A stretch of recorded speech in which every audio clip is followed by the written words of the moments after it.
Greetings and salutations, friends, and welcome back to Truth Seekers. So, boy, a lot has been happening. So much drama-rama that I thought it'd be difficult to title anything or to sort of, I don't know, make sense of all of the stuff that's been going on lately. I thought about calling tonight's broadcast "The Toxicity of Our Twitter," which reminds me of that System of a Down song, The Toxicity of Our City. Things have gotten incredibly toxic, but I thought it'd be better if we just do an open panel, a discussion, and all are welcome. There's only one thing that I ask, and some of you are familiar with me asking this. Please, no nudity. Nobody wants to see your junk, and it's against YouTube's terms of service, et cetera, et cetera. So please just, no nudity, please. Otherwise, please wear headphones, because people come in this panel all the time and, hey, we want to welcome everybody, but sometimes people come with no headphones and then they echo all over the place, and there's nothing we can do about that. Five Below. Headphones are cheap. Please wear a pair of headphones if you can. It really does help the situation. Now, along with all the Twitter drama and this guy's a backstabber, this guy's turning on that person and all this stuff, we do have the same old rambling show host talking smack about me, and that would be Rambling Rich, the guy who's on the take, who's just there for the super chats. And, if you're stupid enough to believe the lies coming out of his mouth, I can't really help you. But when he lies straight through his fake teeth, I'm going to address it. And he told everybody that this recent video put out by Angelus from UCR was actually created by me, because that's my work. He was sure of it. Well, he's wrong. I don't have, some of you know the schedule that I've been under. I've had both my children for the past couple months. It's summer, their summer vacation. So I've had a 6-year-old and a 10-year-old to chase around all day long for 12 hours a day. I barely have time to do work for my own show. I'm certainly not creating elaborate videos for another show. And then he went on to suggest there's some grand conspiracy, and now I'm getting with that guy. And no, I haven't actually. This is the honest to God truth. I haven't directly even spoken to Lou Angelus, though I did offer him my support in telling the truth about what has been going on with this cult-like behavior in the so-called UFO community. That's the extent of it. There's no grand conspiracy against Rambling Rich, but he can say whatever he's going to say. Now, the other big lie that I love, and by the way, he's not smart enough to come up with the talking points. So it's his employer's third phase of fake, also known as third phase of moon, who give him talking points, kind of like those talking points, like we haven't faked anything in 5 years. That's great. Let's admit we faked things 5 years ago, but we haven't faked anything in 5 years. And then we showed conclusive, overwhelming evidence that they faked something in February, they faked something in March, they faked something in April, they faked something in May. And if I look, I'm sure I could find that they probably faked something in June, July, and August. But I don't care to keep beating that dead horse. They fake things. They fake things constantly. My favorite is where we showed that they took a known video of space debris, and they were even dumb enough to write like, hey, can we use your video? And it says, it's labeled like Chinese rocket space debris, coming down. They take that video, they put it on their channel, add the X-Files music and do the fake Robert Stack. What could this be? This UFO was spotted recently. No, they knew exactly what it was. Then this Rambling Rich says, I never lied to you. Well, did he lie to you when he told you how great that Stephen Greer documentary was? That was a rehash of everything that we've already heard from Stephen Greer, with two verifiably, well, at least one verifiably completely fake stories in it. That an entire engineering firm got murdered and Stephen Greer knew all about it. But the state police, the FBI in that state, nobody heard of an entire company developing energy technologies getting murdered. But that's in the documentary. Rambling Rich told you how great this documentary is. Then he says, I would never lie to you. I'm sorry, you lied to everybody. You constantly lie. You lied to everybody. This new talking point is that I am lazy. That's his new talking point. The guy who looks on Twitter 5 minutes before his show changes his titles constantly because he can't even, gather enough gray matter to talk about what he titled his own video about. So he has to change the title later. Is going to tell everybody that I'm lazy. Now the talking point is that I only researched 5 guys in UFO land. That's all I've ever researched. And I just talk about those guys over and over again. That's all I do because I'm lazy. That's the talking point from his employers. And by the way, he cannot be honest with his audience. He has to at least lie about what Third Phase and Moon are up to. And for him to call other people frauds and hoaxers when he's working for the biggest hoaxers in the business is a joke. So he has a conflict of interest. He says he doesn't hoax anything, but his employers do all the time. And he's not going to tell you the truth about that. But I'm the bad guy for pointing out that he works for hoaxers. He says he never lies to you. And meanwhile, we have a video here that he lied 5 times about me. Now he's lying again, telling everybody. He's just trying to turn everybody against me. Now he's saying, oh, Steve only researched 5 guys. That's why he covers the same 5 guys to get those views. No, we cover UFO land. We cover the goings on. So yes, we cover some of the bigger names, and we do it often. People like Jeremy Corbell, George Knapp, Lou Elizondo, Linda Moulton Howe, Corey Good, David Wilcock. And the business partners of his employer, Stephen Greer, who is one of the most ridiculous of all of these characters. Yeah, we cover them because we cover what's going on. So if Stephen Greer pops up with a new documentary filled with fake stories, like an entire engineering firm was murdered, we fact check it. And then we laugh at Stephen Greer. We laugh at Third Phase of Moon, and we laugh at Rambling Rich. That's what we do. But for him to suggest that I have only researched 5 guys, I did a quick check of our show history here. And here's some of the other people that we really did do deep dives and cover very extensively. Let's see. Peter Slattery, Daniel Brinkley, Jan Harzan, Richard Dolan, Uri Geller, Sylvia Brown, John Edward, the Long Island Medium, Victor Schauberger, Joseph Newman, John Searle, John Hutchinson, Kerry Cassidy, Sacha Stone, Arcturus Ra, Jason Shirka, Don Schmidt, Tom Carey. We've done interviews with Kevin Randall. We've covered Grant Cameron and some of his theories, Bruce Fenton and some of his stuff. Recently, we covered Ross Coulthard, Dr. Jonathan Reed, the fake doctor that was on Jimmy Church, David Adair, Charles Hall, Nick Pope, Stephen Greenstreet, Jimmy Church, UFO Jesus, Mark McCandless, Embry Smith, Jason Shirka, Captain Mark Richards, Randy Kramer, Miles Johnson, Anjali, John Ventry, A. Anthropos, Will Ellis, Phil Snyder, Gary Arnold, John William Warner, the cousin of Christopher Mellon. We've covered UFO Proof, which, by the way, is his employer's business associate, all up in Third Phase videos. You know, that guy who faked terminal cancer so he could collect money, free money. Then he stole gift certificates from his own cancer benefit. We covered Stephen Bassett, Lon Strickler, Dr. David Lewis Ander,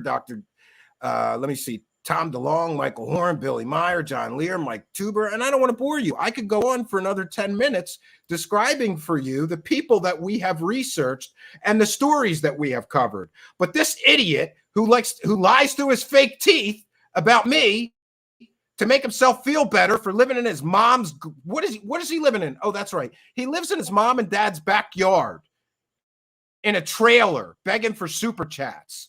And by the way, in full disclosure, I'm very thankful for all the support this show gets, but I have a successful business besides this. So I don't need to lie to you. I don't need to work for known fraudster hoaxers like some people. And I refuse to do that. It's not worth the conflict of interest. They offered me. They tried to buy me off. I said no. So this is where we're at. And that's just a little bit of the drama that's been going on. We also have Lou from UCR, who is coming out against other channels for their lack of support and for people attacking him, talking about he's only in it for the money. You know, this is very, very cutthroat, right? Now, I've always subscribed to that philosophy that no matter how bright somebody else's light shines, it doesn't diminish my light. And their success doesn't take away from my success. Now, in full disclosure, I'm human, so I have been judgmental, and I have been at times jealous, or kind of vindictively nasty towards some other show hosts. But I'm trying to improve and do better. The problem here is that here at our show, I'm not paid by anybody to say things. Rambling Rich can't say that. I have not cozied up to the UFO celebrities to get my subscribers. I'm sorry, but most other show hosts can't say that. It's softball city out there so that they could get the views. And that's how it works, friends. If you don't softball these people, they won't come on your show. If you get a reputation for asking hard questions, they won't come on your show. And obviously, I have a reputation for asking hard questions, but I'm not going to apologize for that. This is a good thing. That's my job, is to ask people hard questions, especially when they're making fantastical claims. So this is what's been going on. And, lately I've been thinking about my place in all of this. And yeah, I get pissed off and I get bitter. Like, no offense to Lou from UCR, but, he got a great number of subscribers by getting 7 Lou Elizondo videos where I don't think he asked a hard question. And then when he did ask a hard question, suddenly there's a whole big thing. And, they're no longer friends. And, good for him, though, now that he's going to start telling the truth. But we've done it since the beginning. We have never been compromised. We have never sold out to a UFO celebrity to get views. And by the way, I'm speaking in very general terms. I could tell you 5 or 10 different show hosts or podcast hosts who have done the softball circle jerk. We don't do that here. And you see, when somebody has a problem with what we're covering here, they rarely attack the facts or the evidence here. They usually attack me personally. Like Rambling Rich, he's got to lie through his fake teeth and make things up that are factually incorrect. We've got a video here proving he lied about me 5 times. Now we've got another one where he's telling everybody I've only researched 5 people. That's all I do. And then I just repeat the same 5 shows over and over again. I just gave you a list of like 50 other people that we've fully researched, vetted, fact-checked, and done shows on. But that won't stop him from lying through his fake teeth, And here's the thing, like I said, I've got a successful business. I don't need to lie to you. And he likes to say that I'm looking for what's going to get me the next clicks and views. Look, you dummy. If I cared about clicks and views, I would have cozied up to your employer's third phase of moon. And then I, too, could suck subscribers out of, my friends that have 800,000 subscribers. And then I could do the lazy show like you, where half my show could just be replaying third phase of fake garbage. It's garbage. If I cared about clicks and views, I would have taken the shitty deal offered to me by Third Phase of Moon to buy me off. And in full disclosure, there's other show hosts that were bought off, and I know it. I know it for a fact. There's other show hosts that they try to do the buy off with, and it worked. Because what do? They keep silent about the fakery, fraudery, and bullshittery. We don't do that here. So, of course, Rambling Rich has got to attack us here. He's got to try to turn you away from me. He's got to try to tell you I'm the bad guy. I'm a liar. While he's lying to you about what his employers have been up to. Faking videos over and over and over again ad nauseum. But this is where we're at, and this is where we find ourselves. Now, anybody can join us tonight for the panel show. It is an open panel discussion, and I am going to do this one more time. It is pinned in the YouTube live chat, and all are welcome. Again, the only thing that I ask is please no nudity. And yeah, I do have to say that. So I'm going to put it in the live chat once again. Here we go. Link to join the show. Now, joining me to guide us through what I hopefully will not be one of those madness shows where 10 people are talking at once and things get a little crazy. We'd like to try to keep things a little more organized and a little more structured tonight. Not exactly structured, but just not. Let's not let it get nutty. So our producer and show host of that one time I was abducted by aliens. Oh, 1 second. I always forget to do this. Let me do it. Let me get the background right. 1 second. Oh, we got it. Okay. All right. Joining us is, of course, Kari. Howdy. I'm not quite sure how to follow that opening monologue, but hey, everybody. Well, how's it going? Once in a while, it's good to. This guy wants us to complain, right? And usually I try to ignore it, but when he's straight lying through his fake teeth, by the way, those are dentures. I don't know. Maybe somebody kicked his teeth in because of the dumb things he said, and now he has fake teeth. I don't know why or how he has fake teeth, but he lies through his fake teeth, and I'm sick of it. I'm going to address those things, and I hate that I have to. I shouldn't have to do that, right? Well, it's okay to defend yourself against an outright lie. I think that's okay. It's when it gets personal. I've only researched, Kari. I've only researched 5 people. That's all I've ever done here. 5 people. 5 people. Yeah. Wow! Look at you, bro. I know. I wish it were that easy. Like that kind of spins my head around if that he thinks that that's true. Like it takes 3 minutes of looking at your channel to see that, like, on this show we've covered a lot of things. Yeah, it just boggles the mind that he even does. He believe the things he says? I don't understand. No, those are talking points given to him by his lord and masters. He's got to come guzzle those brothers, and so Jesus Christ, this is what happens when you're working for fraudster hoaxers. You gotta take the bad cuts of the money, right? You get like a bad cut. And the funny thing is those guys are so cheap. They're not even paying him a lot of money.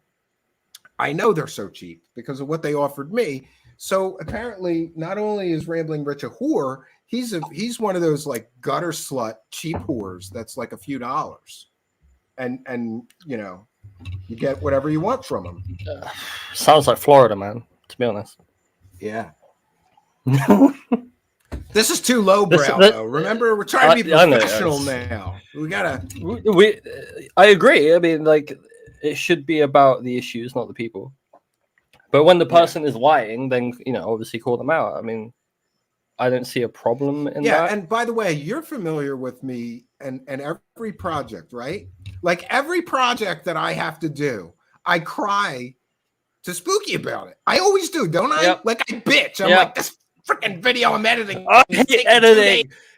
Yeah. So my response is just buy a new computer. Did I bitch about that? Did I do that video that Lou from UCR?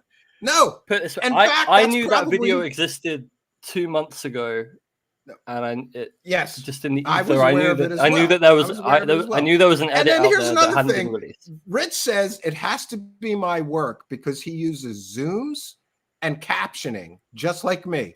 Like, am I wrong? Does every video editor on planet Earth have zooms and captioning? Meaning, anybody could have made that video.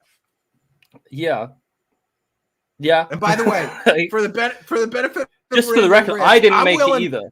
Listen, I'm willing to take a lie detector test that I did not make that video if he pays for it. But then when it's shown that I'm the one that's telling the truth and he's lying, he has to give $1,000 to my favorite charity, which is an autism charity.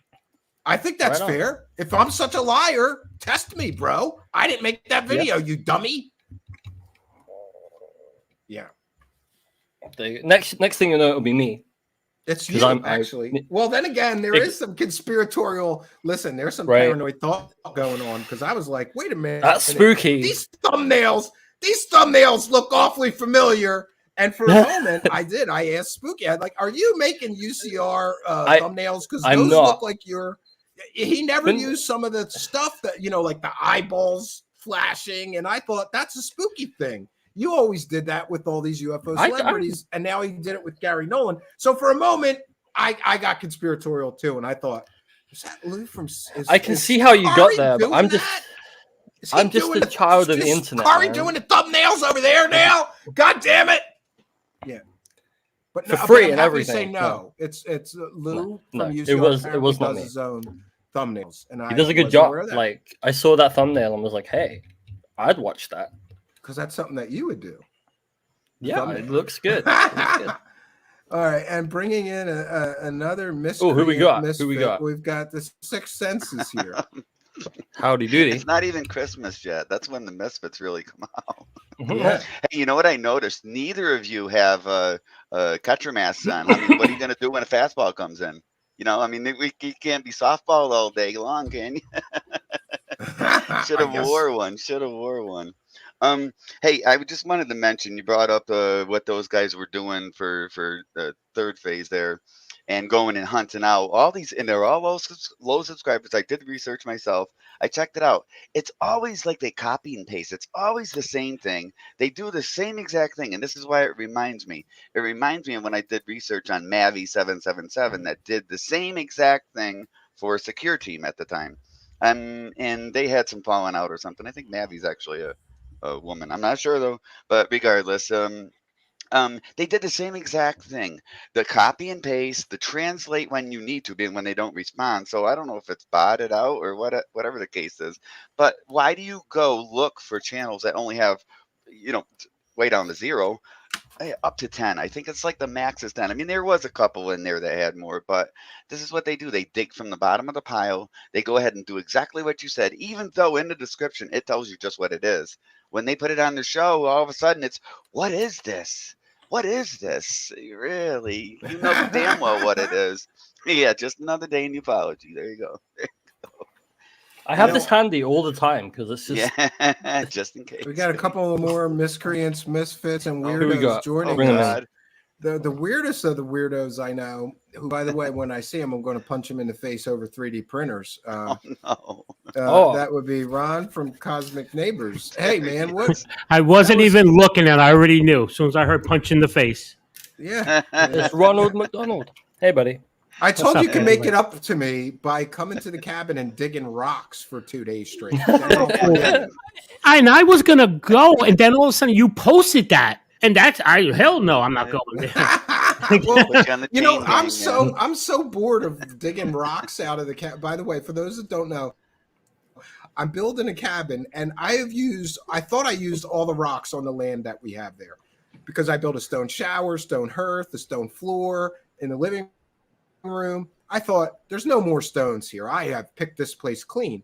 But then I realized that right under the surface, there's plenty. But now I got to dig, and I got to go far from the cabin and find them and drag them back. And it's a nightmare. So I'm kind of desperate, even if somebody kept me company. Just talk to me while I dig.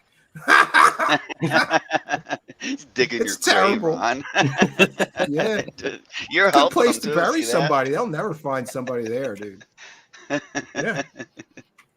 I don't know. So what happened with that launch? That was a big dud. Nothing burger. Yeah, that was a big nothing burger this morning, but that's okay. I expected a lot of people to be upset, but there was actually quite a lot of understanding about it. Yeah, no, this is a very because they're used to it. thing. That's why. That's true. It's not the first time.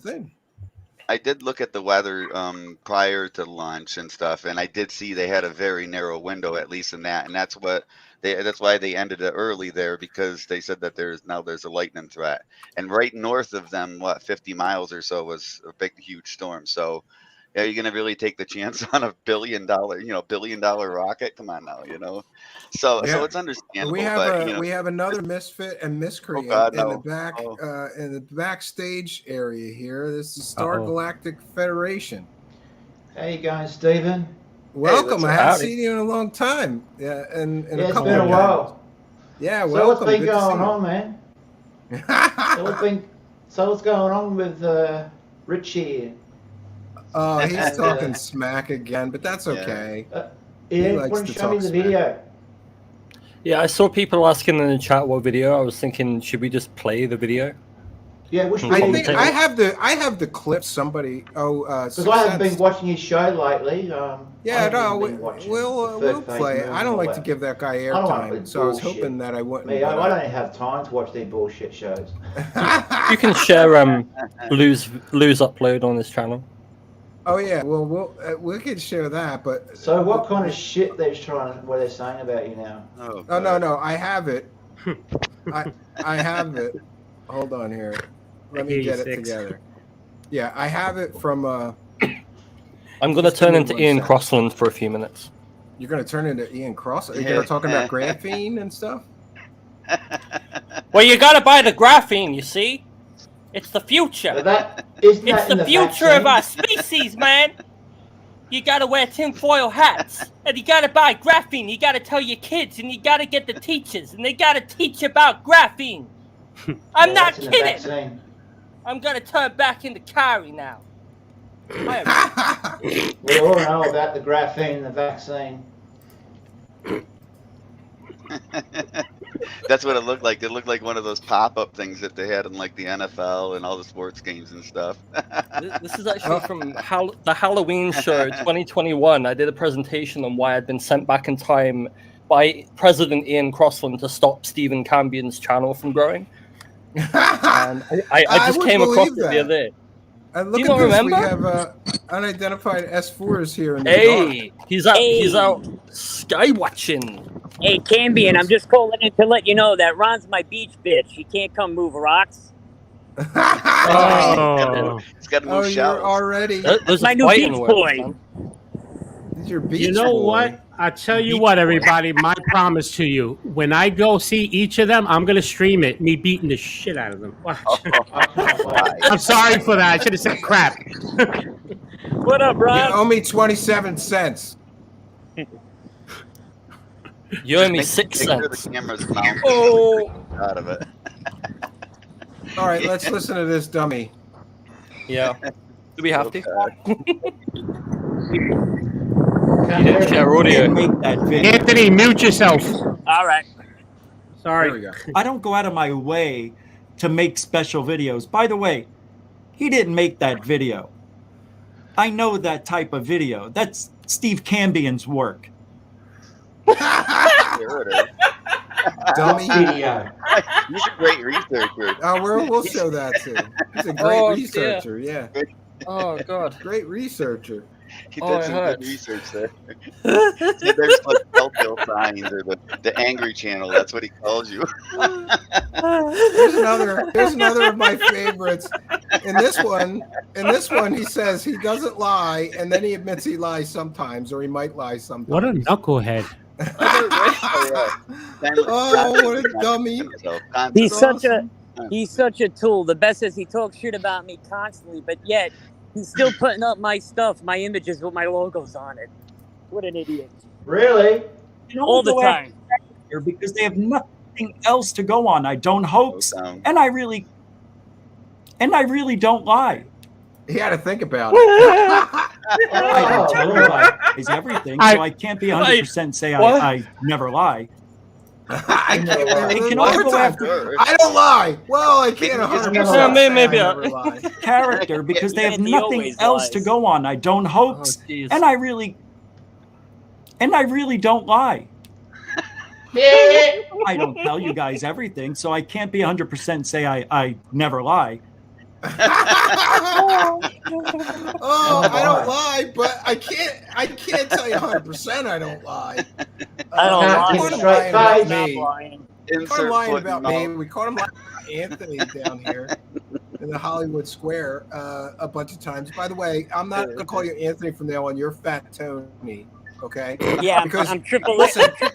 no offense, but I I gotta apparently, in order to get more views, I have to be more sexist, more misogynistic, and I have to fat shame a lot more people. That's at least three Yeah, make people fun of that my I'm aware of disability that while he's you're at fat it. shamed. And yeah, Steven. make fun of people with disabilities. It's not just me. He's making fun of. Yeah. Now I'm pretty sure that he's making fun of multiple people with disabilities, including me. So And you know, me. Don't forget me. oh, and Star Oh, Galactic yeah. Federation, and He just said in that clip, "I don't hoax anything," but he works for the biggest hoaxers there are.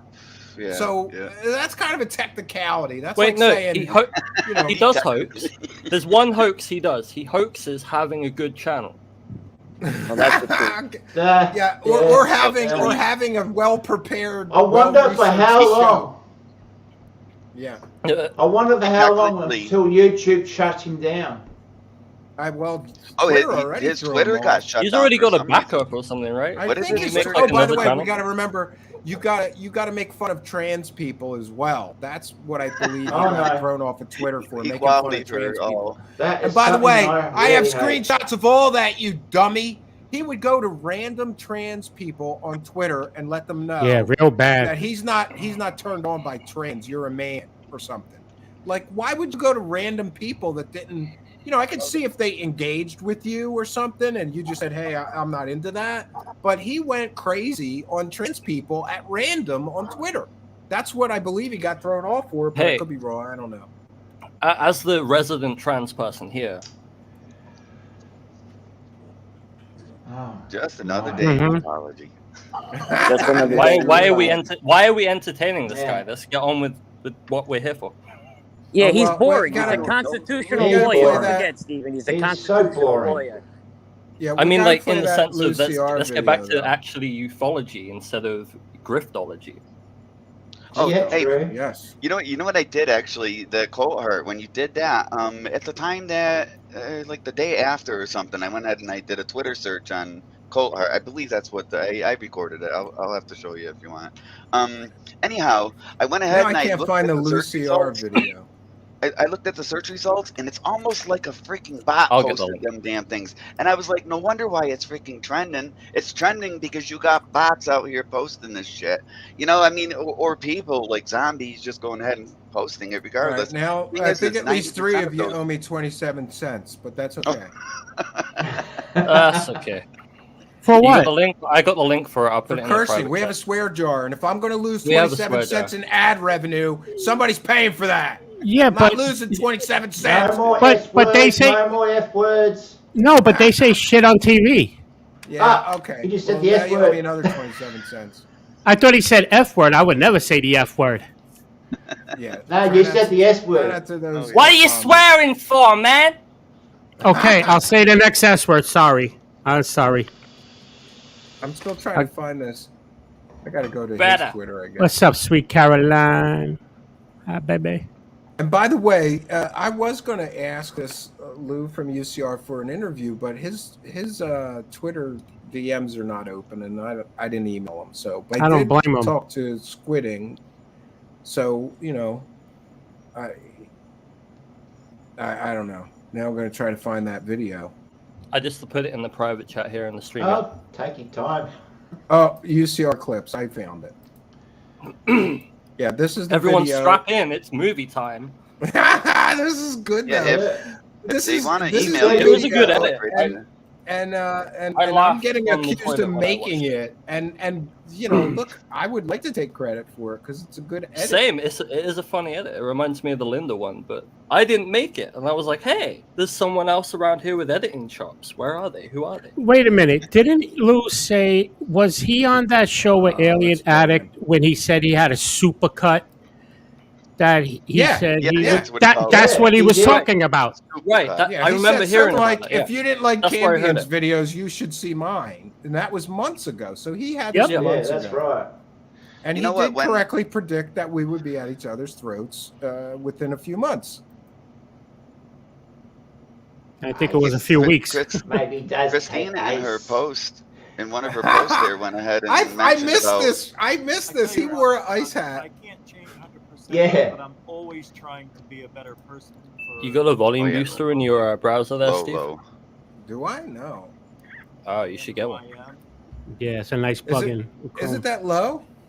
Can somebody else share it then that does have that? And I'll just share it. Thank you. I'm sorry. It's okay. Yeah. I gotta depend on other people because I suck. You're a stonemason. You know what? Okay, here we Christina go. had mentioned in one of her posts that she was self-taught in Adobe Premiere. So I'm kind of wondering, did she make this? Somebody made it. Oh, good point, buddy. Yeah, I Nice captured hat with all a those Cuban things. She American deleted on a the bunch. panel. Good I point. can't change 100%, but I'm always trying to be a better person for and Nice I always pointer. work on that. And you know, sometimes after He's trying to be a better person. Work on that. I just said that. I don't even watch some of my shows because even I get cringeworthy, you know, cringeworthy shit coming out of my own mouth. I know. I know. You see it sometimes, I'm sure. When I'm live, I'm like, shit. But you know what? They're just opinions. They don't mean anything to anybody but myself. And if anybody else is, you know, if they're influenced by that for a few jokes, and even if they're a little rude, you know, then that's on them for believing me. I say, don't believe anything I say.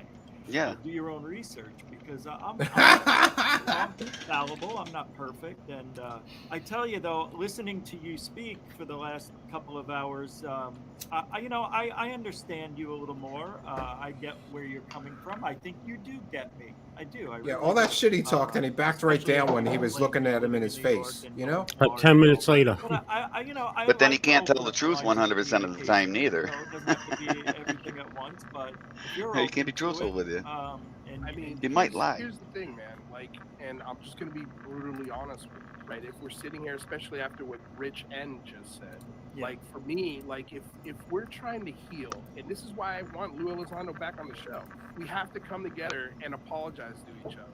We have to apologize. And I believe you do owe Christina Gomez an apology. She's my fucking friend. She's my friend, and that kid works her ass off. Like, he knew the stuff she does behind the scenes, and the reason why she speaks the way she does, and the thing, like, she's got a full-fledged business that she runs. Out of respect for this show, I'm not going to play the clips that I spent 2 days editing together. Okay, this I'm clips. telling you right now, as a human. But see, it was all about her and him. It had nothing else to do with anybody else. Okay, well, let's hear it. Don't talk over it. It's the only way I can talk to you, dude. I'm open to talking to you behind the scenes. But yeah, I want more than that for everyone. Yeah, me too. You know what I'm saying? So, like, I can't make you do it, right? Just like I can't make Lou Elizondo explain the context of that tweet. But I don't understand why I owe her an apology. You and I have a private discussion, and I'll edit you what I'll show you what I edit together, and because fuck, man, I wanted to come on here and burn the shit out of you with this edit, like I did with Fessler. You think I did with Fessler was bad? Fuck almighty, this is, and I cut this down from 30-something. Well, there goes my 27 cents in ad revenue. Okay, like that's what I'm telling you. As from one man to another, and the year 2022, it's unacceptable, and we should hold each other to that standard. Oh, come on! Why is it unacceptable? Because, dude, it's my opinion. I understand it's your opinion, and again, I don't want to get back to the minutia of free speech. Like, you could share that opinion, but you can also understand like why I don't want to talk to you because of that opinion, because that person's my friend. Oh, okay. Because she's your friend, I got it. My friend, but it's the right thing to do. It's the right thing to do. I'll think about it. Let's talk behind the scenes. We'll talk. We talk behind the scenes. I'll show you my supercut, and then you can give your explanation on what you meant. You know, I kind of wonder, why do they always constantly say talk behind the scenes, you know, or off the record? Yeah, and just like the next day, he's saying, I'm not apologizing. Wow, man, how to upstage everybody. Lynn, we're not going to be able to control ourselves. I know, right? Woo, it's getting warm in here, Richie. God. What a sexy bastard. I need clicks and views. A little twist here, never heard nobody. I can see subscribers going through the roof now. To the big screen. There we go. There we go. This is what I was trying to do. Guy looks like a bloody clown. Gotta make sure I cinch this up a little bit. Yeah. This is why he was right. Broads getting overheated over there. He looks like a clown. Well, usually that's what clowns look like. No. What's your thoughts about like the fallout from like the interview? Well, not the like the show. Suppose he meant it, and is there a way for us to move forward? Do you think? Which dick do you want to talk to? His glasses on it? Fucking shocking. You We're not moving Oh forward. my God. Where are we going? Yeah, it's a good question. What kind of look is that? I guess, just in terms of, can we just forget about all the petty bullshit what we usually have to deal with all these YouTube channels, and can we just? Let me tell you something. We're not changing nothing. There's gonna be no apology to nobody. Everything's an act for him. Everything. Everybody's gonna stay the same. It's just a clown. You know why? You know why? Because that's the excuse to get out of things by saying I was just acting or doing something. Yes, there you go. That's right. How do you think it's going to go down? I wasn't being serious. Oh, Rich said that he was going to do some comedy here soon in the next couple of weeks.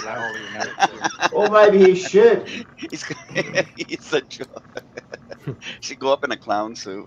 Oh yeah. Yeah, that'd be nice. Yeah, I honestly don't think this picture was bad though. No, I don't think it was bad either, and he shouldn't have attacked her on her appearance at all. No, I think that's a proper picture. Yeah, she was alright. But it looks like a professional headshot. Like, here's the thing, She's a though. The pretty whole girl. video is about Christina and Well, Lou. It had nothing to do with we anybody gotta else. hear what he's saying. Oh, I'm sorry. Which will either be on a Sunday or Monday evening each week, covering a wide variety of fringe topics, and you gotta show a little cleavage. Gotta show a little cleavage. Nice guy. Yeah, very nice. You know, it's just Makes me wonder. Yes, I went there. Absolutely, I did. civilized. He's just not civilized person. What field are we in? Does anybody know? We're in ufology, right? Right? What is ufology generally made of? 86% male from 35 to 65. Where'd he get that number from? Yeah, I'm kind of wondering. 1 + 1 from his ass! Where Third Phase gets their stuff.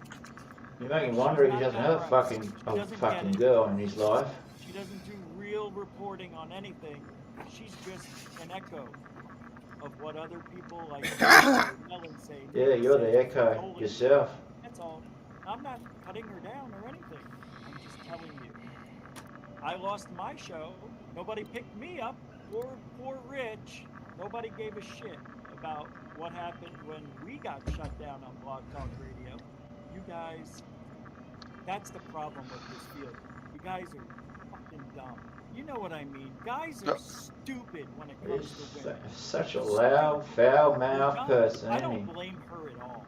I don't blame her at all. I don't know why YouTube, bro. He does it to insult, but he does it in such a way that it's like, really, you're not joking, are you? Oh, no. Oh, but then you'll play like you're joking. No, you're not joking. Take advantage of every opportunity. She's not looking slutty. She's attractive.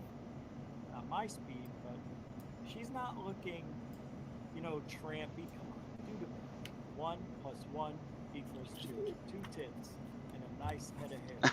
She's not. Jesus Christ, bro. How? Why does anybody think that's okay? I don't know. Reporting on anything. She's just an echo. She's just an attractive woman with large breasts that she shows. Well, see, he's hung on the same thing, Yeah, her description of her. where is she showing her breasts? She's wearing a dress, which is pretty conservative, actually. Yeah. She's a pretty girl. Conservative dress That's code. normal. And that's Normal not dress code. sexist at all. 2 tits and a nice head of hair. She's attractive. Oh, he's such a rude guy. I didn't know all this part. Yeah, and when we're done with this, I want to explain one thing, though. And that's not sexist at all. And that's not sexist at all. And that's not sexist. Oh boy, oh boy, oh boy. I'm a UFO bully sexist now. Yeah, I know. Showing her cleavage To this man. and her beautiful hair. And you're going to tell me she's working it. She's working it. And I applaud her for it because nothing I like more than to see cleavage. Yeah, sorry, the audio is incredibly low. Incredibly low. Yeah, I have my system all the way cranked just to hear Me it. too. say that about. That's how you know I didn't edit this video, because I'm a sound Exactly. guy. Steven, you should have fixed at least fix the audio a little bit. I should have fixed it. I know. I'll fix it and send it back to Lou. I will. Yeah. I'm never gonna hire you, Steven. That's why we got Spooky here. Exactly. Jesus, this is only halfway through this cut? Yeah. We're only 7 minutes in. How much But of it's this all crap? from one I thought I had basically, like though, or a mental lapse and It blocked just out. keeps And... going on. I thought it was only and on 3 and- minutes. Yeah. Okay, Oh, I'm gonna it's use like my 15. binoculars to like look for the point. I don't know any details. Yeah, right. There's I no can't point. find it. Believe exactly everything I said, pretty much. I think that's enough, don't you, Corey? I think Yeah, that's enough. I Pretty much made the point. I think that's enough. Yeah. Jesus. He's enjoying seeing his face up there on your screen. Oh yeah, I forgot I was sharing it. For sure. Yeah, and I listen, feel like tainted in now. full disclosure, I said very critical things about Christina Gomez, but it wasn't about her appearance. It was about her affiliation with the king of UFO slime balls, Jimmy Church. I think it's a dark and dangerous path for her to go down. That's my opinion.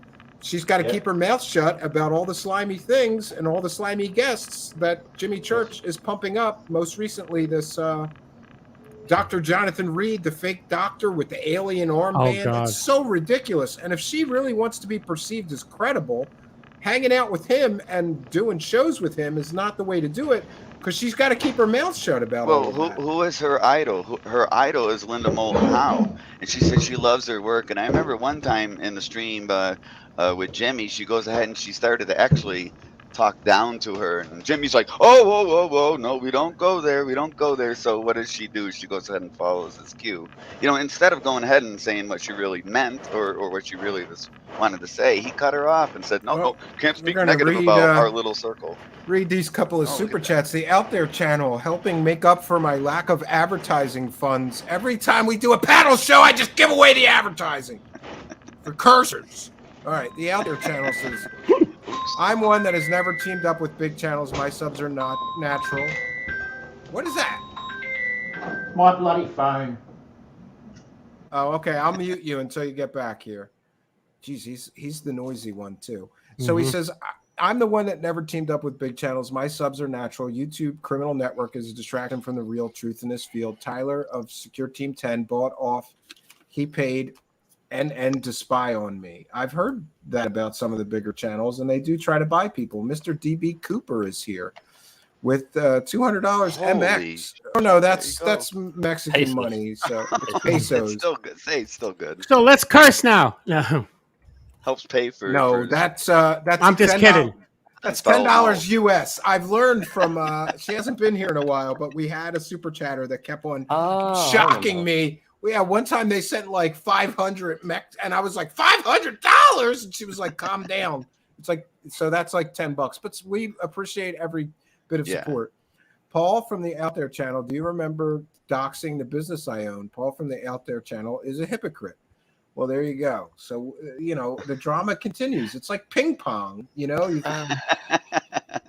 back and forth. That's why part of me doesn't want to acknowledge whatever Rambling Rich is saying, because it's ping pong. I said my piece, and now he's going to get more content out of me and play my videos. There's nothing I can do to stop him. And then, then he's going to make excuses for why he lied through his fake teeth and backpedal. And then I'm going to have to say something. It's just ping pong, back and forth. Boo, boo, boo, boo, boo. It is a distraction. A lot of it is really childish too. I mean, it's like, did you ever get out of high school? I mean, I swear it's on that level. Come on now. You should just focus on what you've been planning. You said you got things in the works, whole bunch of new stuff you're looking to add, segments. Dude, just bypass all that noise. I know it's hard sometimes. I know it's hard, but just and Zane with a kind of generous $2.70 helping make up for a lack of advertising funds due to the trash mouth people on my panel. Thanks, Zane. Insane. In the membrane. Very much appreciate it. Oh, I do have a huge story that I'm sure that it's going to blow up huge. It is a huge story, and it will be out as soon as I can get it out, but I have to do things the proper way. It requires research, interviews, and it's going to be to me, it's the biggest story in the UFO community ever. Oh wow! There is That's murder. a huge statement. There is murder in it. There is cult behavior. There is recruiting of cult members. There is child endangerment. There is people, cult. It's doozy. It's a doozy of a story, and we're gonna have the exclusive on it. And yeah, that's what I should be working on, not this nonsense. It's nonsense. And your stones. But I was going to say, should we shift gears because there is something else we could talk about? Thank you, Mr. D.B. Cooper. Look at that. 1,000 Mexican pesos. Mexican pesos. High school money. Thank you for your kindness and generosity and support. That's some real Mexican pesos, and we love our Mexican friends very much. Cool. So, have you guys seen the footage that's been kind of leaking around from like inside an airbase this week? Yes. Did you see that Mick West posted a fairly lengthy kind of debunk of it, that it was a plane? Yes, I did see that. Okay. And by the way, that was 1,000 Mexican pesos is $50. So thank you very much. Is that the one where they have those canisters and stuff? Wait. Let me get the. Oh, look at Spooky. this. We've got B. Baker is here. Hey, you've never been on a panel. Oh my God! The slacker got off a Discord for 5 minutes to join us on buddy. the panel. Thank you, B. Baker. It's good to see your face. Yeah, man. Good to meet you, buddy. To see you guys. Yeah, absolutely. Hey, but one thing, Spooky, did you see that stuff that Charlie Weiser did with the Christmas star? I did. Yes. It's interesting, but I'm not sold. But I got to tell you, I have to find it. I don't know what I did with it. I was checking it. It lines up. It does. And with that little ball, it's incredible. I'm curious what you have. It's incredible. Well, B. Baker is here, and he is a survivor of the Rambling Channel. That's true. You are. So I'd like there since the beginning. Look, take the floor. Tell us the story. I'm not wrong, right? He lies through his teeth about me to people. It can be easily. You can look through my channel and see we've covered like hundreds of different UFO celebrities. Look at Sweet Caroline. Yeah, not 5, hundreds, more than him. We've covered far more people than he has. You've had a lot of guests, like, Cal Korff, all kinds of amazing people, and Walter Bosley, and it's ridiculous. He doesn't interview hardly anyone, yet he slams you for not interviewing enough people. I mean...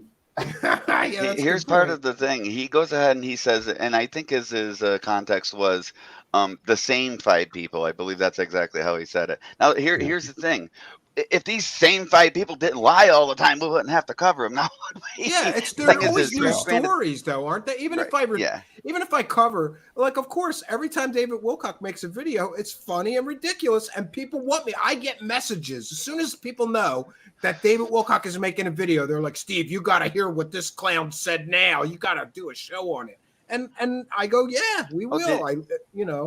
Did you see? And by the way, Sweet Caroline with the kind and generous, so sweet she is. Says, "Woo, B. Baker." Yes, see that we got some man candy. We got some man candy for the ladies tonight. Thank you, Sweet Caroline. Yes, thank you for your kindness, member. You know what? I thought for a second there, Steven, that you sounded like Corey Good first. Because figure this, Corey Good, and I don't know, he only does it once in a while. I think he does it on his vlog side. Anyhow, he's saying that he's coming up with this video that's exposing ufology and the people that are bad in it and this and that. I'm like, not only that, not only that. That was 5 years ago. Has he been saying not only is Corey Good, not only is Corey Good doing the circle jerk saying that he's going to expose all the grifters in ufology, but we also have Sarah R. Adams, fake psychic extraordinaire, telling everybody she's getting a Netflix documentary exposing the fake people in the psychic world. There's fake in all of that stuff, Netflix. though. That's the thing, though. Yeah. Hey, well, that's just reminded me. Has anyone here seen the Teal Swan documentary? No, I haven't yet. We should cover it. Mentioned about that. Crazy. I told you at the time you should cover it. It's crazy stuff. Yeah, that's the girl who says she tells everybody that she was ritually abused as a child, and they sewed her inside the corpse of a dead man. They cut open a dead body, put her inside the dead body, and then sewed it back up. And now she's a life coach. And now she's a life coach. Yes. That's like an airplane, you know, when they said, right? Have you ever been kicked in the head by a boot into the cold mud? Of course not. No one has. Corey, you can answer this for Stephen Ronan. And by the way, good to see you, Stephen Ronan. Haven't seen you here in some time. Welcome back. You're most welcome. So we're going to find out exactly what network it is, and we have Anthony Peterson, kind and generous, $2. Says Stephen continues to zap my old UFO chimeras, and Lord Ludicrous Plaid, I got almost $5 on it. Great show. SOR is off the loot train, and Dave and Science Bob both apologized to Rich and said he was right the whole time. Okay, good. They apologized. I don't think they should have, but whatever. You know, that's funny. I heard Dave Scott in a Twitter space the other day licking people's backsides who support Lou Elizondo. So like, what? That's weird. Anyway, I don't know Dave Scott. So free trial for I'm not a fan. And we have somebody joining us in the green room right now. We'll wait for them to get set. Looks like they're getting set. Yeah. Who we got? We have Miles Moon Bases. Miles Moon Bases is here. Welcome, Miles Moon Bases. Good to see you. Truth. What's up, Truth? How you doing, man? Good. Glad to see you here. Is this your first time here? I think so. Yeah. My buddy Sway turned me on to you.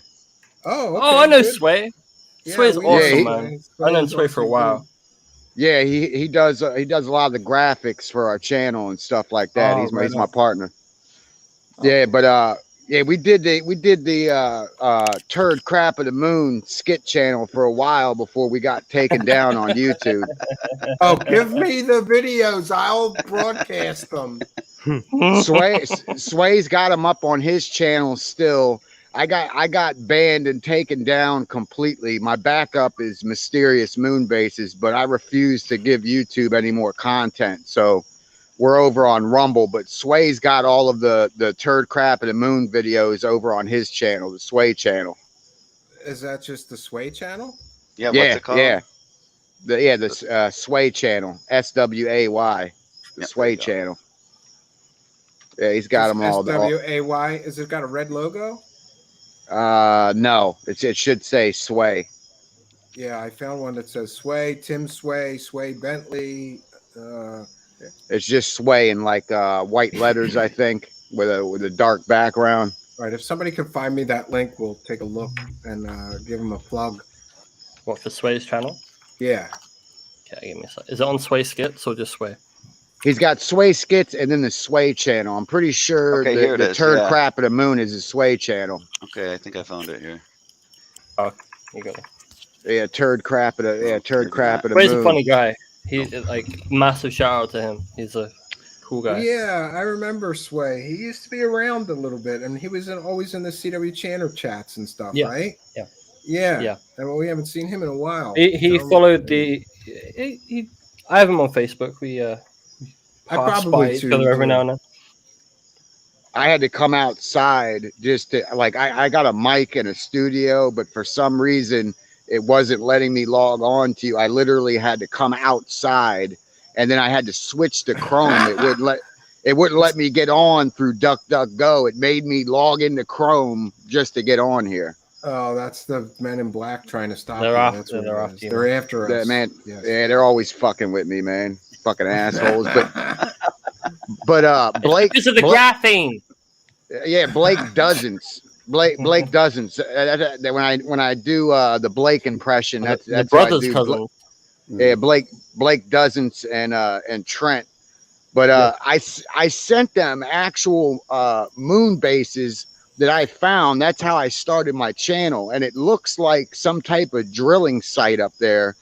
And I got a few videos on that, but I sent them the pictures that were clear as day, and they were like, "Oh, what am I looking at?" Oh, Ludicrous is here as well. Shot me down, and I sent them at least 10 more pictures. This was years ago before I knew about all their bullshit. but they shot me down completely. If it's not CGI, they don't want to fuck with it. That makes you can send them to me. Hey, I'd love to see them. Steven, you've muted Star Galactic Federation. Oh, I'm sorry about that. You had your phone ringing and everything. Oh, there he is. Yeah, I'm the only one who has the distinction on the panel. I wanted to ask this guy, how did he lose his channel? Talking about graphene. With the vaccine. It was everything. You name it, then they hit me for it. They used to give you a warning, but when I was getting close to getting monetized, they hit me with the 3 strikes real quick. And when I got off my 2-week ban, I said fuck it. And the same day I came off the ban, I went all out and got my 3rd strike the same day I came off the 2nd one. I just said fuck it. You want to talk about the moon? Oh, they're what they're doing, like right around COVID. I noticed that they started putting out a projected image, and you can't zoom in on certain areas, and that's how I knew it was. Are you talking projection. about the lunar wave? I don't know. I know they run the. I'm here in Annapolis, Maryland, so there's. I know Crow 777 took about the lunar wave. Yeah, I've caught in a few of them. There's here where I'm at. I'm in Annapolis, Maryland, where the Navy and all that shit is. And what they do is they spray this chemtrail, and it makes it solid gray in the sky. And an article I read said that it cloaks from an aerial view, but when they do that, it also stops us from seeing above. I wish I could point the camera up right now. They do actually use a holographic projection on their moon to hide all the activity. When it's in the crescent phase, I noticed that it's a little bit harder for them to do, but it seems like they're starting to upgrade a little bit. But you can see that when it's in a crescent, when they're running the projection, you can see that the circles don't line up with the. You'll see the crescent, and then you'll see the shadow behind it, and it doesn't line up. That's right. I have a question for Miles here. Yeah, Miles. Do you feel that your channel was crowd-stricken? You know, like just a bunch of people just ganged up and then just banged you, and got you off. Haters, let's say, for instance. Do you feel that was not real? Not really.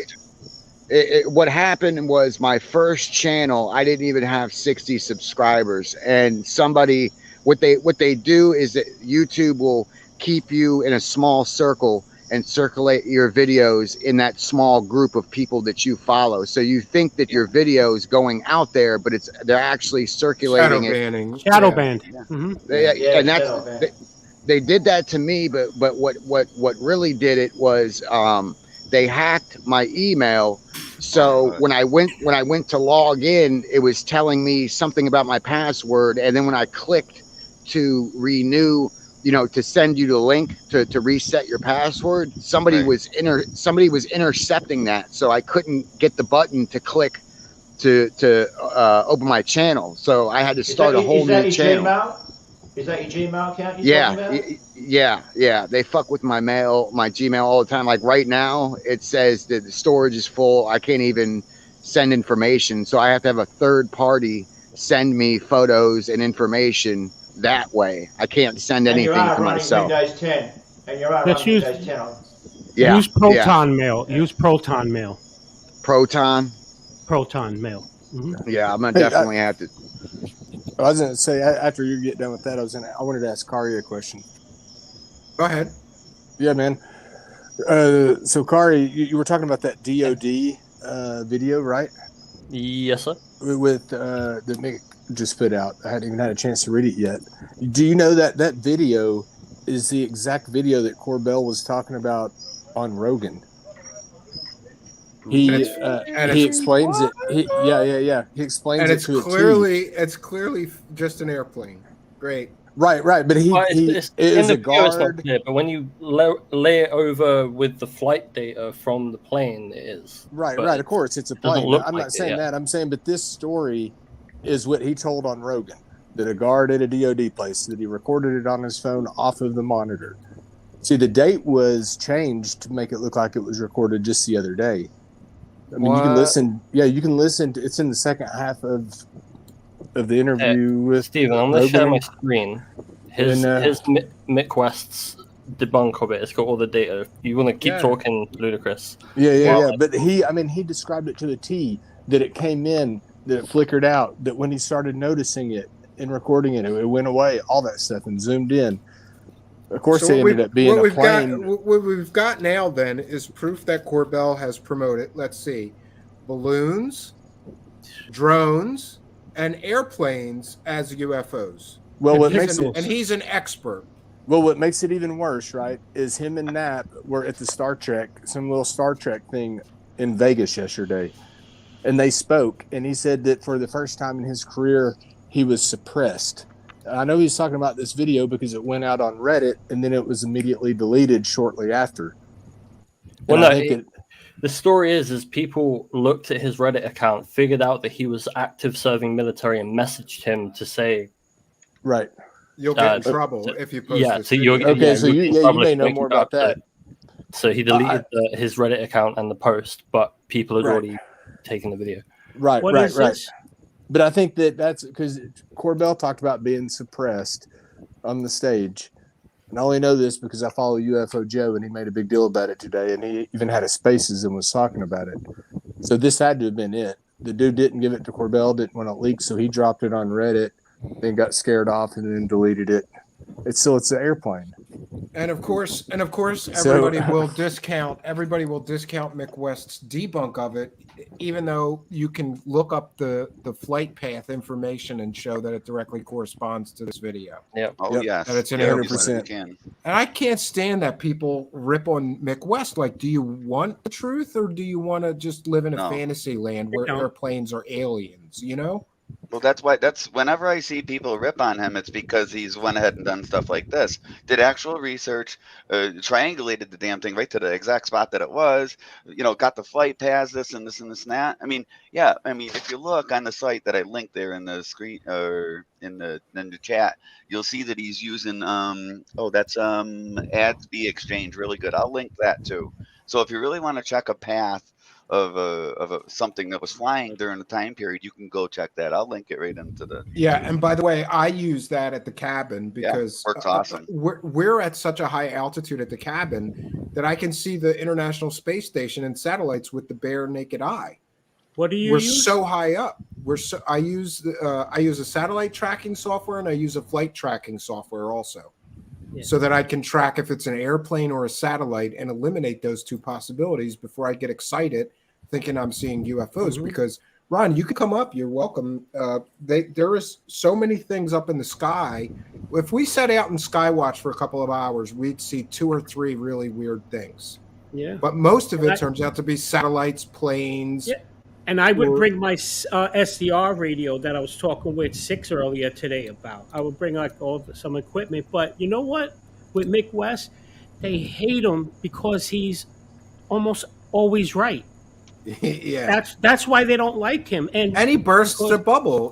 People get angry at me, but a lot of times people come back and apologize. Like sometimes people send me nasty messages, like, F you with your Bob Lazar debunk, and then they think about it and come back and go, you know what, you're right. I believe this story. You have all these facts and evidence to show that Bob Lazar was lying. You burst my bubble. And that's what it is with Mick West. He's bursting all the bubbles. This video comes out. Everybody gets all excited. Look at this UFO. It's clearly a UFO. And then Mick West does the research and finds out that it corresponds directly to the flight path of an airplane. And their bubble is burst. So they get pissed. Six, is this the military one too?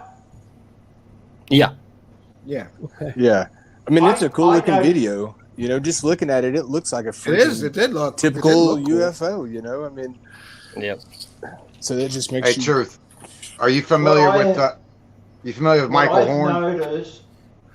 Sorry. Oh yeah, there's a video on my channel where he was talking about somebody giving Billy Meyer a laser gun. And his proof of it was a convicted child molester. And I called him on that, and he started yelling and screaming at me. There's a clip on my channel. Just search Michael Horn, and you'll see it. It's so funny. I did a live putting him on blast today, and I literally showed the video. He did an interview a month ago on this other channel. The guy that says he wrote The Matrix, I just put that guy on blast, and then I put his, and then and the interview. Michael Horn says, the Pleiadians, that's a name that was that it doesn't exist, and there's no people in the Pleiades, right? And then I pulled up the Billy Meyer interview where he spoke in English, and he's specifically mentioning that it was the Pleiades star system where they came from. Yeah, and I'm like this idiot completely contradicts himself. But then he says, I'm Billy Meyer's representative. The guy doesn't even speak English. He probably doesn't even know that this guy in Orange County is ripping him off. He knows, because I've been told by cult insiders that the deal is Michael Horn gets all the money from the books and stuff that are sold in the U.S., or he has a split with Billy Meyer. So it's in Michael Horn's best interest to go to all these UFO conferences, be on all these podcasts, talking about Billy Meyer as the only genuine alien contactee. And the thing is that the evidence is so hokey and stupid. It's so obviously fake that I don't even want to do a show on it, but people kept asking me to. And then I talked to Michael Horn, and he was such a character that I said, I'll interview him. And I also knew that they had been using the Billy Meyer cult, and Michael Horn had been using Wendell Stevens, twice convicted child molester, as a source for why the story's true for years. Ooh. And I listened to everything. Nobody ever said to Michael Horn, these stories are great, but you're using a child molester as proof. And I did. Care. He lost his goddamn mind. I have that video ready to play some of it if you want to. You got it. Please do. Yeah, it is awesome. Let's play it. It is fun. This is one of my favorite interviews I've ever done here. It is just that good. Can I just ask about one other photo, because I want the same question. Is this a photo that Billy Meyer took and claims is real, and that is the laser? This is one of the 5 people, Stephen. Yes. This is one of the 5, yeah. And what do you say about the person that found almost the exact laser gun toy made around the time the photograph was taken? You think so, do you? Where did you get that from? Because I'm going to tell you that isn't true. And I'm going to tell you, hold on, I'm going to find it here for you. And by the way, that's an actual picture of the real alien laser gun. Yes, I have a site that I can definitely source. I don't have it in front of me, so I apologize. Okay. Listen, I appreciate you going through. I only have a few, just those few photos that I really had specific questions. I'd like to ask you about the wedding cake thing too, because that one I think is ridiculous. We'll go back to that, but let's do this. And this is a little long, but you asked for it, and these people are saying it's a lie and all that, so bear with me. And this is from Wendell Stevens, his books, whatever you think of him on him or not. He's a child molester. You're going to cite a child molester as a source? Hold on. This is a man who, along with 2 other people... Michael, if the best source you have is a child molester to defend your position, I'll let you use him. I just want to be clear in that you're citing a child molester as a source for proof. If you knew the truth about everybody, did you? I hope you never voted for Bill Clinton. Would you agree with me that a child molester cannot be trusted? Can you say? Can we agree on that? Let's get some common ground here. You're citing a child molester as a source for proof. I don't trust child molesters. Stephen, I'm an investigator and I'm a research scientist. And pardon me, if you want to run bullshit arguments at me, I'm just telling you what I feel. If you want to go ahead with your argument using a child molester as a source, you can go ahead and do that. I'm just telling you what I feel. You can go ahead with your argument then. We're talking about the laser gun now, right? Then talk about the laser, Clinton. Let's talk about it. But I'm just saying, you know. The following, please, just hold that stuff. Because it's really unprofessional. Okay, Michael, I will agree that I won't go into that territory anymore. You can talk about him and use him as a source, whatever you want to do. I just want to be clear in how I feel about him and and people citing him as a source. We're good, If a Michael. person is a Let's child both take a molester- breath. Let's both take a breath and step back. Remember that we're trying to find common ground, and I'm only asking you questions. Professional. Okay, well, I If a man is apologize. a child molester, do not leave children with him. I don't know if the guy down the street doing people's taxes or the guy in the fixing cars is a child molester, and there's plenty of them that get outed, and there are people in all walks of life. Did the guy fix the damn car? Did he do the taxes? Now, that doesn't mean I want to go to him. Now, listen to what was said in this investigation by an investigator. When I first saw these A ladies... child molesting investigator, yes. Are you going to keep doing that? No, okay, are go you ahead. afraid? No, I'm not afraid of what you you want to know found. something about You don't like real that. life is messy, Stephen.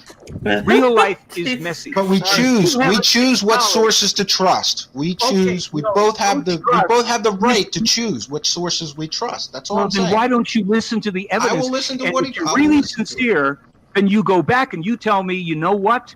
What Joe Tisk, that guy, said is true. I If will you I will can't admit this to show- you, Michael. I will admit this to you. Every time somebody cites him as a source, I turn off. I'm sorry. I apologize. That's just the way I feel about it. And so I have not exposed myself to a lot of what he has found. I will admit that freely because of this situation. So that's the thing that happened. Oh no! That's all he really pushes. Welcome, to is the Gabber really minor Bass, stuff. Gabber Beast TV. What up? First-time G'day, panel mate. member Hey there. G'day, mate. How are you? G'day from Australia, mate. from Hey, down all under. Right on, mate. We have an international panel, and Star Galactic Federation is from England, and I'm in Congress from South England. Australia. No, I'm from Oh, you're from Australia? Australia. I'm Australia. sorry. Oh, Yeah. good. We have two of you.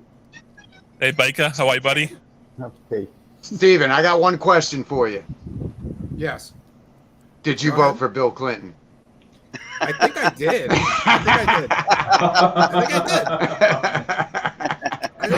He wasn't wearing his catcher's And mask. by so the no way, fat, I so- just want to put on Shame. record that Shame. I was not at all riled up about what he did in the Oval Office, except that I was disappointed. This is the most powerful man in the world, and that's the best BJ girl he could get. You know what they said? He was slumming it. They, you know? they said that Trump was showing people the oral room or the Monica room or something he called it. Yeah, I like don't this. remember. I was like, You know, what? that whole. And by the way, what does that have to do with him using a child molester Yeah. as a source? Right. Like bringing Yeah. up some Bill Clinton from years ago. Throw have to- politics into it. Yeah, we're talking about saucers and you throw politics in there. You have to admire You must Michael be a Horn. lefty. That's why I can't stand Twitter. It's totally manipulated by politics, 100%. Everything, including the UFO crap. It's all politically motivated, 100%. By the way, we want to make sure that we thank and recognize our panel members. So I am going over to the live chat right now. We're going to put Gabber Beast TV into the description, or I'm sorry, into the live chat. You guys should go over and subscribe. He's got a newer channel, does good work. Go over there and support him. Yeah, one second. I'm an amateur astronomer. I'm an amateur astronomer. I got like a P1000 and infrared night vision camera with a 50mm optical zoom lens. I love doing astronomy. I love learning about space. I'm always reading up all the new stuff, that the scientists are learning about space. I got a funny story to tell. Sure, go ahead. I on the Jimmy Church interview with Tyler, I jumped on there and I was like, Tyler should get a job. Leaving in the comment section, Tyler should get a job from Secure Team 10 at Disney Studios because his UFO CGI looks the animation looks amazing. Get a job at Disney Pixar or something. And I left a few other troll comments like, it's all fake, it's CGI.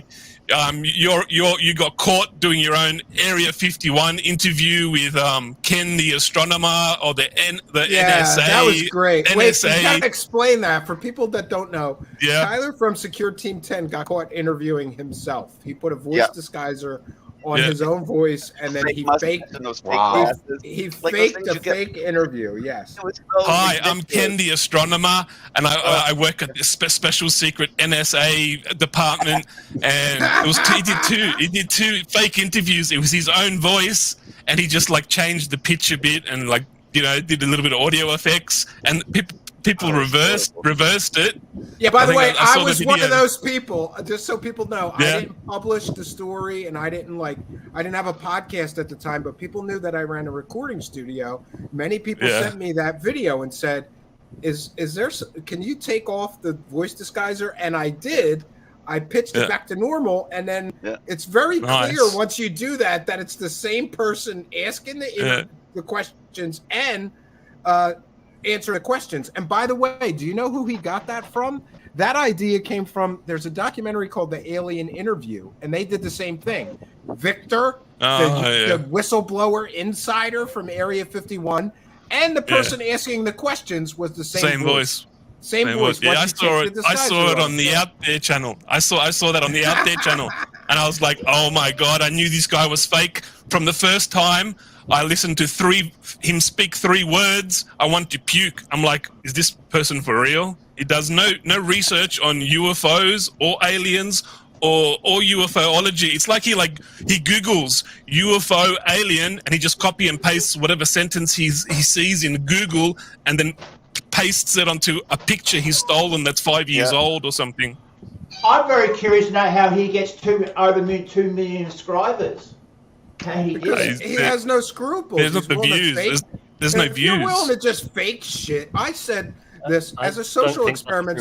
All of us should get together and start one channel where we all have admin access and can upload fake UFO videos, and then we all sign an NDA that we're not going to talk about it until it runs for 3 years, and then we'll split all the money, and then we'll see. That'd be awesome. And we'll do a big reveal at the end. It was all fake. We faked it all. That'd be awesome. I bet you. I've got about 1,000, 2,000 photos, videos that look like legit little aliens and stuff on the moon and stuff, but we could do it. Like I don't upload this stuff because it just looks like light reflecting off things and stuff over there. I have an 11-inch Skywatcher.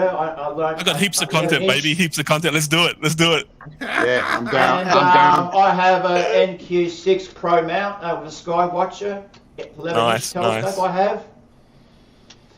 Yeah, I have. Anyway, for a while. So I left those comments. Tyler straight away attacked my YouTube channel with his alt accounts and his friends, started abusing me on my YouTube channel, wrote, do not threaten Secure Team 10 ever again. Well, he's got a little group of people. You have comments on my YouTube channel. Criticism, huh?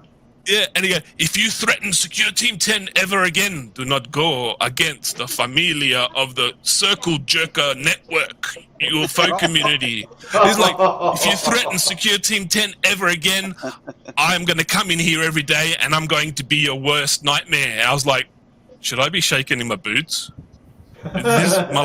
Is this Malacca for real? Are you for real, Malacca? That's how he got all this spam. I got all this spam and stuff. So and then on the Jimmy Church comment, he was like, "Look, he admitted to faking the video." I took a screenshot of it. He goes, "Look, I only faked one video a long time ago, and I've never done it ever again." And he had actually admitted it on the Jimmy Church comments, and then deleted the comment an hour later. But we screenshotted it. And so what I did was, I'm friends with the Out There channel, so I got all his debunks, 5 hours long of Tyler debunks, and put Chinese subtitles and uploaded it to my Bilibili channel. I've been there for a year. I hit 200,000 views. I have a very active UFO community. I'm the number one foreigner on Bilibili for UFO videos. I smoke all the locals. I smoke them.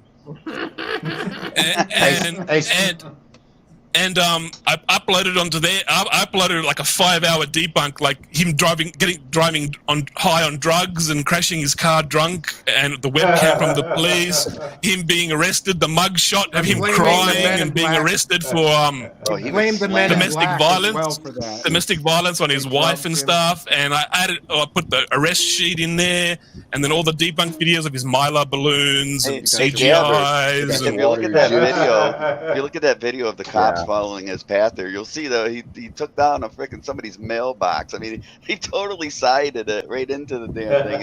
You don't get in the car if you're drunk. If you're high and you're drunk, pay $10, $20, catch a taxi. You don't risk other people's lives. You have to risk other people's lives, man. Now with Uber, there's no excuse for doing that. But what I will say is that I have my own issues with different substances, and I hope that he gets the help that he needs. And apparently he's trying to do things better. Good for him. But I think we should always remember the history. And if somebody got to where they were by faking everything, they don't get a pass for just apologizing, you know? And that's what these guys do. Like Third Phase, well, we faked things 5 years ago. Then we catch them faking things February, March, April, May. You know, they were in the movie. They were in the movie business. They were in the movie business before they got into all this shit. Yeah, no, they're in the business of faking videos, man. Hey, Steve, I gotta hop off here. I gotta put the kid to bed. She just started school yesterday. Okay, well, good. Don't be a stranger. Maybe come be a guest who will play some of your stuff. Hey, yeah, definitely. I'm down for coming back. I really appreciate you having me on. Yeah, my pleasure. Check me out on Rumble. I'm over there on Rumble, Miles Moonbases. We just got started over there, but we got some good content I'll find over there. I'm going to find the link and I'll share it in the live chat, or you can. I'm looking for it. Or Ahmad can. I'll check and it out. I just put the ads be exchange. That is where you track airplanes. I'm putting the link to that so that everybody can see. You can track airplanes and rule out airplanes as a possibility for if you think you're looking at a UFO. But thanks, Miles Moonbases. We'll, hey, what was the name of that? What was the name of that email you told me about? The email. Proton mail. Proton. Okay, Proton mail. All right, brother. See you, Appreciate Miles. it, man. All right, take See it you, easy, Miles. guys.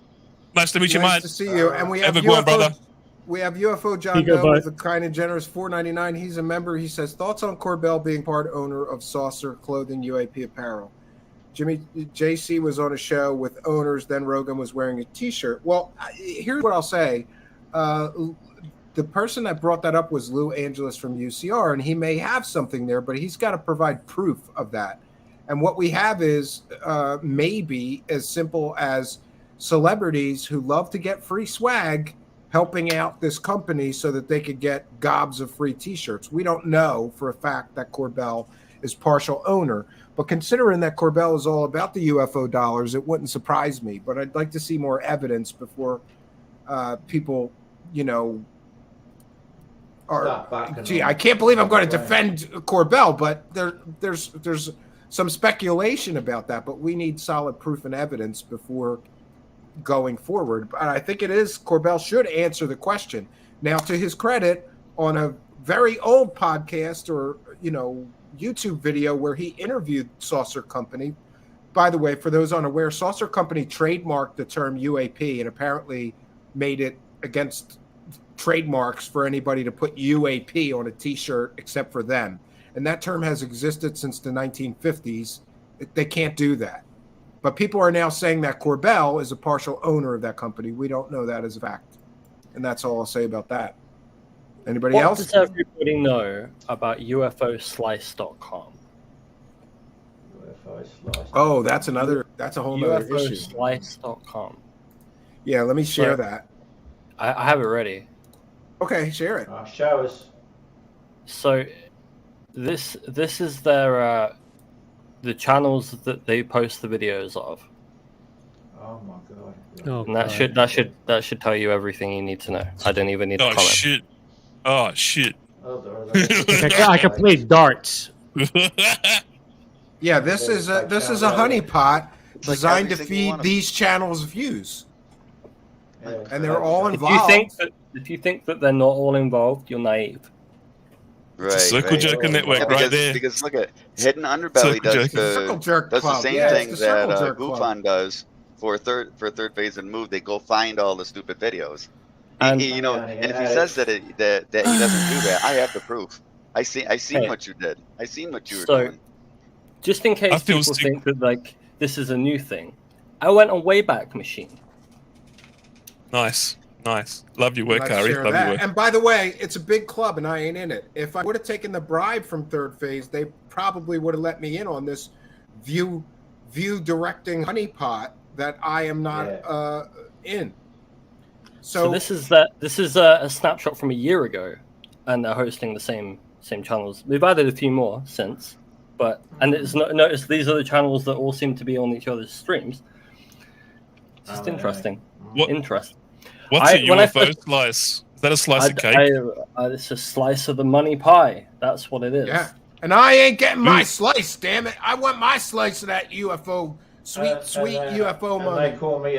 And they call me freaking darling. So yeah, that's just so people who are watching at home are aware that is a thing. And if you think that we're just blowing smoke by saying, "Hey, there's something going on there you go."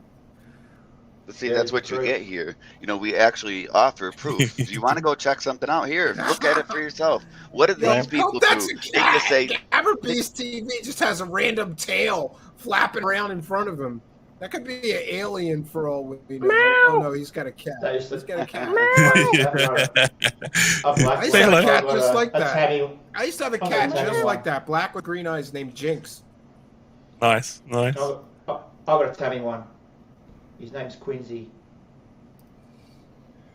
Actually, I've been doing AI drawing where you type in text, and I've been like all yesterday and the day before, and I've been getting all these AI drawings, AI draws for you of like crystal caves with a green river, with a cat on top of a UFO flying with the UFO, with a Mayan pyramid or an Olmec pyramid, and I've just been spamming that, trying all these different combinations of cats flying in the air with the UFO flying past the Earth, and like AI does some amazing drawings. It's incredible. That looked pretty cool.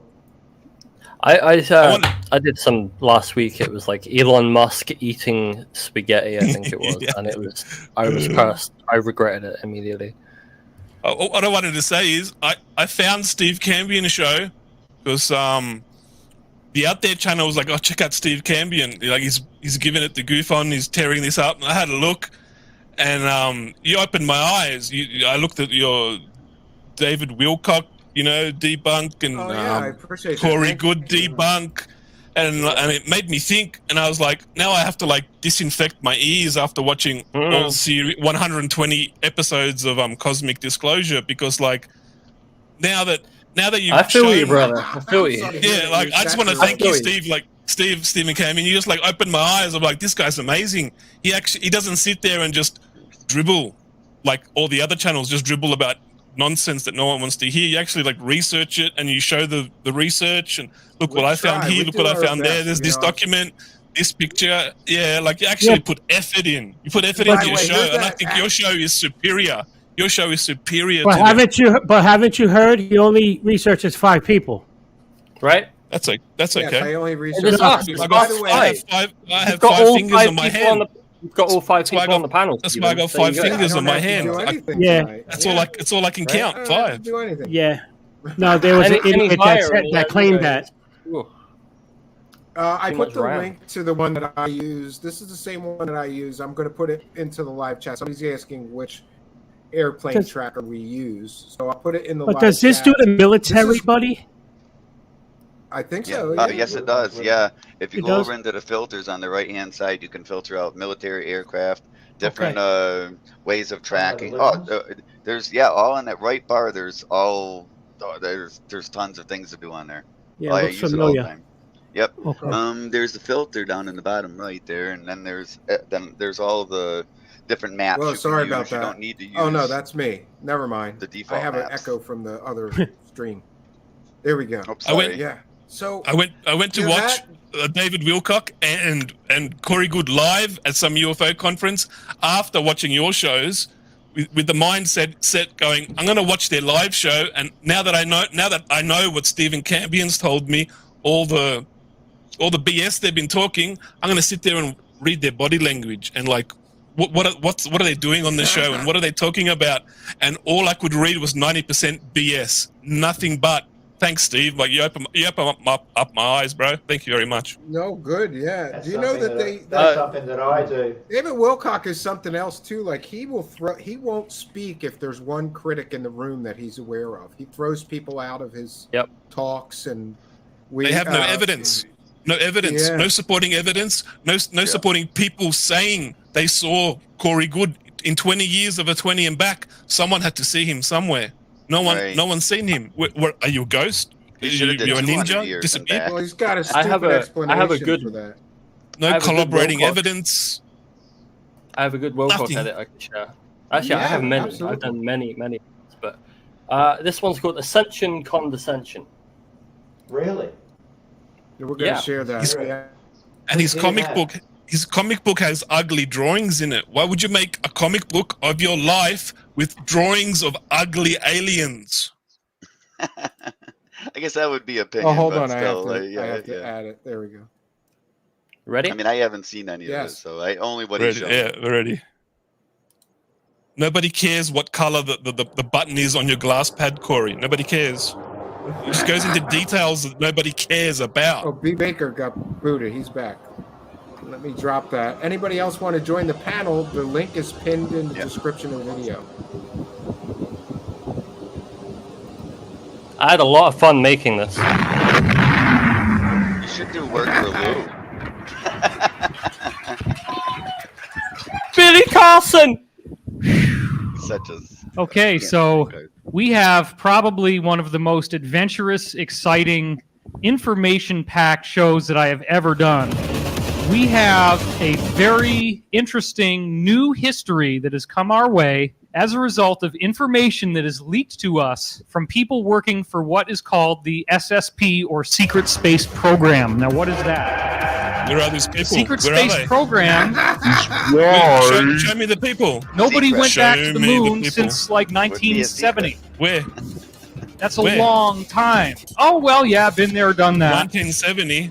Don't need to go back. We figured it all out. We know there's moon dust up there. It's all good. No. Moon dust. That what you're going to talk I want about? to welcome you to an idea. I paid $20 to hear you talk about moon dust. Because with the idea, I would be throwing tomatoes at him. That has been deliberately put upon you by those who do not wish their control to be usurped. Star Wars convention. Boy, those are a lot of SAT words. Why is he using technical words? Here's one of the really cool things that we find out that you're going to hear in this talk. Once it's out, it's out. You'll notice I did not announce that I was going to do this until this morning on my website, because these people work fast. I don't care what you're doing this morning. I do believe that the information I'm going to put here could get me in trouble, but I also believe that you need to know the truth, and that's more important than my physical safety. Why is he holding onto that thing in his hand for? Is that like a comfort thing for fraudulent activity? Oh, no. Look at these people. But she thought that if she got me this book, that it would make me want to read. Now, what you're seeing here is right at the very back of the book. I was so excited about the idea that people were coming here from other planets that I just tripped out like crazy when I read this part of the book. And then this thing tripped me out even more. And I kept going back to this. That was a long time ago. And that what we're going to end up doing at that point, when we use up the Earth's own resources, is we will start to hollow out asteroids and live inside of asteroids in fully habitable worlds. I tripped out on this so many times on this picture that to put it into the show now just makes me feel really. It sounds like he's dripping. There's not it sounds like he's dripping, and that's his dripping story. They fly through the rock using I think I figured it out. Technology that allows them to permeate matter. Permeate. Oh my goodness gracious! Yeah, he says you can go right through things. Yeah. Build-out is still visible to us because do you notice that strange boomerang shape on the moon? Now, this was Richard's conception of what it might look like inside, underneath all the dirt.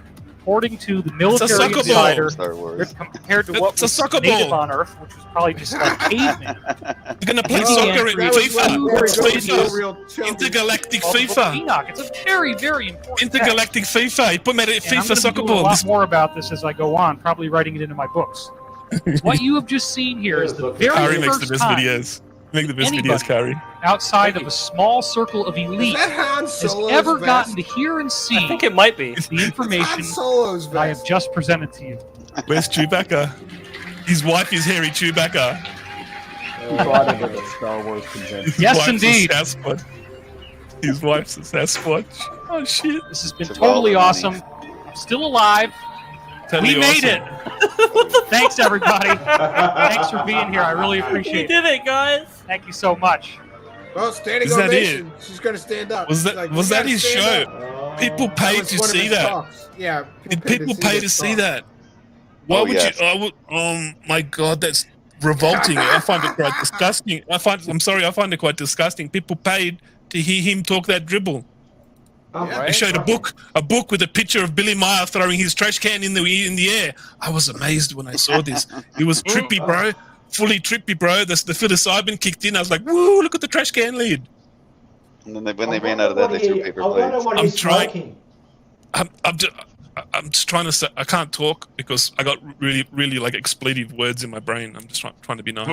Well, don't worry, because the trash mouth's already ruined my 27 cents of ad revenue. Right. And he said, Don't remind me. David Wilcock is a shit cunt. He's a shit cunt. That was a terrible talk.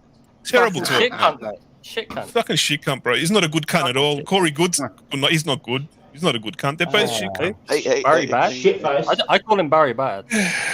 Very bad. Very bad. Yeah, Stephen, about in the Discord, there is a basically an infomercial for that Jeremy Corbell did for Saucer Co.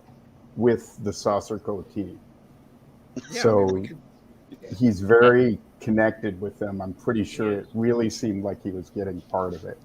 He might Oh, be Corey getting a Good piece did all of the it. SSP stuff too. Yeah. It's 42 minutes long. They jumped on the 17 train. I've watched a lot of That was a very SSP interesting moment insider in the Corey Good interviews, story is when it translated to Q. and Yeah. none of their information correlates with one single thing that Corey said.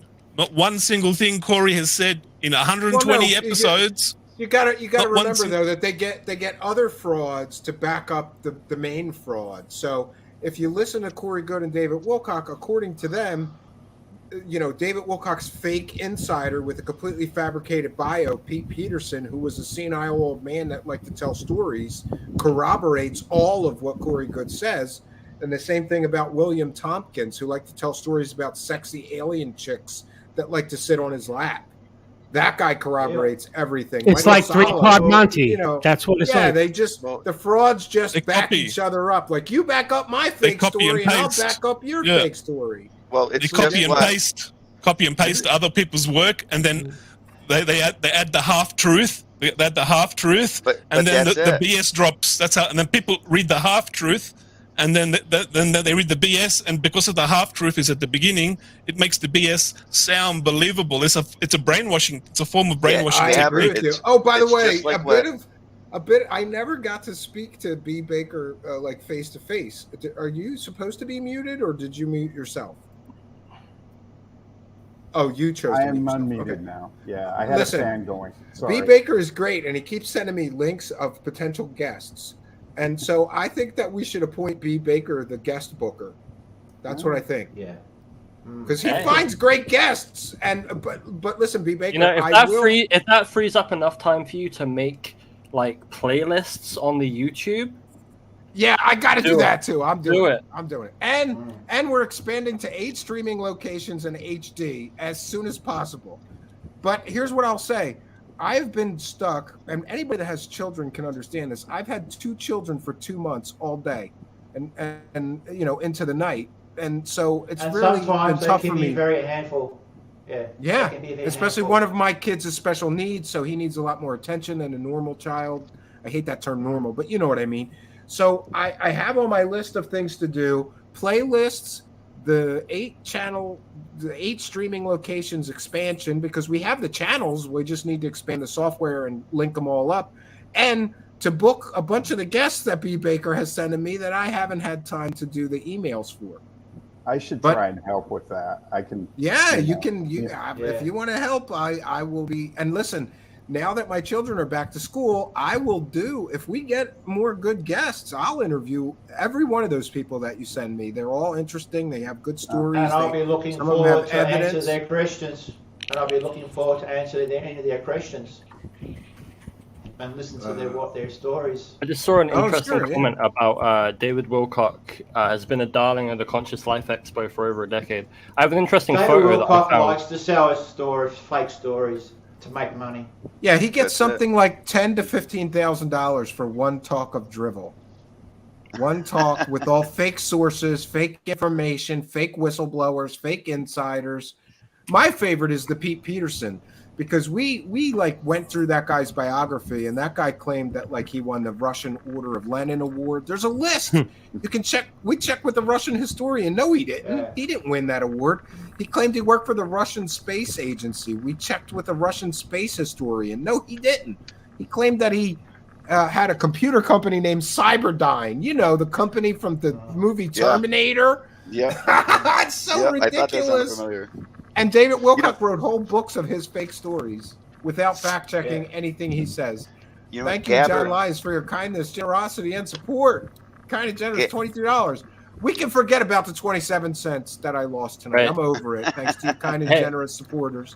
So in response to that comment about David Wilcock, I'm going to share some images that I found while doing a project I'm working on. So this is this is a flyer for Conscious Life Expo 2004, I'm pretty sure, and David Wilcock was on the front poster. Did he really use that picture? 18 years at least. Is this real? That's real. That's a real flyer that I found. It's on the Conscious Life Expo website, but you have to dig for it, but it's there. Oh my gosh! Yeah, he thought that made good. I guess that's what he looks like when he's a teenager. Gabber had Kate made Snyder a is here, Mrs. Dark Journalist. By the way, right on. Kate Snyder. I'm gonna put Dark Journalist on blast because he was just on another show that he gave an interview to, and I've been bugging him for an interview for months, years. And it's been over like 2 years at least. Yeah, Come on, Daniel. We got see what we got to do is we got to get Kate Snyder to apply some female pressure. All she has to do is cut him off, and he'll do the interview the next day. Right? Yeah. I would. Yeah. You know. Now, honey, I'm gonna do the interview. No happy fun time? I guess I got to do the interview with Steve Cambion then, Kate Snyder. Come on. Whatever keeps you happy, honey. Whatever keeps you happy. I call her Mrs. Dark Journalist because it's funny. I did. Yeah. She was on a panel one time, and I tried to get her to wake him up. Like, wake him up. I'll do the interview right now, Kate. Come on. You're in the same house with him. Wake him up. It was pretty funny. She wouldn't do it. Yeah. Hey, Steve, I'm gonna jump off, bud. Yeah, if anybody else wants to jump on, we have open panel slots because Ron is tapping out. Yeah, listen, do me a favor. Anybody that wants to, I need 2 more for 800. Help me out there. We'll right on. Go do that. People in the chat. I will put your. Hold on, I'm gonna put your. I've already subscribed to your channel, Ron from Cosmic Neighbors needs just a few more for 800, and when he gets a little closer, we'll bring him on here when we're sure that we can get him over the hump. So I have I'm putting his channel address into the live chat. We got a bunch of you here. Going over and help him get over the 800 subscriber hurdle. And if you want to, honestly, that's all. That's cool. I appreciate that, buddy. Yeah, no, you do good stuff. I like that show. The show on the Artemis launch. Me and Six talked for 3.5 hours. We talked for 3.5 hours this morning. Me and Six on the thing. Yeah, but that whole launch was kind of like sex without coming, right? Like it was like a lot of anticipation, and then but I'm sure they'll get it right, and they'll get there. They'll get there. It is. But and isn't it interesting that it's actually John Greenwald Sr. who was instrumental in designing the engines in the Artemis. I didn't know that. I'm going to try to get an interview with him. That would be really cool. Yeah, I had no idea. But John Greenwald, from the Black Vault's father, John Greenwald Sr., was involved in many space industries, and one of the things that he did was he had a large part in, I think, the design and engineering of those massive rocket engines that are going to be used in the new Artemis program. So awesome little bit of history. Well, they've reused a lot of engines from previous, from like the space shuttle and previous rocket builds. So yeah, it's just save money. It's government money, right? So they've got to save where they can. I'm just glad they finally video we could watch. I'm just glad, Ron, that they finally have a launch vehicle again, because they really failed. They knew that space shuttle was getting mothballed for 10 years. It was supposed to be mothballed for 10 years. Yeah. They kept it going. Probably the reason why there was those disasters is because those things weren't designed to be used for that long. But and it's in a crazy over O-rings. Yeah, and after they mothballed that program, they didn't have a backup plan for a launch vehicle, and we had to pay the Russians or Elon Musk to get our people to and from the space station. But Musk, SpaceX just sent South Korea to the moon. So, I just think it's because of the payload of the SLS system that Musk doesn't have something that can fit that. So that's why they didn't use him. But I'm sorry, SpaceX they got it down pat getting into orbit and getting out there because they just took South Korea there. But that's another story. But I'm going to jump off. You could bring other people, but I appreciate you, Stephen, and all of you. Thank you so much. Thanks for being here. Thank you, and everybody out there. Thank you for subbing. And you owe me one working 3D printer. You prick. I'm gonna get over to you, Stephen. I promise you. My word. All right. Thing. Well, listen. After next week, the cabin is all mine until next summer. So you can come every weekend, any weekend you want. We'll do that. You let me know what's good, and then we'll do it. I'll have food and refreshments, whatever you want. Just get all that rock work. Try to get that done before I get there, okay? I'll see you guys soon. Thank you. All right. Thanks, Ron. How do I get out? I'll throw you out. You're not allowed. Yeah, I got a 3D beat. No, that's not it. But there we go. He's gone. Would you like to see a UFO? I saw that was like, if you get 15 Jupiters, put them side by side, that's how the diameter of it was. I filmed it for 2 minutes, and I drew a picture of it, of what I exactly if you want, you can saw. Did you film it by raw? It's an exclusive. I haven't uploaded it onto my YouTube channel yet because I'm going to do the video editing, and my camera's gone funny. Curry, can he share that? Do you want to email I think he's got the drawing physically. We share. I got the drawing physically. Use the program. We share. Yeah, you could share the drawing, I guess. And he's got it. Like, is it on paper or is it on the computer? It's on the computer. I just got loaded up in the browser. You can email it to me. Discord. I can send it to your Discord. I can send the picture to your Discord. Yeah. The browser. You can do that, or send it to truthseekershow@gmail.com. Hey, while he's doing that, here's my email. If you share it there, I'll be able to share screen here, and we can all take a look at it. Where did you film this thing at? I saw a comment a while back in the chat about how why Elizabeth Wilcock left David, and apparently it was to do with a compromising situation with Corey and reptilians. And I'm just whoever said that, can you explain that a bit more? And while we wait, we could watch. According to David Wilcock, he got butt raped by those reptilians. Those evil reptilians butt raped him.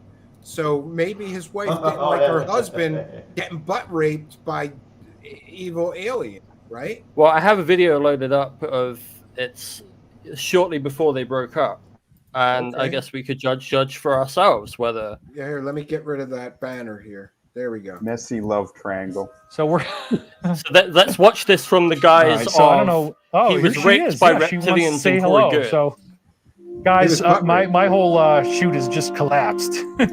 But here we go. If you wanted to see my killer, this is my killer, everybody. This is my big dodo.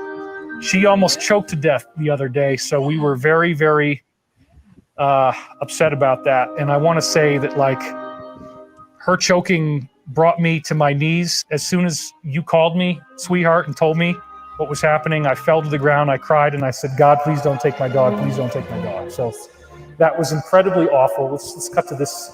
Is it that one or is it that one? It's that one. There it is. It's 3.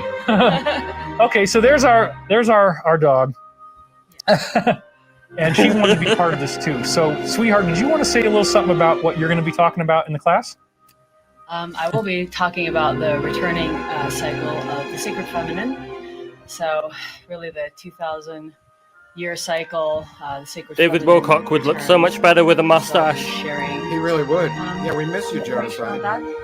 Well, and I noticed too, I mean, you've been taking notes on like everything that I've been talking about. So she's going to be really, really studying the material in the class and then giving a curriculum that weaves in the cycles of history, the geometry, the solar flash, interplanetary climate change, Christ consciousness.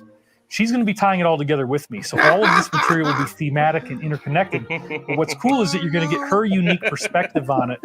Because honestly, part of how she was able to land me is that, because it's true. I mean, I had lots and lots and lots of proposals, to put it mildly. So it's because of what Elizabeth has been doing for the public. That's true. We knew each other for 3 years. There was no romantic interest. And I circled back and I said, you know what? She has never tried to take advantage of me or take advantage of the access to me. She has my phone number. She doesn't call me very often. This is the kind of person I can really trust. And by God, it has worked. So thank you, sweetheart. Thank you for everything you do. You look ravishing today. And do you want to say anything else about what you're going to say in the class before we start the meditation? I always tune in, so it's going to be a bonus. It'll be a 2-part bonus. And I tune in to the people that are present. And I normally speak about the themes of the sacred warrior and the sacred feminine and how they empower each other. So I draw from many years of the martial arts and Taoist studies and my love of returning the sacred feminine and the role of priestess back to society. So I call it the third role for women because there's wife, there's mother, and then there's this other role that women had 2,000 years ago, 5,000 years ago, a sacred role. Where we're going to pull focus on her now. Thank you, buddy. Now I get to be blurry. Where women, it was a valid station so in society to devote themselves to their spiritual path. This is all in real time. Like, this is a real time 5 minutes. So that's one of my sacred you just added music and these paintings. All I did was cut around in the 5 minutes. I didn't add or cut in. And I've always really enjoyed your teachings. I think that you, even for me with all my lofty knowledge, there's something about when you have a person who's living through these teachings and processing them and going through the hardships of daily life and then applying those teachings to the hardships of daily life, where when you get that kind of informed perspective, it's a lot more meaningful than somebody who just writes a book, but they're not really out there living that message. And I do believe you're living the message, and that's why we put it first. I've been in the field for a long time. Oh yeah! Hi, Mom. Happy Mother's Day. Hi, both moms. Happy Mother's Day, and we welcome all the people that are going to be part of this class. We're going to spend many, many hours together as a family. Yeah, and you're going to have two whole sections that are going to be coming out in the middle of the week. So while you're in the middle of the launch, it's just like every couple of days you're going to get something new, something new, something new. And so she's going to have extended teachings for you that are really wonderful. It's going to be on the set. It's going to look beautiful. I'm very excited about it. You probably kept all the money. Right, Joe. Oh, it's lovely. By the way, welcome my flock. Hey, Hey. There? Hey, Sarah. Yeah, I'm here. G'day. My flock, good to see you. Well, hear Good you. to see you guys too. Yeah. Good. I'm real. Welcome. Thanks. And I gotta say something to BB here. BB, I love you, and thanks for coming the other night. You're awesome. You're based as hell. Everybody loves Steve Baker. Well, except for some. Oh yeah, he's based as hell. Everybody subscribe to my flock. She runs a hilarious show. It's great. Right. Except for Sundays. Sundays are more serious. We'll get. I will get your YouTube link, and I will put it into the live chat so people can check you out. Is it just my flock with the rooster? No, it's my flock is everywhere. It's capital and the I got it. I got okay, it. good. Yeah. So I mean, I technically have 3 accounts, but this was my main one. So what story you got for us? I know this channel. You do Star Trek stuff and weirdness, right? Yeah. Wasn't Yeah. Gabba TV getting his browser ready to share us his drawing? Oh, I I think go live too. I sent the email to you with the pictures. Unless you want me to just okay. show One it from my second. We're going browser. to share my Flock's channel in the live chat, and then we're going to go when over you're to ready. my She Gmail played a here. hilarious video with Lou Elizondo Thanks. over the face of Wesley Crusher. Yeah. And talking to Picard. You've got to. Oh, it's brilliant. Oh, somebody find me that link. I will share it. Well, this Who is made crazy. that? Who said it? I got it originally from Area 503, and then I, took it, and then I fixed it and added more to it. It's like we'll the share end that part. next if we can find it, or send a Did link. anybody see? If the I link had in a the rent, private- just drop it. Put the link in the private chat. Here we have Gabbard TV. Look at this. This is weird. Okay, start with the orange one. That's what I saw. That's what I first saw. That orange one. I was filming Jupiter with my infrared camera, and this just manifested above my shed. Just popped out of nowhere, and I'm looking up and down the sky. I can see. I live on top of the highest mountain for the entire region, so I see stuff coming from the horizon and passing over. This just appeared above my shed, and I was just looked up and I was in shock. I was like, what the hell is that? It was like a white ball in the middle with a slight yellow hue, and then it had these lightning bolts, like spider legs, coming out, 4 or 5 of them, and they were orange, like Dukes of Hazzard orange, but 50% transparent. And I was just like, my camera's pointing that way, I'm looking that way, and I was like, take a size measurement. So I looked at Jupiter, then looked back at it, and I measured. You could put about 10 or 15 Jupiters across its diameter side by side, and that's how big it was. And then if you compare it to the moon, it's like 30% bigger than a full moon. So I got my camera up, lined it up, and I filmed it for about 2 minutes flying. It flew off down southwest. I And you checked have a the video satellite. of this? Yeah, I got a video of it, and it flew off south. You got to share that with us. Not tonight, but if you could share that with Yeah. me, I'll broadcast it. We'll talk about it and see. Hey, what we'll have him on for an episode, man. That sounds Yeah. cool. Why don't you come on? And That's not a problem. That's me using filters, trying to see inside the light to see what structure is inside the light. I use filters, and I have to I only did a couple frames, but after seeing that, I'm going to go over every single frame and then run filters to try and see what sort of shape is inside the light. That's bizarre. Yeah, you But, should come on I and we'll saw play that- the video yeah. and talk about Yeah. it. I could Cool, do cool. I that. see all sorts of strange stuff all the time. That was the most amazing thing I saw. I looked up and I was like, oh my God, I was in shock. I was in amaze. I was in ecstasy. I was in bliss.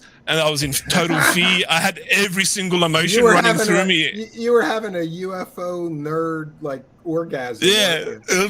He creamed everywhere, I'm sure. It was amazing to see. I wish you guys could see it. I wish you guys and girls could see it. It was amazing. And then it just Well, went. they can. We'll have you as a guest, and here's what you should do if you're willing: get all of your best videos together in clips, and then come and be a guest, and we'll look at them and we'll let everybody see what they think. I would do that. That looks pretty interesting to me. Not to worry. I try to be as transparent as possible and show as much information as possible, like examining, with filters, examining frames, showing, satellite apps and plane apps, and I can't explain most of what I see. So I just sharing what information I can, and people can make up their own mind what it is. I'm not going to sit there claiming it's this or it's that. It could be, what I saw could be a secret military hypersonic drone or something, or a new military spacecraft. Or It looks like something there's some structure inside the light. So yeah. My flock. How can I find this? How can I find this Lou Elizondo video on your channel? What is it? Do you know what the title of it is? I just dropped it in the private chat like you told me to. Oh, I'm sorry. I just got your channel when I opened that. Let me try again. Sorry about that. Is that your bird in the background? It's one of them. Yeah, I have 6. That's either Yoda or Lefty or both. I have doves. I don't have. What is that? Parrots? Yeah, I have 2 Yeah, very it's just taking me, cockatoos. that link is just taking me to your videos. Oh my god! But okay, good. Somebody I can find tried it. Wesley Crusher and I'm sharing it. Yeah. All right, good. He's got it. Oh, there we go. All right, there we go. Here we Good. go. I haven't seen my clipboard in a while, guys. Sorry. Okay, here we go. This is from My Flock Is Everywhere channel. I shared her channel in the description of in the live chat. So if you like this, go and subscribe. My favorite They're lying by omission. Right? Oh dear. My name is Blue Nearly the last decade, I ran a sensitive aerospace threat identification program. Can you tell me what this maneuver is? Unidentified aerial technology. It was in this position. Oh no! I remember this from Area 503, but this is a better version. What's on his chin? Yeah, it is. Choose not to answer. Trouble for doing that maneuver when he was in Starfleet. Right. Yeah. And he lied about it. Yeah. It's called Ensigns of Command. Still alive. Right A on. child playing on my ship. But I never forgot how you already knew every control, every display. You behaved as though you belonged on the bridge. And then later, when I decided to make you an acting ensign, I was convinced you could be an outstanding officer, and I never questioned that conviction. He's not talking to Wesley, is he? I added the rest of the whole ending. I added. I love it. I love it. No, that's beautiful. Oh, I love it. What a pimp that guy is. Oh no. Oh dear. I love it. That's very artistic. Very artistic, baby. It's beautiful. I love it. Love your It's funny too, 'cause as soon as I saw his upload, I was like, "You didn't do it right. Let me fix it." You gotta fix it for you. Yeah, but that's a great part about like some art. You could take somebody else's edit and then add some extra stuff or whatever. Right? We got you. Not this time. I love Jonathan Frakes. Right? Oh my god, I know.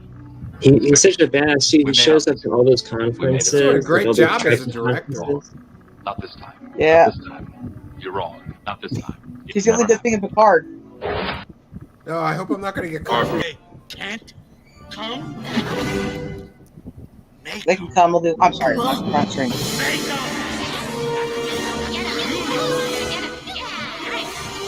Oh, this is ridiculous. Beautiful. It's great. Can't teach that. Can't teach it. What if they? Is that Major Wait, League? put it back. Put it back. Oh, Put it back. Sorry. You have a cameo in this video, Stephen. I did? Oh yeah, I did. Yeah. Yeah. Your CW's nipples. Remember? Spooky. Spooky spent 2 months on the video and just put me in like a little 1 second. I never even Little finished extra. it, but Little it extra just took on. too long, and my computer was like, I can't do this anymore. It's too big. So I was like, I'm done. I can't do it anymore. Well, thanks for the cameo. Much appreciated. You're Jeremy welcome. Walter is here. What do you think of all this drama, Jeremy Walter? I know that you're here for the real UFO stuff. The real Walter Bosley's in the chat. Oh, well, he can join the panel. Yeah. But yeah. he had a cameo in that video. I hope he enjoyed it. I heard he called the recent video with CW Chanter working through some issues with Walter Bosley and Joseph P. Farrell with action figures. It was quite something. Something to behold. It was a whole thing he worked through there. Well, I saw that. That was quite funny and strange. That was Welcome, really Jeremy impressive. Walter, who's a bit more serious than us misfits, right? Jeremy, A you're out little there. bit. I try to keep it real. Hi, Jeremy. Hey. Yeah. Hey. Yeah. So that they was had everyone else on incredible. panel. I don't always say hi to BB, but you know, it's because BB's based. I don't tell you. So, do you have a story for us? Do I have a story for you? Thank you. I do. was muted. Sorry. No, the lady. I love panel shows. Right? Are you asking me if I have a story for you? I do have a story to tell. Oh, but- there's all of you there. There you go. All right. So There's more man candy for the ladies. I get in trouble because I don't have enough man candy.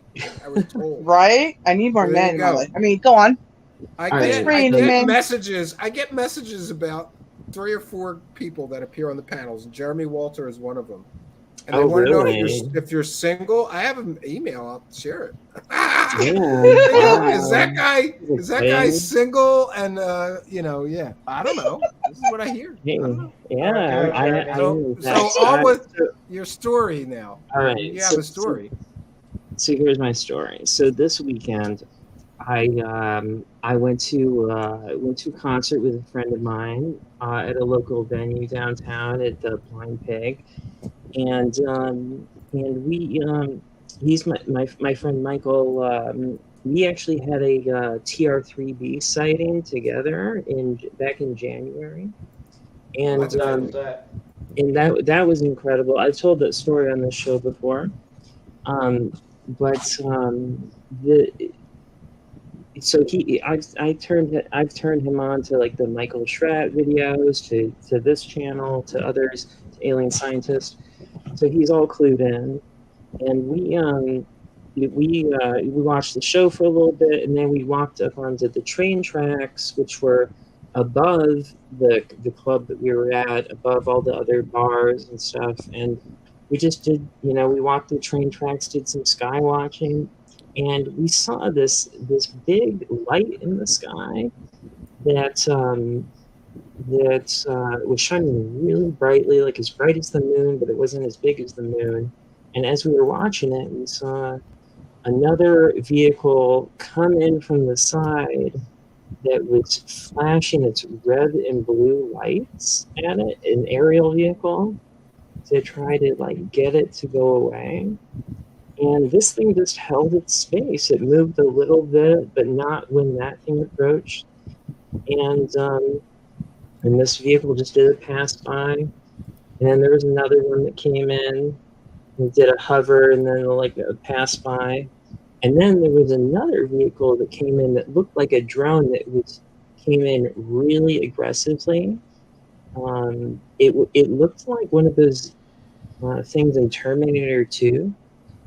Like where it had the two hover like propeller things at the front, two in the back, and it had red and blue flashing lights on it, and it came in like super quick, way faster than a helicopter could go. Like an Osprey. Yeah. Mm-hmm. Yeah. Cool. Yeah, It's very common that you hear of helicopter sightings right after a UFO sighting, which always makes me wonder. Yeah, but this thing was like, from there to there in the sky in like 2 seconds. Like it was way faster than a helicopter could go. What location? Well, that's was interesting. This? Yeah, and so location? What's that? What location? Oh, in Ann Arbor, Michigan. Very interesting. And what time did this happen? About midnight. And it was interesting. We were out there. We were talking to each other about how, my friend was saying to me, he was like, "Look at all these other people that are, they're so caught up with what they're doing in the moment. They don't even look up and they don't see all this stuff happening." So you're the only one that saw this, or did many other people seen this? My friend and I saw it, but there was no one else that was like looking up and was like, "Oh, what's that?" Like people were like busy getting their drink on or whatever. Like, or they're too focusing on their damn phone. Yeah. Yeah, I mean, it was. I mean, we also saw it from where we were standing. Like I said, we were up above everything else. So we saw from our position. We saw an ambulance come in, and another location from far away. We saw a car crash, and there was all kind. We could see everything from where we were at. So it was an interesting location. It's pretty cool. I saw something similar when I was at RAA near an RAAF base a couple of years ago. If you want to hear about that quickly. Yeah. A very, very similar story. I was out. Wait a out second. At Wait RAAF a Richmond. second. Wait. Hold on, Barry. All right. Hold on. Wait, let me get rid of that. I was out near RAAF Richmond, our Air Force base west of Sydney, out in the middle of nowhere. It was like 4:30 in the morning, and there was this huge, bright, white light up in the sky. I was having a cigarette, and I was like, "That's not a star. It was just sort of hovering there. And then the next thing I noticed, I could hear all the F-18 Hornet fighter jets firing up on the runway. I'm like, why are the F-18 Hornets firing up on the runway? And I kept looking at this star, this huge bright star. It was big, it was bigger than Jupiter. And then I heard a light aeroplane leave the base and then fly directly towards where this light was. And then I was like, which base was this in Australia? RAAF Richmond, west of Sydney, about an hour and a half west of Sydney. And then they send like a scout plane, like a light aeroplane that doesn't make much noise. You could just hear the propeller, and it flew directly to the star. And I was like, hang on a second, they've taken this as a threat. I've been in Air Force cadets for 7 years. I've done an aircraft recognition course up to the advanced level, so I've been trained to differentiate between civilian and military aircraft and read the serial number on the back of the plane to differentiate the two. I used to be on the rifle. I used to be a sniper. I used to be on the rifle team. I used to do interstate rifle competitions on RAAF bases. I did do one rifle competition at Richmond when I was younger, when I was 17. What rank? I was only leading cadet for 7 years because I didn't go on the promotion course camp and marched up and down the RAF base for 6 hours every day for 2 weeks. I went parachuting instead at the army base. Okay. But I had the run of the show. I was basically like a sergeant or flight sergeant there. I had the run of the show. I had a lot of respect there, and I helped all the other Air Force boys and girls, learning together and stuff. So, but I didn't need rank. I didn't need rank to show my authority. I had respect because I was a good cadet, And I did the parachuting course twice with PTS down in Nowra, the Army Parachute Training School. I chose fun courses to do instead of promotion courses, which were boring, and you got to march for 6 hours a day up and down the runway for 2 weeks. I was like, hell no, I'm going parachuting. I'm skydiving, baby. Yeah, I loved it. That's fantastic. That's cool. I did ROTC in high school. Yeah, I've often wondered about the people that actually jump out of airplanes on purpose. Doesn't it take some kind of you have to convince yourself to do I don't know. My thing would be to hang on and not jump.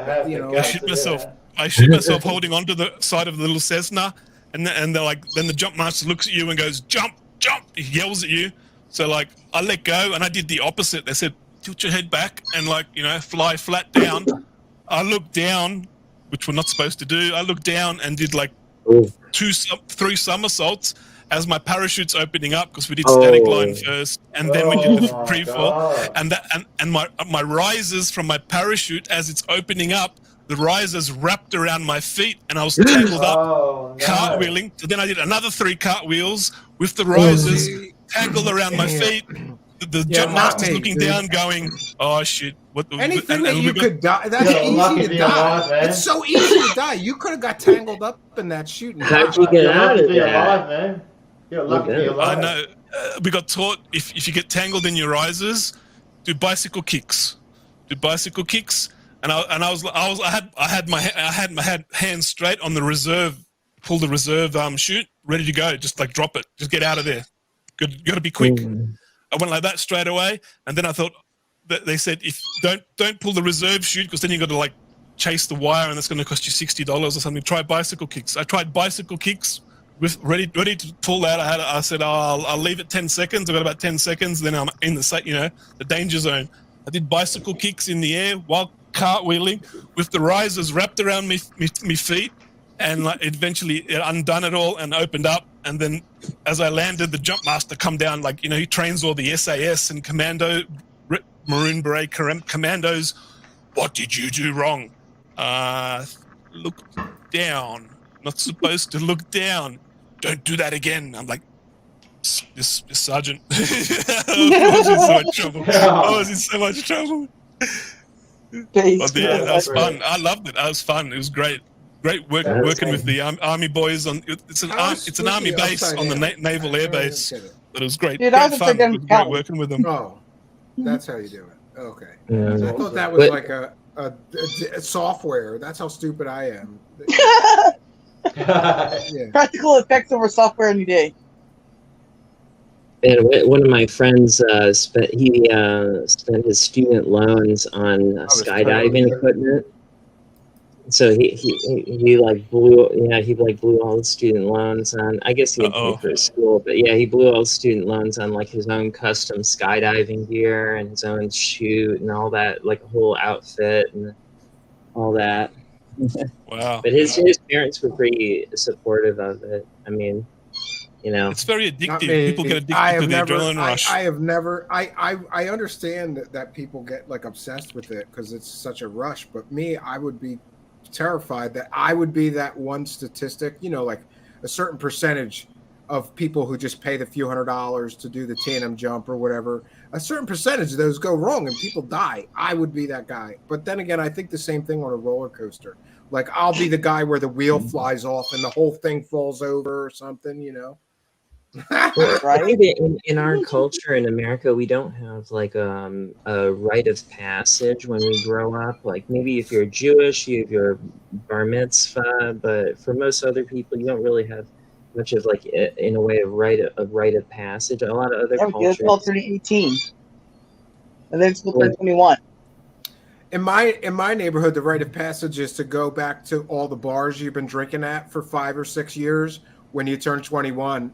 And show them your ID. Right?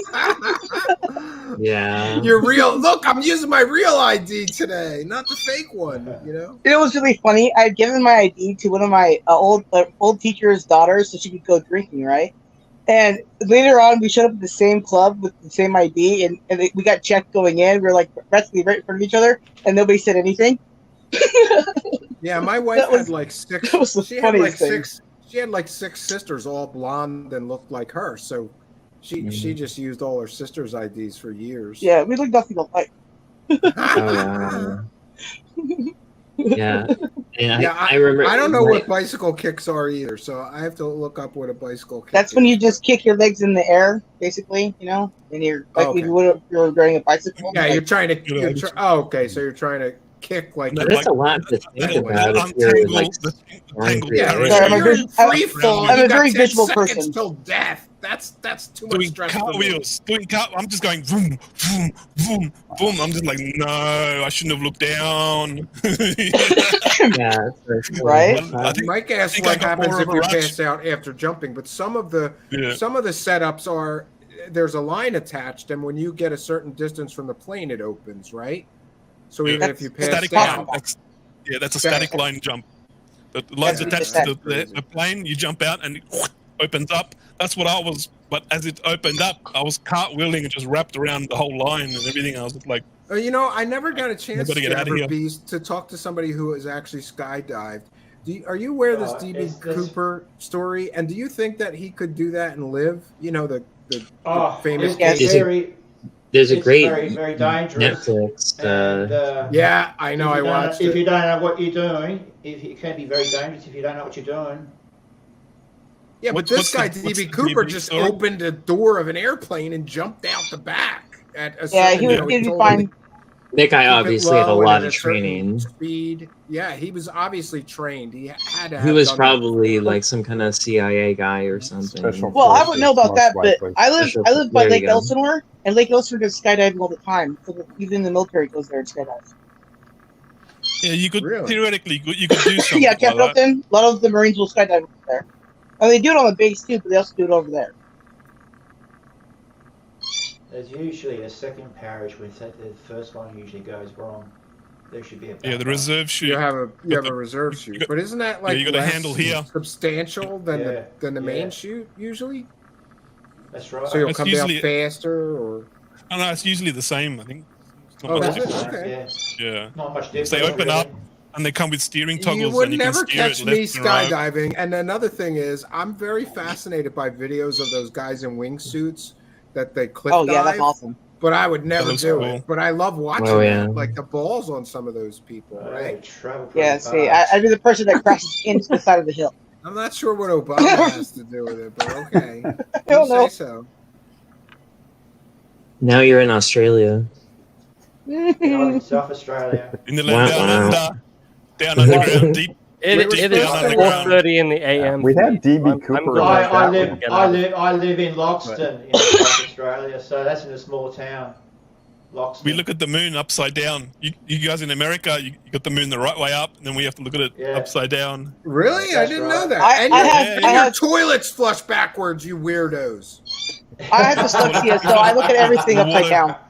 Water goes backwards. I was being interviewed on Bruce C's old channel for like an hour. Yeah. And so I was talking to him. He was like, Bruce, you know when you take a picture of the moon with your telescope, you see it that way, and then I see it upside down with my camera. So and I'm getting the same structures on the moon that you're getting, but at a different angle. So if we merged our photos together, we would have the entire complex in like 3D. And he was laughing. He's like, we have to do that. That's crazy. Have you seen his videos where there's UFOs, like dozens of them coming out of the crater, in and out of the crater? Merif Hindiatis or something. Yeah, I saw that one. Yeah, that's pretty they come out. They actually come out of the holes of the crater and then zoom, fly off onto the surface. That's amazing. Exactly. That's amazing video. Amazing capture. I know the way he did it with his 14-inch telescope he uses. I'm so jealous that I want his telescope because mine I'm using is a Skywatch 11-inch NQ6 Pro mount. The thing about it, very nice. And I haven't used it for a while, you know. I've seen some strange stuff on the moon. My bird. If one of you guys could help me, I'd really like to buy a telescope that I can use to take pictures. I am selling mine. I'm actually selling mine for a couple of $1,000. Yeah, that's probably beyond my with all the cameras and shit. At the time, I give it over. Yeah, and I'd like to get a camera. I'd like to get better cameras for filming night skies because I can throw you the camera with it and all. Yeah, I've got a few cameras, but they all look everything that I film. I showed Spooky some. Remember Spooky? It just looks like a light blob in the sky. It doesn't look like anything. You can't get enough definition. You see more with the naked eye up there than you can with the camera zoomed in. I don't understand it, but I guess it's dark and the image sensor. That's not entirely true. I'm thinking about planning to use a high-speed camera on a telescope. Actually, that's pretty cool. Really? Something like 1,000 or 2,000 frames a second. No shit, really? 2,000 frames a second on a telescope? I was just thinking about doing that. Because look at it this way, because UFOs, they fly freaking like light speed, like the speed of light. You know, it's true. You don't see them because they travel so fast.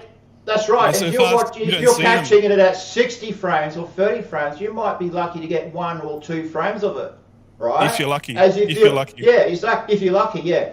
And if you're using a high-speed camera, you'd probably get a lot more. You know, maybe 2 or 3, 4 fracking frames. You might be getting about a dozen or more, you know? Yeah. Then you got the logistic problem. And a lot in more detail, of course. And then you got the logistic problem. Infrared. You could have your telescope with the mount that follows the moon, and you could film it all night long. But how are you going to watch like 6 or 8 hours of moon videos in slow motion to you know? If you film the moon for a month, it will take you 2 years of logistics to watch every video in slow motion to catch that at least an 8 terabyte hard drive. That brief moment where they fly in or fly out or do this or do that, doing a UFO business over here. Well, that's what I don't understand. Like Anthony from Unidentified S4, he takes hundreds of hours of actual sky footage, and then he sits there and he scans through it to try to find anomalies or something interesting to to focus on. I don't understand how he does that. I don't understand how he very time consuming. Tedious. Yeah, I know, and he gets some good footage. He gets good footage. That guy Crow 777, he does the same thing with filming the moon, and I've seen Crow. Crow's got some good work. Yeah. I've seen some of Crow's work. He's done really good work. The lunar wave thing is pretty. Is he the guy that used to be into Stephen, there's an interesting question there at the bottom. Okay, question. I keep hearing you refer to Spooky as she. Why is this when it's clearly a dude? I'll let Spooky handle that question. Fight me. A little bit. Right? I do not really care It's like, it's not that big of a deal, but I'm trans. Hi. People like me exist that have deep voices, but anatomically are not. So We love you, deal. Spooky. We love you, Spooky. Yeah, I love me too. We're all people of the universe. We love you, no matter who is what or what Oh, is with. I don't We love feel you, attacked. we I'm love just you, baby. clarifying. I'm clarifying for the dude. Yeah. I assume that's a dude. I don't want to misgender here, but yeah, you know. We're all people of the universe. We're still the same. And you know what? The truth is that here at our show we accept everyone, and I really don't care what you want to be called. Just make sure that you let us know, and then we support your decision. I don't care. You know, like I care about the person and it's a private medical thing. And Like, in the case like of Spooky, I care more about the quality of Spooky's work than whatever gender. I don't care, honestly. I would give Spooky. I identify as a problem, Stephen. As if a Spooky problem. was a eunuch, I would give her a job. A gay man, I would give her a job. I would give her a job no matter what Spooky was. I don't care because the quality of her work is so good. And you know what? Actually, we can be honest here, Spooky. It never comes up between us, does it? Not really. It never Like, does. the only time you've ever brought it up to me is when you called me a unicorn because I don't do the whole SJW thing. I realized what I identify as. Though. I identify as being crossed. Yes, but you That's should what's- know that's though. what's This happening. is very important. I think that I'm very, very accepting. But if you watch like libs of TikTok and you hear these people talking about 8,000 genders and all that stuff, like Spooky's a unicorn because Spooky's trans, but doesn't do that far left crazy. It's just I identify as female. That's it, and that's fine with me. The narrative of my medical thing got completely hijacked by a culture that now expects me to follow along and go, "Oh, I'm outraged and offended," and I'm like, "No." Yeah, I'm and good. by the way, Spooky, what do you think? What do you it, think Spooky. of Dave? What do you think of Dave Chappelle? Here's a perfect example. Dave Chappelle is a funny motherfucker. I'm sorry. There you Right? go. Like he is so, and he's on point when he talks about like racial things. Like when he comes at it from talks about everything. Right. When he I comes love from where Dave he's Chappelle. coming from, it's Love like him. you have to understand the context of the comedian and where they're coming from instead of just going. He said a thing bad. Rah. It's like no. Oh no, that's I just hear what things are said. Don't those things. God, the things. Oh. Kate's right. Based. I am pretty based. You know? We're just making mountains out of molehills. No, I Dave can't lie though. Chappelle's- When people start identifying as cats and with all these Hey, weird what? pronouns Word's okay. and I wish I could be a cat. and but I can just really had You know, a Oogie young Dogie be a person. cat. I just had a young Not his person that I misgendered because they didn't tell me. They said I'm not he, and I said, "Oh, I'm sorry. Are you trans?" And they're like, "No, I'm binary, and these are my preferred pronouns." So then I had to make a mental note. When I saw Non-binary. that person, non-binary, yes, but it is confusing for listen. When I I'm when learning I was- disabled. I when can't. when I was younger, I we had gay people, we had bi people, and we had a very, very few trans people, and that's it in our circle And of all of our retards, friends. Jeremy. And by the way, I went to goth clubs, so there's a lot of gender bending and weirdness and industrial clubs, and you know That's and hot. I was totally accepting of all of that, but it was so much simpler when I was younger. But now I'm a get to this DJ. situation- I've worked in all the clubs in Melbourne. Yeah. And It gets a I'm a lot more junkie. complicated now. I've seen it all. People are identifying as cats and want to be called cat self, and I don't get it. Hey, I'll just call by people whatever flock they is want. fine. I don't care. Look, but, you know. look, just by flock is fine, okay? You don't have to call me a bird, although it's fine. Bird self. Just don't call me Shirley. No, it's just don't call me lazy dinner. No, this is what I say. This is what I say all the time. I don't care what you call me. You can call me any ad hominem you want. Anything. I don't give. Well, who cares, right? Oh, a word. Oh no. I looked to the left and look, I deleted it. Okay. So therefore, who cares? But just don't call me late for dinner. Oh my God, I hate cold food. That's gross. Nobody likes it. Ew, gross. No. That's Greg Williams says the wacky world of Wilcock will resume Sundays in September. He keeps promising new videos. Dude, I I want to can't see wait how his because the anti-gravity next is. video Mondays. He better have a hover car Wilcock because that Monday. year deadline is right about now. He's supposed to have a. That's already passed. Is that what he calls the show? Is that what the show's called? Wacky World? No, I call it the Wacky World of Wilcock. Wacky World of Wilcock. We're making Wacky World of Wilcock. Yeah, we're making. And he sells fake stories to make money. I have a funny David Wilcock clip. It's only 30 seconds long. I could share that before I get out of here because it is late. Oh, well, it's late where you are. It's late where I am. Early. It's 20 to 5 in the AM. So Dude, it's only 8. It's only about 9 o'clock here. PM. 10 past I'm in the 1 past. in the afternoon. Well, some people. Yeah, go ahead. Oh, I'm sorry. It's my turn.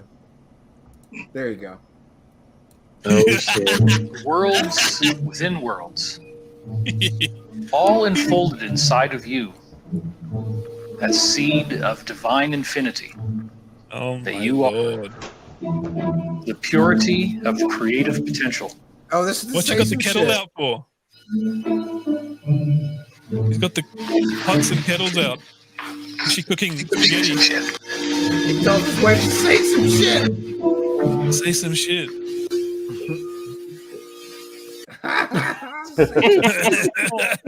Oh wait, I do happen to have a video of me like rapping the transcript of Cosmic Disclosure.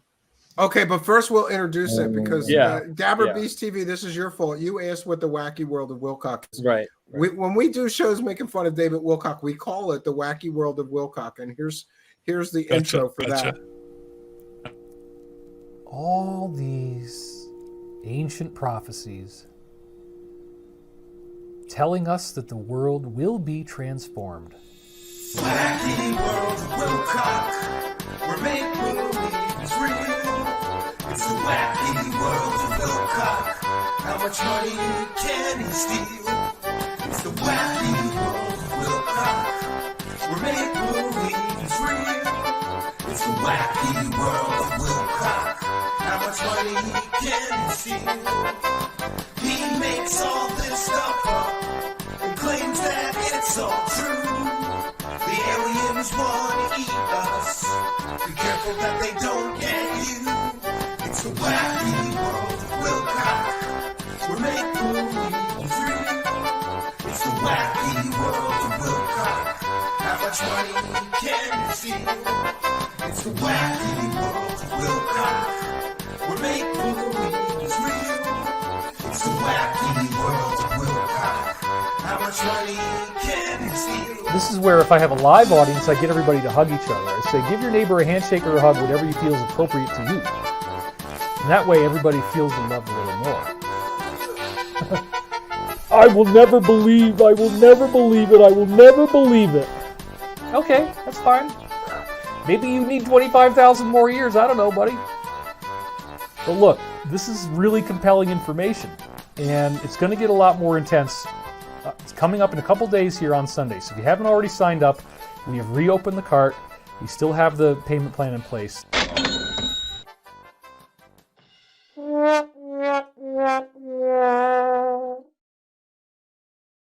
He's using the existential dread to fucking peer pressure people into making money. That was dirty. I feel gross. Oh, I it's need to shower. ridiculous.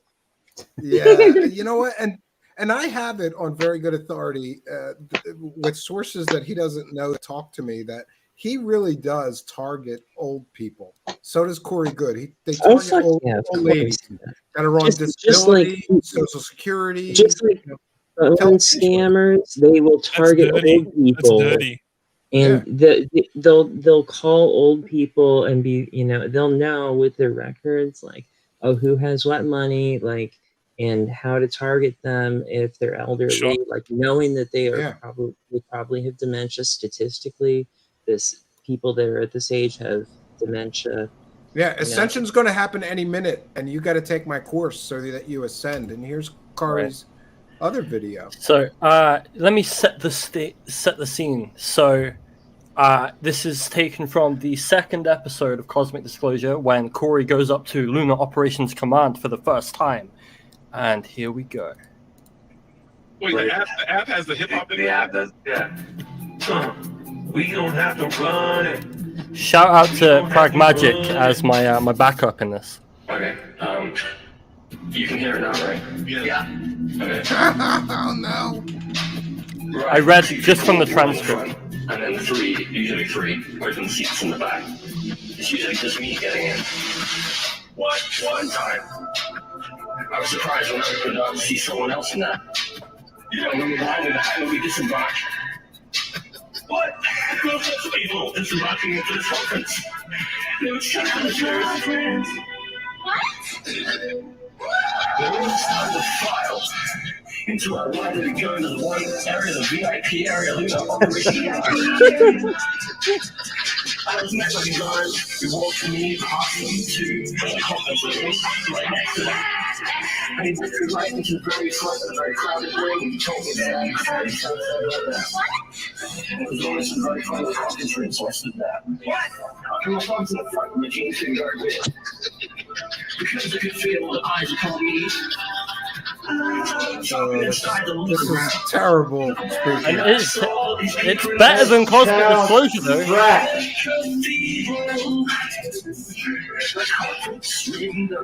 Very high.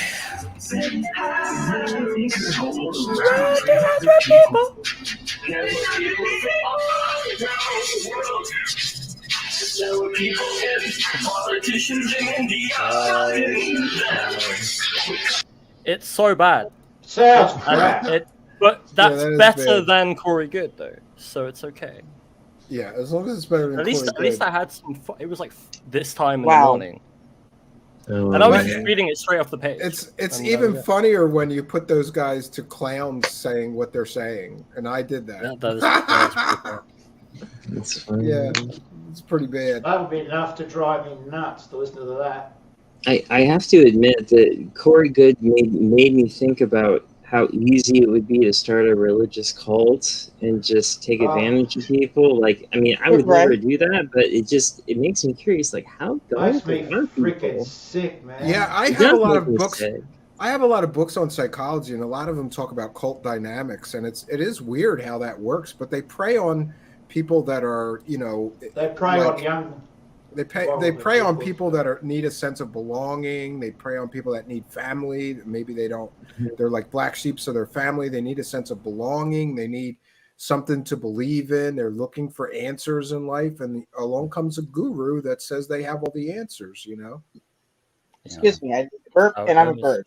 Yeah, I think that's the most important thing to It's a good way of recognize. taking advantage of people, man. It's a good way of taking advantage of people. Yes, it is. They prey on weak people because they're easy to influence. Weak people that have these problems, they're easy to influence. They're not going to go after someone who questions everything, who has a bit of intelligence. Right.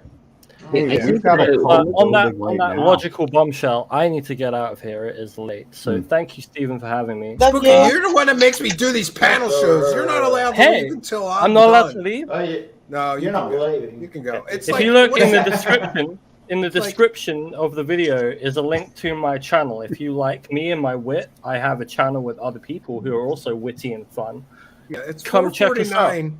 It's 4:49 a.m. where Spooky is right now. So I guess we'll let Spooky go to bed. I bet my neighbors hate me. I've been shouting for the past 2.5 hours. I need a thumbnail for tomorrow, so Spooky needs rest. What? I've already made the special story one that you've made. Yeah, but that's not. We're not running that yet. I'll talk to you off air, I guess. Yeah. See you, Spooky, mate. Thank nice you. To meet you, Thanks, bro. Spooky, Nice for to meet you, all mate. that Spooky. Nice to meet you. True Seekers. See you later, Spooky. Big love, everyone. Yeah. Be good. All Don't grift. Mwah. I'm gonna make this really awkward I'll now. try. Bye, everyone. See you next time. Be good.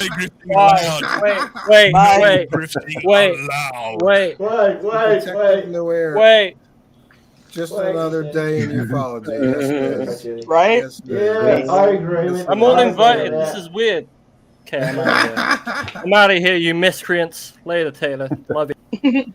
Take care. Yeah, in his latest video, Kate Snyder is absolutely correct. Corey Good is now telling everybody that the bad guys are trapped in our solar system, and that's the good news. It's like a bit. Millions. Listen to Millions Corey on trial. Good.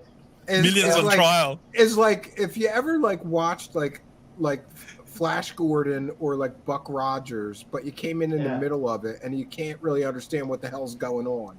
Like there's good guys and bad guy aliens, and it's just It is. That's exactly. How he does it. Like in the middle of Buck Rogers to confuse you. Oh my God! You hit the nail on the head with the hammer. Well, there's millions on like, trial right now. There's millions on trial. Lives in a fantasy land. There's good guys and bad guys, but at the same time, everything just is how it is. Like, I don't know if there's necessarily good guys and bad guys at all times. Like, I don't know. Yeah, the cosmic tribunals are going to take care of those bad guys, and the Alliance is going to remove those evil aliens from our solar system. Right. We got weed. I'm okay. Yeah. I just think that, like, I think people have real world problems, and that's an escape. You know, it's an escape. Like, I don't want to worry about the price of gas. I don't want to worry about the price of food right now. Oh, the Alliance. I'm on disability. They're going to kick the evil aliens out of our solar system. That's good news. Why aren't we doing it? Why aren't we kicking the negative aliens out? Give me the spaceship. I'll go up there with the TR-3B. I'll kick the Malacca negative aliens out. No. I'm gonna wait. It's the Space Lord. That's the job of the Space Lord. Galactic Federation, please save me. Hell, I'm going to start kicking alien butts. I'm going to get there with Sigourney Weaver. Get away from her, you bitch. Let's go. I was talking with my friend, like, that I saw the TR-3B with. I think that we could go out there and summon this thing again and get it. And I was telling him, I was like, dude, what would happen if we fucking took a shot at it? It was made at the Project Aurora. It was TR3 back in 1979. It's nuclear powered. Oh, really? A lot of people think I mean, if you were to take a shot at that with a rifle and hit it, would the police come at you? You could be like federal crime because that's a military craft. Like, or you could be hurting servicemen. Like, I wouldn't Space Force servicemen or something. One point I would I wouldn't start shooting at an unknown craft in the sky myself. I know who it is. I'm sure somebody has tried that, right? Somebody's got to have tried to shoot at a UFO. What if it's angry aliens and they come and turn you to stone like they did to the Russian soldiers up in Russia? They shot at some UFO and it turned half the troops to stone. They were just like, what? No shit, really? Well, the thing is, a KGB report about it or something. I don't know if it's true or not, but there was a KGB report that they were doing training exercise. UFO popped up. They started shooting at it. The UFO got angry and turned half the troops to stone. And they were like, yeah, we shouldn't have done that. Wow. See, that's kind of my theory about some of that artwork that you see, like in the Vatican, where you can see these people that are these lifelike figures in stone, and they have like a flowing dress and stuff. Like, who's to say that isn't like just some advanced technology just freezing somebody? I like it's possible. I thought about that too myself sometimes. Did that something occur there where those people got turned to stone and the artist is trying to explain the story through a painting or something? Like, you never know. It's very interesting. Very interesting. It's possible. We don't have many reports of people shooting at these craft. We don't have any, as far as I know. No. So what happened to those people that actually well, no, according to Sheriff, according to Corbell, they disappeared. That we're shooting at them every week, as recently as last Friday. Oh my gosh, where was I? Hey, wait a minute, here we go. My question is, when there are unsubstantiated claims or manufactured claims of UAPs or kind of false information that's put out there. I have seen the logs. I have seen the videos. We have attempted shoot downs of UAPs on a regular basis. We're talking as recently as last Friday. Oh God! What have they got? Have they got like a 50 caliber sniper rifle with uranium tipped rounds? Because like it's got a long distance to travel, and the bullet drop is going to like. Yeah, but see, what if you were to take a shot at one of those things with a 50 caliber, like you said, and then the cops come at you, and you're like, oh well, Jeremy Corbell told me to do it. You know? Yeah, he told me the Navy's shooting at the Jeremy Corbell defense. Why can't I? Jeremy Just 'cause that Corbell's been makes shooting them all last week He's down on the been, range. he's been This reminds dropping me, these though, that motherfuckers. Jeremy Cowbell will be in our Honest UFO conference, and here's a piece of that. I love licking Bob Lazar's butthole. It's my favorite butthole to lick.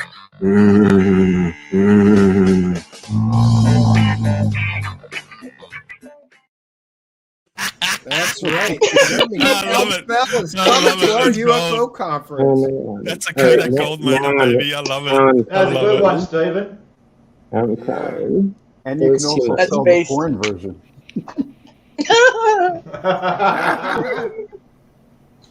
It's terrible. I think Can it's we do that in interesting, though, VR? that he keeps getting caught with totally fake videos claiming they're UFOs. Yeah, we're up to at least 3 now that are totally fake. They're not UFOs.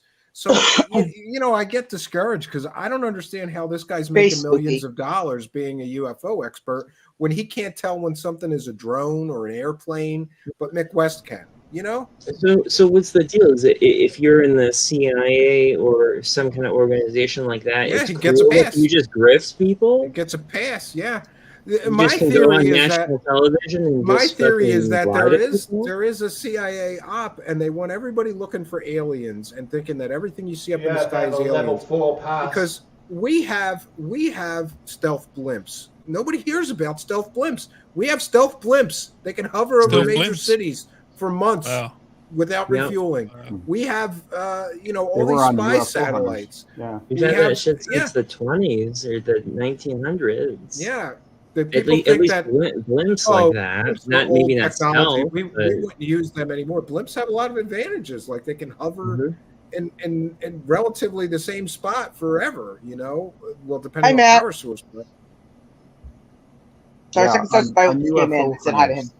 On UFO Hunters, they had an episode where Bill Burns was actually texting his producer about that they had managed to photograph one of these platforms over a city, right? They had video of it, right? And the minute he sent that, that they had it in vision, they could see it actually right then, the thing turned its lights off. It went completely dark, disappeared, of course. And so this is a real thing. It's over every major city. They use them to suck I believe up that. signals from, all the cell phone signals. and all the surveillance. traffic. Yeah. Oh, yeah. Yeah. Well, Excellent. The Dirigibles and blimps have been and have been used for observation of enemies for 100 years. They've been around for a long time. They work. I mean, the Germans even drop bombs and stuff from them, which it makes no sense to me. Like how the hell much hydrogen or helium do you need to lift hundreds of pounds of bomb? But they do it. They have done it. Do you know that on the moon they're actually mining helium-free? Mm-hmm. Excellent energy Supposedly. source. Yeah. Supposedly. Wouldn't surprise me. Source. Anybody the ever see pictures that of movie structures Moon? you see on the That moon? movie is great. Everything looks like the moon mining ball, facilities. Like all Great the film. structure, all the structural pictures you see on the moon from other astronomers and researchers, and pictures I've taken. It all looks like mining facilities or some objects. These geometrical objects, like they look like rectangles with like glass dome tops on top. They look like mobile, like a mobile mining facility. So it like goes to one crater, mines, then goes to another crater and mines. That's why this helium-3 is incredibly energy dense, and I've heard I've heard real scientists say that if we do have a moon base, energy should be no problem. The energy will be no problem whatsoever because there's so much of it up there in the soil, everywhere in the rocks. It's everywhere. And the up Dyson string inside the moon keeps the moon in our orbit and planet. Dyson sphere. If it is, I've seen a It's lot of stuff. It is weird. Four Dyson string, but actually extraterrestrials live inside these Dyson string. Yeah. Wouldn't surprise me. That wouldn't surprise me. Wouldn't surprise me. It's huge. It's massive. Yeah, It's there's so huge, many massive reports Dyson of ring. like There's four of transient them. They're all lunar. just turning in different directions. It's just Well, yeah, a lot of people And have it's all- posited that it's an AI. artificial structure. It is AI. It's definitely AI.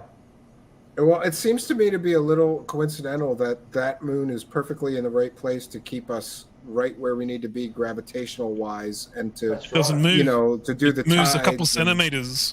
Other moons spin around the planet. You see different sides. You see the dark side. Our moon it just stays there. Like it wobbles. Yeah, what is the that moon called? Geosynchronous orbit? The moon, Is that what that's the moon called? will wobble. No other. The moon will wobble, and you'll see like that part. You know, this part of the side and this part of the dark side. Because as the moon comes around, it does this like wobble. It wobbles every 3 months or something. That's when I'll take lots of photos because I get to see one edge of the dark side at the top, and then it'll wobble to the other side 3 months later, and I'll see the other top right-hand side or left-hand side back end of the dark side of the moon. Like but it doesn't behave like other moons, other normal moons on other planets. It's just we're the only one we're the only planet that has a moon with that kind of orbit. That's it's tidal locked, right? It just sounds like it's totally artificial and it's been locked into place for a purpose, you know. Yeah, well, and I'm also very like, concerned it about affects- the Asians going to the moon, the Chinese going to the moon. I'm very concerned about that. They want to own it. They want to own everything. It's like, no, we own it now. Yeah, we facilitated them. There's not much intellectual property to steal on the moon, though. So there's a plus side. The moon's already busy up there. The moon's already occupied China. The moon's already occupied Malaccas. We're going to own it. Yeah, there It's are just 50 hotel sign, no million vacancy. people are living on the moon right now. Just over 50 million people. No, that's a John Lear thing. John Lear said that Thanks, there's Pat. millions of people living on the moon. I think we'd see that. There's too many people with amateur, they could astronomers have with But telescopes. you won't be able to see it because it's hologram projective. Oh, Yeah, they could have a projection, some kind of laser projection. Logically, screen. if there was Like- 50 like million, we would see a lot more traffic. 777 thing. You'll see a lot where of lights and everything. He tracked the lunar wave. Background You lights, know, that city could lights and be. shit. One at a time, please. Jeremy Walter, go ahead. So where Crow 777 tracked the lunar wave, that could be, he could be seeing like a projection of the entire moon, and where he saw like the wave like kind of come down on the entire face of the moon. That could be like some kind of laser projection that we're seeing from where we're at. And it I'm could sorry, clearly I just stop don't. Interesting. The lunar wave It's just to stuff hide is- any of the structures and lights and city lights, just to hide all that from us, you know? They can do Also, that. the lunar wave could also, like we're speculating here, maybe there's like a big battleship on the dark side of the moon. It filled up on minerals and it's gone warp drive. The anti-gravity engines kicked in and it's gone warp drive back to its planet to drop the minerals off. And that's like ripple effect from the warp drive or something. And I haven't heard very much. I've seen this. I've seen like, videos of this lunar wave, but I haven't seen very Guys. much. What is it supposed to be? Somebody explain. Well, it to me. also, if you look at movies, like a lot of movies show a lot more truth than we would see like on television, for example. And there's that one movie where they show people like the Nazis living on the dark side of the moon. I can't remember what Iron movie it Sky. is. Iron Sky. There you go. That's a great movie. Exactly. Love that movie. Yeah, Love that movie. it was fantastically done, but it's like, why would you do something like that if it wasn't based on truth? Like you know, people would hate on you for being like pro-Nazi or something, but if it's just based on truth, then it is what it is. Probably because they were the first to the moon and like they don't want history to be told that way. You know what I mean? Yeah. The thing is, I with love this artifacts. lunar wave, it's. I'm sorry. This it's is for just- educational It's purpose, an effect. It's a CGI Yeah, effect. we're sharing this video under fair use for educational purposes, and we're discussing and critiquing the video that we are sharing. The lunar wave. It's like a holographic wave that just goes over the moon, the surface of the moon, like a holographic wave. Well, that's interesting. Yeah, it's amazing. An amazing capture. It's amazing what you could do even with just regular old, Yeah, video he just projectors. has like So a- I can imagine they got to And have Bruce something sees better. all. He caught some himself as well. He also caught a lunar wave too. Bruce sees all. Yes. Yes. That's right. I mean, he just has a regular, digital camera with a nice lens. I might have caught a gravity wave once with my P1000, and I've been analyzing it, and I can't tell if it's just a long cloud or if it's actually a gravity wave. I'm going to have to upload it and see what other people think about it. They can tell me yes, it's cloud, or yes, it's a gravity wave, or whatever. I'm still like stuck in analyzing it. I'd like to take that image to some of my friends that work in the film industry and show them the Crow 777 footage, and see what they think. Because I was a professional cinematographer in Hollywood for a long time. And, you gotta. And Jeremy Walter, there it is. listen, There's the wave. I need new music videos. I'm gonna send you some songs. You gotta help me. All right, man. Let's shoot some videos, man. Let's do it. I told you about my green screen issues. We'll talk off air, though. Yeah, for sure. Because I've got some great green screen footage, but I can barely use it because I get that green halo because my compositor is not great. Guys, and my lighting is good. Everything is good, but this I don't understand. Like, what are we looking at? Is the wave to the right hand side? Just went off the tip. Now I see it. Yeah, now I see it. You see it? But couldn't that just be on the left? On the left? On the left? Couldn't that just starts to the left and it goes to the right. Couldn't that just be an atmospheric effect of the atmosphere? Or it's in the atmosphere. Yes. Or it's in the atmosphere.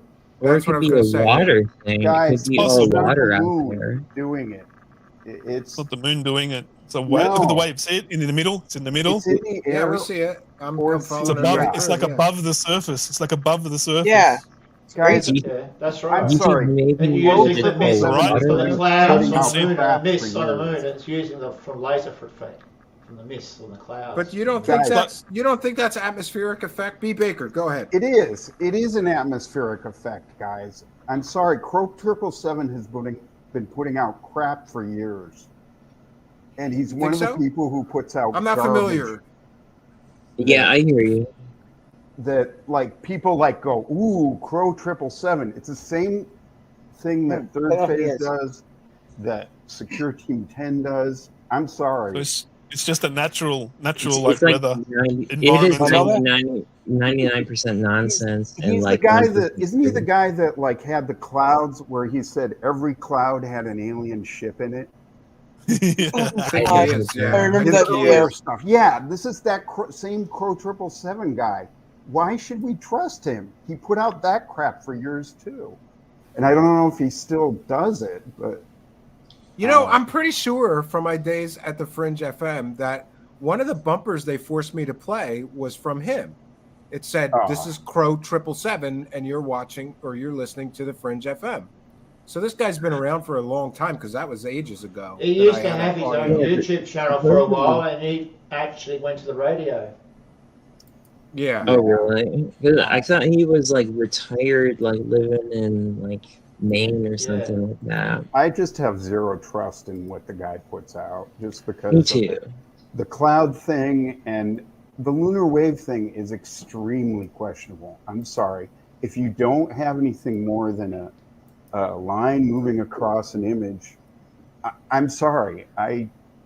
I need a hell of a lot more than that, and it's in the atmosphere or it's CGI. Bruce Orr video, he's done a recent one, I think about a month ago. Bruce Orr, I think he done one a month ago. Yeah, I'd be interested in seeing, getting a planetary scientist to look at that lunar wave video and see what he thinks. But to me, it looked right away. The first thing I thought is it's atmospheric interference or effect. Somewhere between the camera and the movie. Go to somebody that works at that camera I'm not saying it's a company. hologram projection, but I'm just only guessing. Could be, yeah, could be. Who knows? Yeah. I'd like to go to somebody at that camera company and at that lens company and say, hey, look at this. This was taken with the camera that you guys produced, the lens that you produced. What do you think this is? That would be interesting. I know some of those people, so I also got a program that I actually use to check every video and pictures if it's authentic or not, what program it's being used on, or what camera, what settings, everything. It just tells everything about the camera. Nice. I'm not sure what it is. could be atmospherics. I don't know what sort of atmospherics would create that. Like there'd have to be a scientific explanation. Like some expert astronomers would probably know how to explain or it could be how that I mean, atmospheric it's effect kind of is like being that. It's kind of like that effect of seeing if you ever look at a street off in the distance on a really hot day, you see that The mirage effect. Mirage, mirage. That's what I think. I'm in California. Could be just heat in the atmosphere causing that distortion between the could be just an camera and- atmospheric Mooney mirage. Like everyone's just speculating because no one actually knows what it is or has any evidence. Yeah, that's the problem. Yeah, that's the problem with most of these things. Speculation in the end. Like you can make explosion and some causing a ripple kind of wave due to explosion.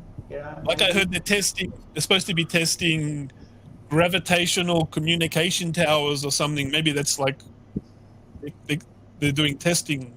Yeah, I don't know if it's true or not, but maybe that's a wave from the radio tower that's using gravitational waves to send communication across. Like, I don't know, just speculating. We're all just speculating here, Yeah. We gotta put our minds together. What we've heard, what we've read about, and we put bits and pieces of the jigsaw puzzle together, and slowly we can figure things out logically.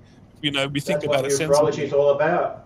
Well, and this is a fantastic time to be alive because before we were just listening to Art Bell and taking his word for it. Now we're able to actually get together and be like, all right, well, what do you think? What do I think? Analyze.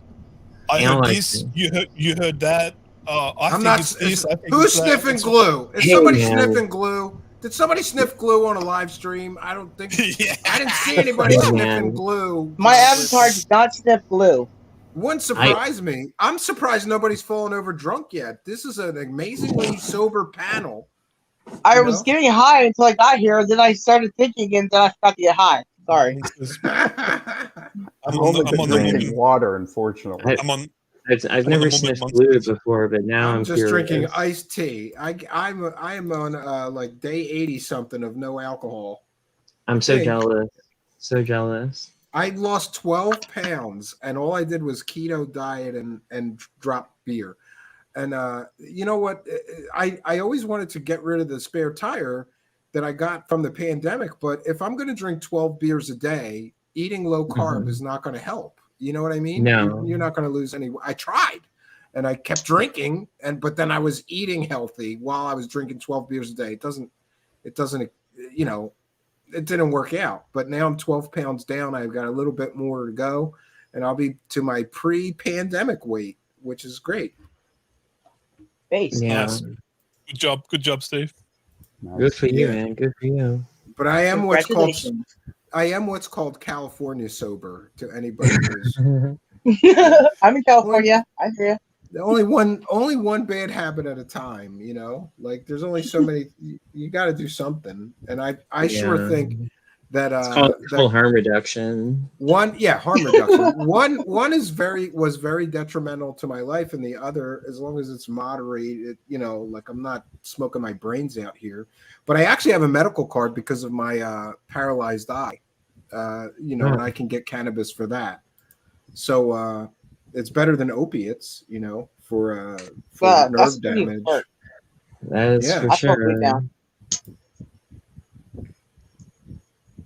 So what do we think of the other moon anomalies then? If this lunar wave is BS, I think some of the images of UFOs on the moon is very compelling, and some of the footage and some of the supposed structures, but that comes with a caveat that there are people that are posting like 20 pictures from the Apollo time claiming things are moon structures, and those are very low res grainy ass pictures. We should be able to get better than that. Go back to the same area with a high res today and see what we see, right? What about that guy who was featured on Stephen Greer's documentary who said he worked at the NSA? Yeah, that's and something. He was shown these images of the backside of the moon, and later on they fucking killed him. He did not die of natural causes. So he died from death, though, right? He died. So yeah, who's to say? But But you know, he died prematurely for sure. And But still, to this day, it was death that killed him, right? Death got Death got to him. Yeah, I mean, death Yeah, can yeah. come to any of us at any time. So you never know. But Yeah, but don't you think though, when somebody dies in conspiracy land, it's automatically like a conspiracy? Like Phil Schneider, you know, he killed himself, and people said, "Oh, the Men in Black came and killed him because he was telling us the truth about the aliens." And it turns out that that man was severely mentally ill, and you know, that's the guy who used to hold up his cut off fingers at UFO conferences and said aliens shot him off. But it turns out that he had. He did, but it turns out that that man, we covered it here. It turns out that that man had a rare mental condition where he would literally cut his own fingers and toes off and things. And he was severely mentally ill. And the same thing with Mark McCandlish. Mark McCandlish killed himself, and everybody went nuts in conspiracy land saying that the Men in Black killed him. And I talked to the coroner, I talked to the investigating officer, I talked to friends, family. He was super depressed. why would for that years. dude fucking kill himself though? He was so old, like. Yeah, he was so old, but do you want to live to be that old, dude? What the heck? Yeah, I hear you, but yeah, I mean, it sounded like if that guy if he was struggling for money or something, he could have made money like in his position. I just don't. I don't know. That doesn't make sense.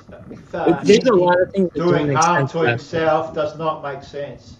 Yeah, I mean that guy. Okay, that guy.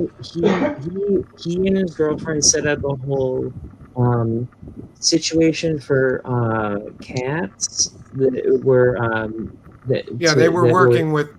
they had a whole animal rescue going. And animal him and his rescue. girlfriend.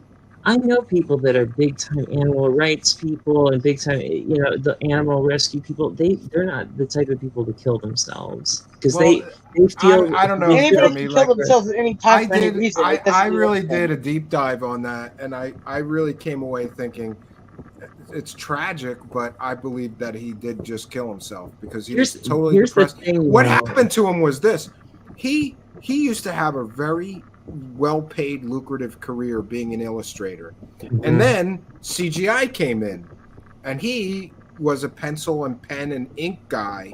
He used to do real hand-drawn everything. So all those amazing images that he would create that you might have seen in Popular Science and Popular Mechanics, all those space plane images and UFO images. He did all those by hand, and he never transitioned to CGI when the whole industry transitioned to CGI. So he totally lost his whole career. And that depressed him. And then for a while he did the UFO circuit, but people get tired of hearing the same story, the ARV story, over and over and over again. And then, essentially he was living in poverty, like trying to sell artwork on eBay and things like that. And apparently he was incredibly depressed for years before he finally, killed himself. And apparently he was on multiple antidepressants and things like that. And well, that shit will make you. The side effects of that. Any of the claims Any of the claims about the Men in Black didn't really seem to pan out to me because I talked to the police and the coroner and everybody, and everybody seemed convinced it was just in fact, the coroner and the police had no idea that he was UFO famous. Let's call it UFO famous because he wasn't famous, but he was UFO famous. They had no idea. They had no idea about all of that. They just thought, they responded, and they found his body, and all of the forensics seemed to match up to a suicide. Would he shoot himself in the head or something? Yes.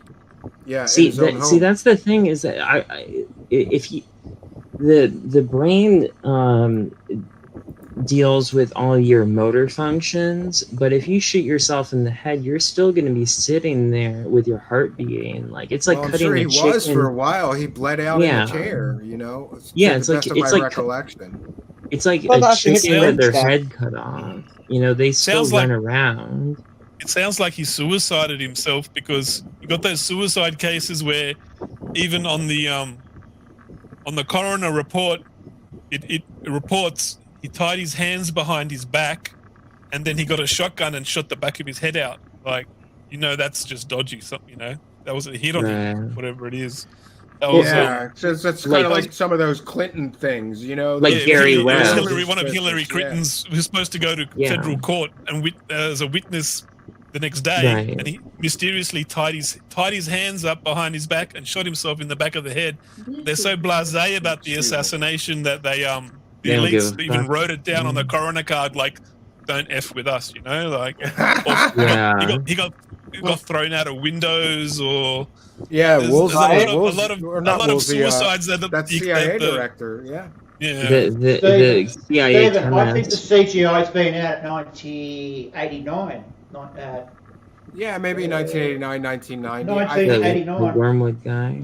I think that it really took off starting with the Amiga computer in 1989. But then once PCs and Windows and everything, it got very, very popular very quickly. And then most people would be no longer doing hand-drawn things, you know? Yeah. And everybody wanted a digital image. I don't understand that, though. I mean, it's so, if you're as talented as he was, like, I agree with you. It's kind of trivial to transition to digital. Like I have friends that were post-production artists on the Matrix trilogy, and for them to transition from hand-drawn to digital is actually very trivial. You know, it's like you know, you'd have to take like a 6-month college class, or you could fucking get a book, a Photoshop book, and teach yourself. It's not that difficult. You know? Photoshop was created in 1988. Photoshop. Mm-hmm. Yeah. It's it's only gotten easier to learn. Yeah, Jeremy, it's kind of like, do you remember I'm old enough to remember when everybody recorded bands and musicians with analog tape. But once digital came, everybody moved to it. And if you didn't, you were dead for a time. Everybody wanted digital. But then now there's a resurgence. People want to record the old school way with analog machines in their studios that specialize in analog now. Analog's better than digital. I did a sound engineering course at college for 2 years. All my professors said, you cannot beat the sound of analog. Like, I'm a DJ with turntables and records. Yeah, but I've done both. I got a what I record can room. tell you is that what musicians describe as, that you can't do better than analog for warmth. It's so warm. They're really describing tapeness, and it covers shitty performances too. Oh my gosh! What a collection! Pretty unforgiving with shitty performances. Love the vinyl, baby. Nice. Loop it all up. Love it. Holy shit! Technics turntables, man. 1200. He's got 1200s. I got 1200s. They're 1200s. I got two 1200s, and I got a 1210 mark. Look at those vinyl. Jeez, is that all vinyl? Yeah, vinyls. Turntables. I love it. I love it. Yeah, I still got a bunch of I'm coming to Melbourne. I'm coming to your house to party. Why not? I don't have a lot in Australia, so I'll be making the rounds. Yeah, that's a beautiful vinyl wall. My vinyl wall is about twice as long. Mine's about twice as long as that, but that's beautiful. I love it. I love it. Man, my friends were in Denver in my Vespa club. They had this punk rock record store. My dad was a Vespa guy. Oh really? Yeah. No, I got a Vespa. I got a Lambretta. I got some motorcycles, a BMW and stuff. But my friends, they had this punk rock record store it was kind of like a bunch of anarchists got together, and they had like before the anarchists. Yeah. They run a business though. That doesn't work, does it? Well, they had all these anarchist, like before the internet, they had all these conspiracy theories, these documents that they had gotten from FOIA requests before the internet, and BBS systems. Yeah, you gotta upload that shit to FidoNet. And they also had a massive collection of vinyls, and they had this shop where they would just allow people to take what they wanted and then bring it back, and they had like, you know. I call that long-term borrowing with no intention of bringing it back. I mean, it's just long-term borrowing. I used to run Central Station. That was a record shop in Melbourne. That sounds like my kind of place. I used to work at a record store, and I would borrow CDs and copy them and bring them back. I got a crazy story for you. So check this out. So when I was in high school, my friends, my girlfriend, and I, we would go to this punk rock record store where they would, on the weekends, they would push all the vinyl to the sides and throw shows on the weekends. And there would be like a couple hundred people up in a tiny record store, just I've played places getting like a pit. that. Yeah, it was fucking crazy. I love that shit. I loved it. I've been wasted in places like that. Yeah, and so get this. So 10 years later, I'm like living in New York City with my wife at the time, and one night I was just, she and I had a fight, and I'm like, fuck it, I'm going out. I'll see you tomorrow morning, whatever. And I go to Soho, and I go to this random bar I'd never been to before. And I go and I was thinking like, all right, maybe I'll go have a drink, then I'll go have some dinner somewhere, and I'll go home. And I go and I sit and I have a drink at this bar, and for some reason I started to talk to the bartender, and I started telling them the story about how I used to go to this punk rock record store in Ann Arbor, Michigan. And my friends and I would go party there. My friends would play there. And he looks at me and he's like, I owned that record store. Oh, that's weird. Yeah. And I was like, and it's like, what the fuck? Why did I even mention that to this guy? Why did I tell him this story? I've never met this guy before.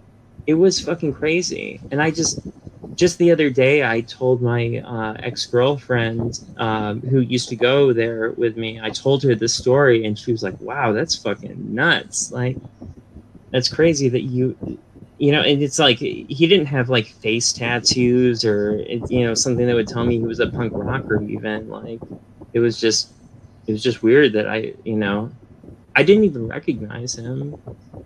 Maybe subconsciously I did, but it was weird. That is weird. Yeah, that's a weird story. Star Galactic used to work at Central Station Records. I've all sorts of collections, mate. Techno, trance, club music, house music, aggressive. Face by your face, London. I remember Renee Cruz is mentioning all these black metal bands, and in Philadelphia there used to be a store that only sold black metal, and I wasn't really into black metal, but I hung out there because one of my friends, he was a guitar player in my band, worked there, and he was into that stuff, and it was just a fun place because you could go there and buy all kinds of weird punk rock stuff, and it was a fun place. And hi, Renee. Yeah, greetings and salutations, Renee. Good to see you. Right? Well, we're done with the moon conspiracies, I guess, unless somebody else has something interesting. I don't know. Some of that stuff I think is garbage, but, some of it is compelling. It just depends, I do think that Crow 777, like, he talks a lot of shit. Like, I think that most of the stuff that he says is total speculation and total. Well, that's all we have most of the time. I think the garbage stuff, it's easy to see through that it's all BS, but then there's some stuff that's just, it's a mystery. You can't say yay or nay. It's just like, we got nothing to. What gets me is when you see a UFO video from the moon and it changes direction, It's hard though because when it the moon does a 90-degree turn, it's not a meteor. Yeah. It's like because the moon's so far away, we're only really watching dot UFOs. It's like 500,000 kilometers away, 420,000 miles. Like we're just watching dot videos, so it's very hard to like prove what this dot video is. It's very very difficult. Do I have the same jacket as you? Right. I just noticed your collar, and I was like, "Oh fuck!" Is it Ben Sherman's jacket? Look at these. Oh no! It's a Hilfiger shirt. Tommy Hilfiger polo shirt. Polo shirt. Tommy Hilfiger? Yeah. Come on, you guys got to costume coordinate that? better now. That's a different shirt. Yeah. Well, we got the same. We got the same color. We got the same color, baby. We're very fashionable. We're very fashionable. We got the same color, baby. You know, Jeremy Walter wanted me to drop On the catwalk. everything. What was that? What was that Beautiful, email? beautiful. Like, Jeremy Walter had this plan where I would just drop everything and start a band that would only play at UFO conferences and sing about aliens. Yeah, man. I think we should start like an industrial band that just Or get a DJ like play how, some trance and techno. like how fucking P-Funk would do aliens amongst us. shows with big space performances for UFO would land. And There's aliens on the moon. Land, and everyone would be like on acid and stuff. And I think that there's mining on the moon. an opportunity there to play at UFO conferences and to be like their big Saturday night like show. Yeah, but they'd probably pay us like shit, and then I'd have to get on a plane to go play for a bunch of UFO. I don't think so. I didn't like this plan right from the start. Maybe neo-Nazis living on the moon. There's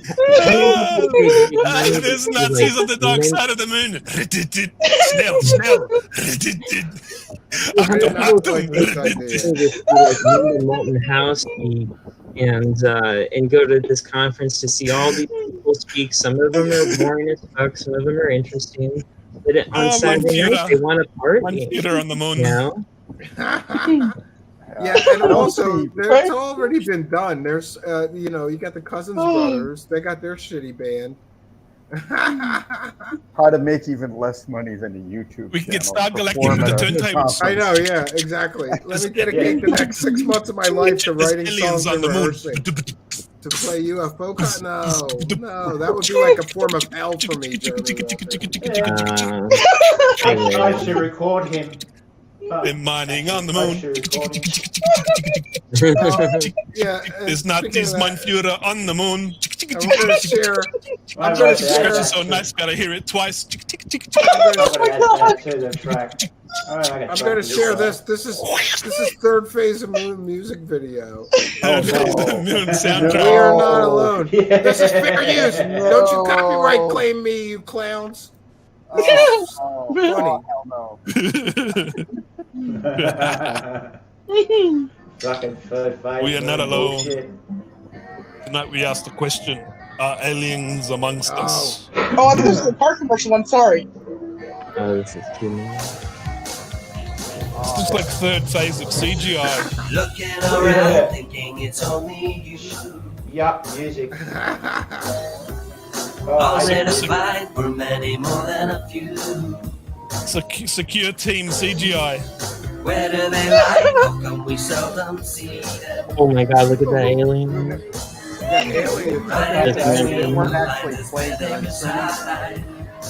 Goofy CGI on. That looks like the Don't Go Kick Waterfall video. I just want to point out that one of the Cousins brothers is definitely playing the wrong notes. He's just pretending.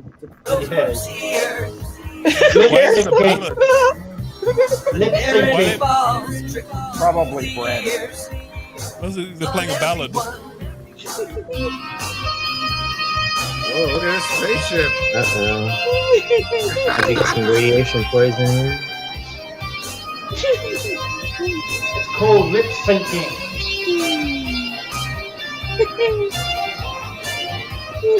Wait, did Blake get rid of his awful ponytail for this video?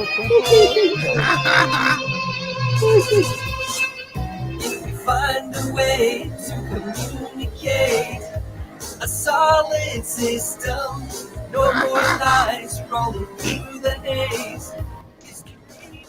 Like a Hanson song or something. If we did something with like a goth industrial angle, I think it would be good. I think it would be It good. would be just as bad as this, Jeremy Walter. This is bad. I'm sorry. This is terrible. This is bad. Yeah. How does the drummer but I'm not saying playing it the could be beat done in time in a video? His hair's on the way. He's pulling his face. He's going like this. He's just going like this. Oh my god, the drummer's not in time.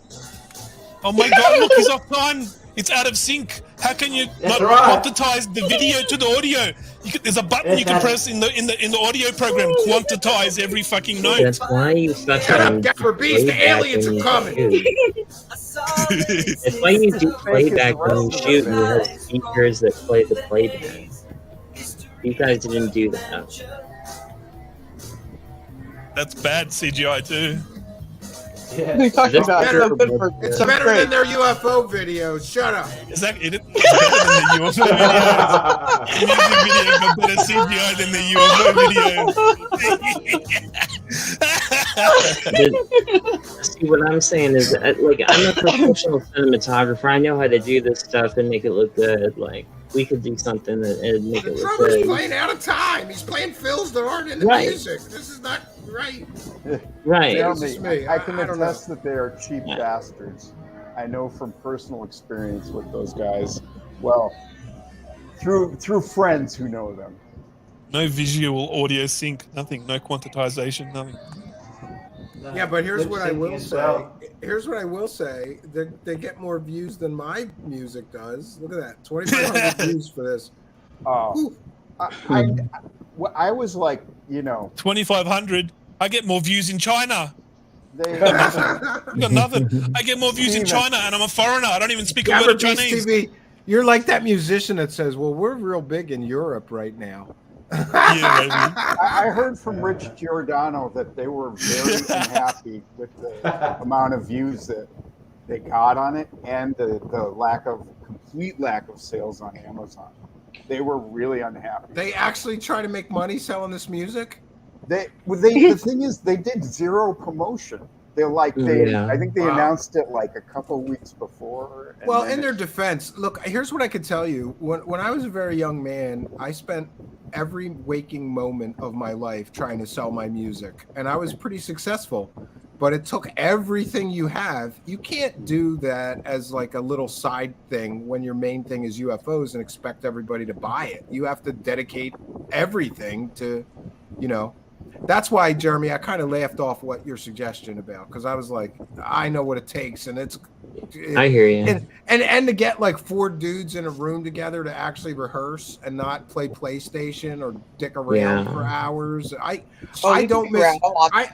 miss playing live shows, but I certainly don't miss live bands, because live bands are generally, it's one guy working his butt off and 3 guys having a party, or 4 guys, Yeah. That part I don't miss. Or like the loser quotient. Like, oh, Steve, I need you to buy me drum heads because we're having a show and my drum heads broke. Like, don't you have any money? No. Okay. Or I had one guy that I used to have to buy guitar strings for, and then we would go out to eat after the show, and he would order 2 meals, one for later and one that he would eat.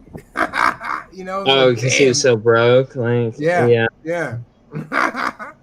And there was no money. Local, like original music, there's no money in it. So these local clubs would pay you like $50 for 5 guys in a band, maybe some beers if you were lucky. And you're supposed to split that between 5 guys, plus pay for the flyers for the next show or whatever, posters, T-shirts. It was a racket, All you could do is hope that you sold enough CDs. I was smart. Like, I figured out how to make CDs early on before anybody was making CDs. And they were CDs, and they were decent printing quality. So we would sell those for like, $15, and we would do okay at a show if we sold 10 or 20 CDs, and we usually would, but it was a racket. And then you're on to the next town to play some little podunk place, or, if you're lucky, open for like a bigger band so that there's an audience. But generally these clubs want you to pack. The whole thing is like, get 100, especially local shows, get 150 of your friends and family to show up and pay $20 to get in and $8 a beer all night, and then we'll give you $50. Like, great. But if you didn't do that, you didn't sell albums, so you kind of get forced into it. It's a racket. Yeah. Well, I mean, when I went to the show this last weekend, I saw these people play that were, Ann Arbor, Michigan, like, longtime musicians, and You know, some of them just played locally their whole life, but I've had friends like my friends in this band, Awesome Color. They got signed by Sonic Youth, and they've Well, good they've for put them. out Yeah, that's what you yeah gotta they hope they for. toured the world and put out vinyls and put out music videos and shit. And they toured with Dinosaur Jr., toured with Sonic Youth. You know, all these great bands, and I saw them in San Francisco, Sacramento, and in Ann Arbor as well. And but like you said, it does take everything, like your entire being, to make that happen. Right? I mean, Yeah, I'm just a really have to. cinematographer. Like, I don't Well, have it's like that much anything. experience. It's like playing live anything. music, If you put your total attention, like every ounce of passion you have into it, it's going to do well. You know, like you know, it's the same thing for a YouTube channel or for a show that you're trying to. Or how this works, right? If you've got less people on the dance floor, if you've got less people on the dance floor, that means you're not doing you're not playing the right music. But if you see more people on the dance, if you see more people on the dance floor, then you know you're doing the right thing. You're playing the right music.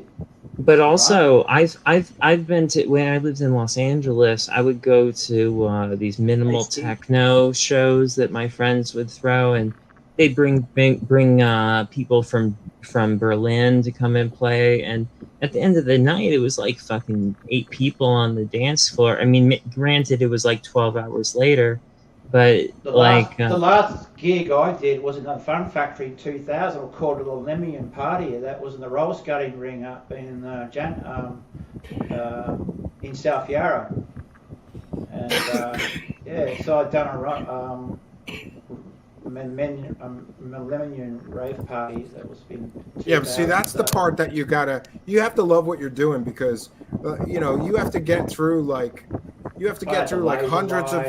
hundreds of shows playing for like your girlfriends, and even sometimes they don't show up because they get sick of going to every show, and you know, it's terrible. It's rough. All you can hope for is that you build a following. In my case, I was very lucky.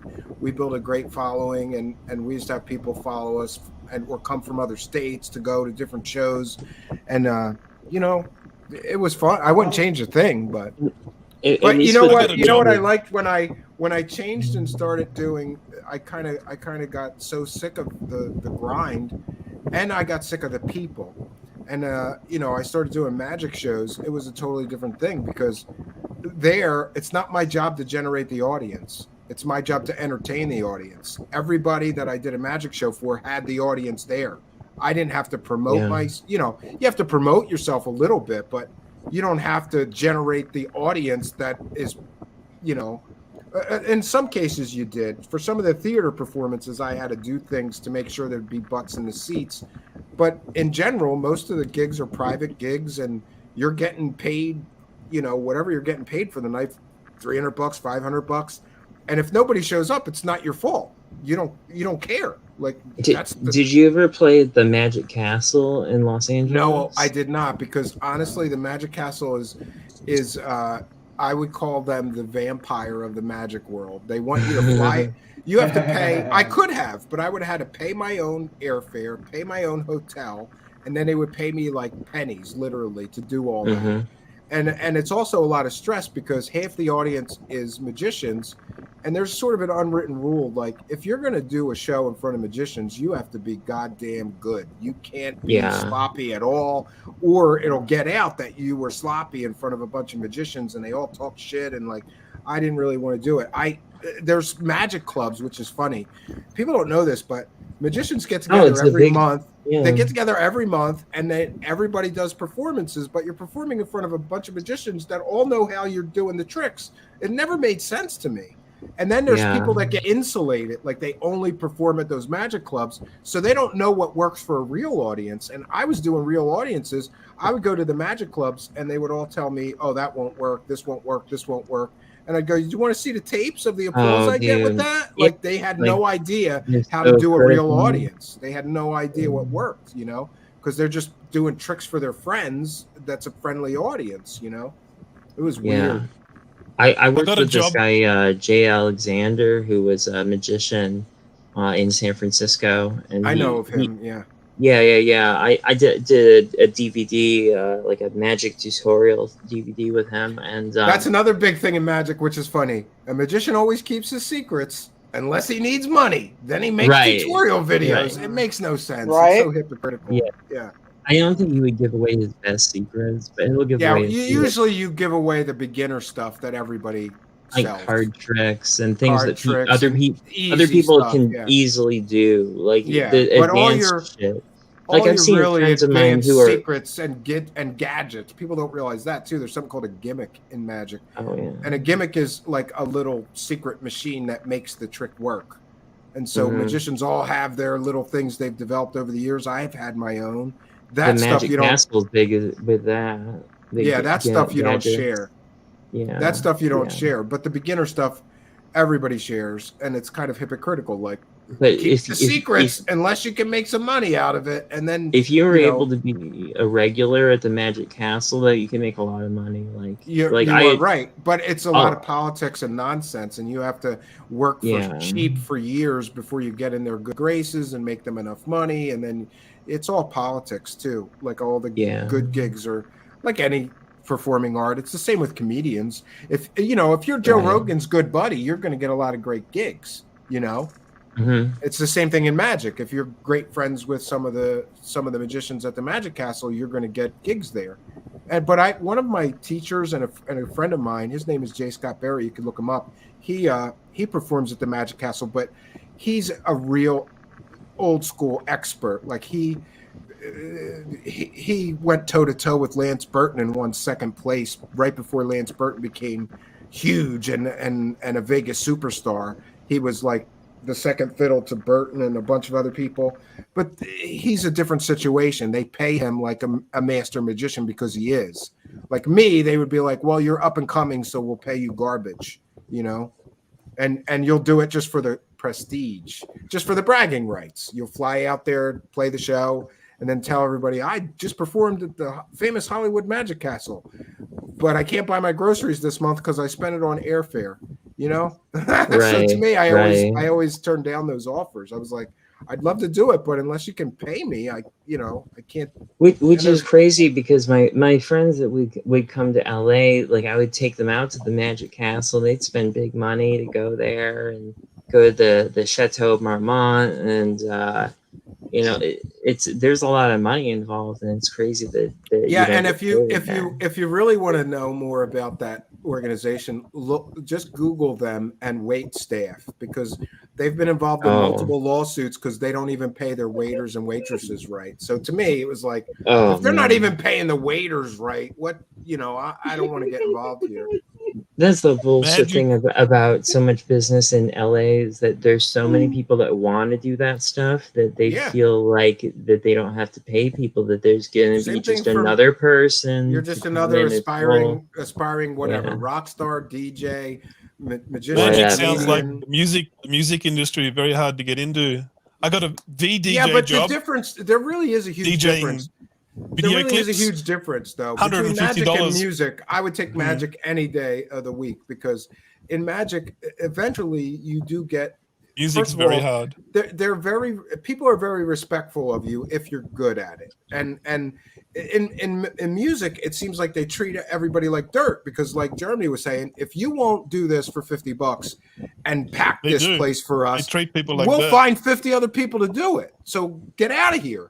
But in magic, it's like you have some leverage if you're good and you have good videos and there's a good buzz about you, and like it's not uncommon for even an unknown magician to get like $1,500 to do 15 minutes in a good variety show. Like my wife and I used to do this place called Manhattan Arts Center all the time, and there would be like an up and coming comedian, me, and somebody else, like a comedian, singer, me, and maybe some other variety act, a ventriloquist or something, and they would pay us great. It was worth going there for that, and right in Times Square, so it was kind of like, this is cool, Yeah. We had a great time. I'd make $50 an hour doing video clips. You know, people request a song, you put the video clip up on the screen and play the music at the RSL clubs.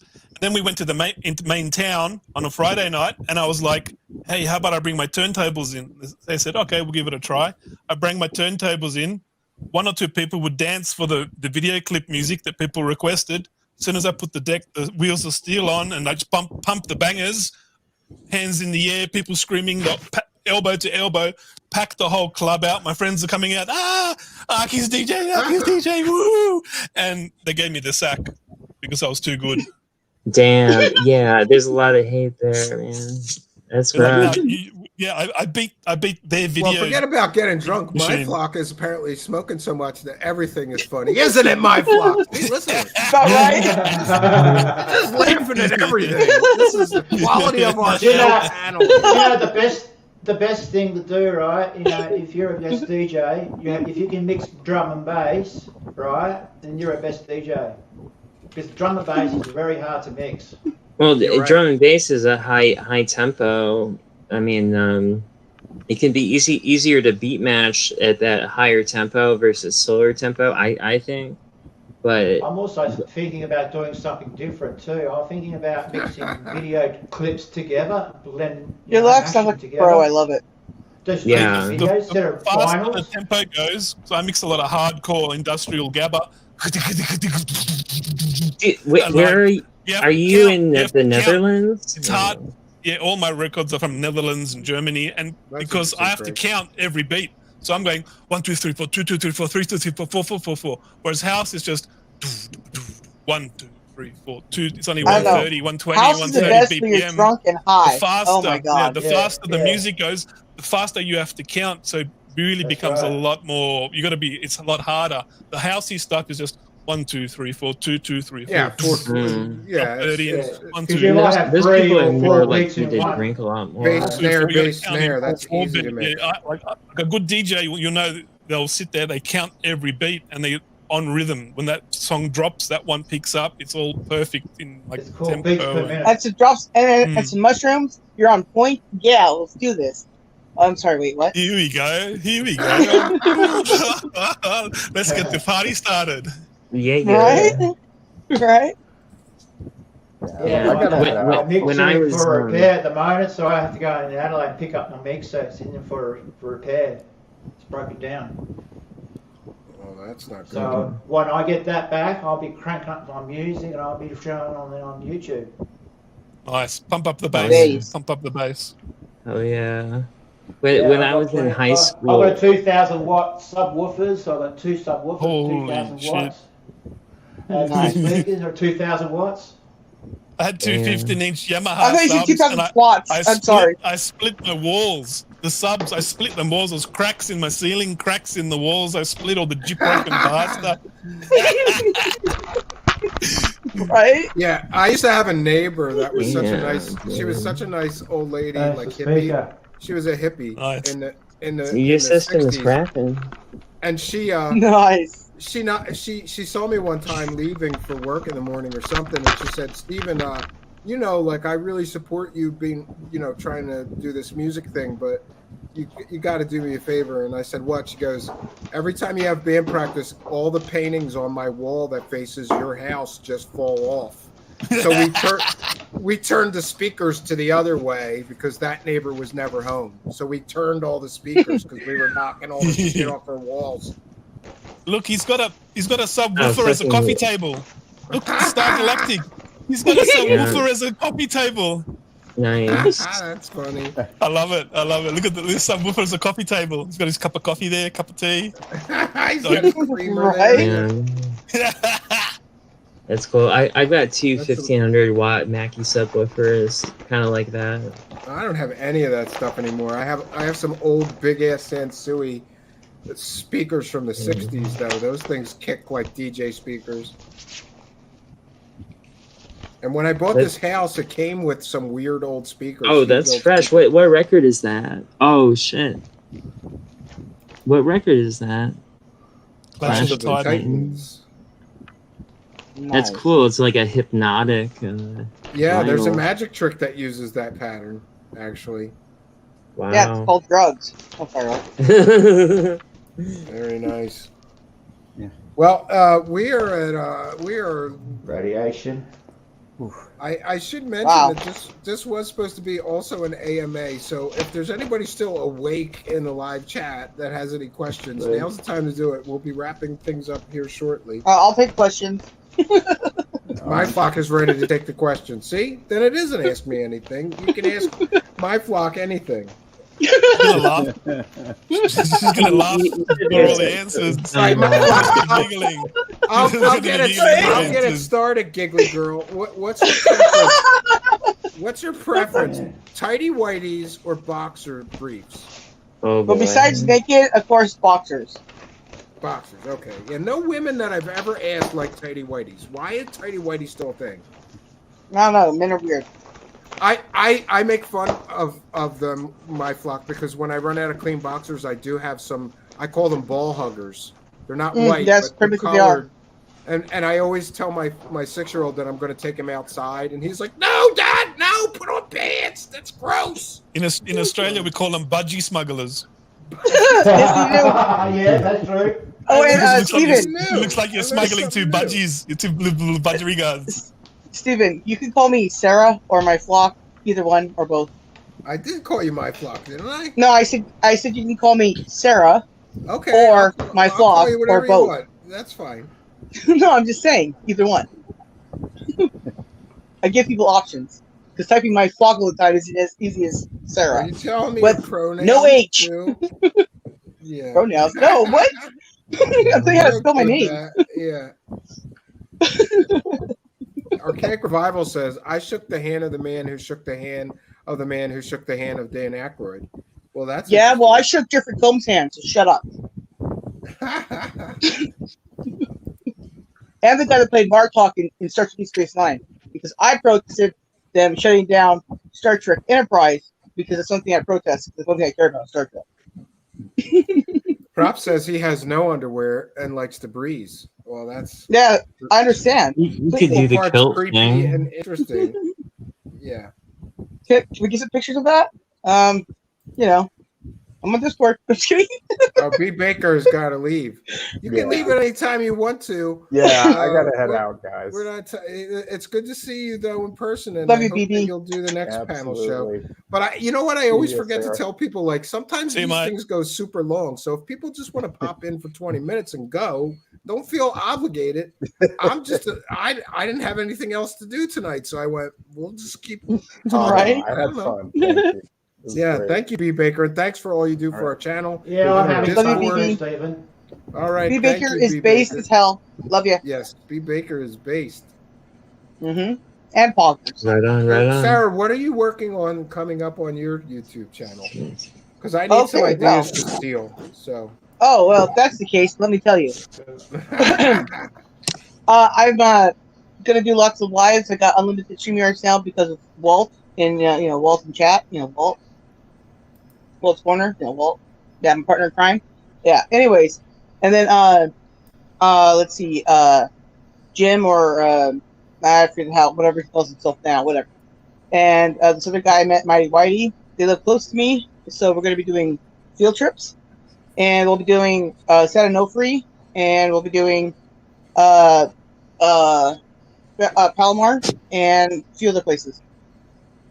And what do you mean field trips? You're going to do like on location? YouTube field trips where we get together and we go to these places and we film and go live or whatever. Oh, that's interesting. I keep saying that Santa about Onofre? some road trips, but I never. Santa Onofre is in San Diego. It's a nuclear power plant. They've, I guess, decommissioned. I'm not sure. Yeah, I used to live in Carlsbad, so I know right where that is. Right, yeah. So I'm really close to it.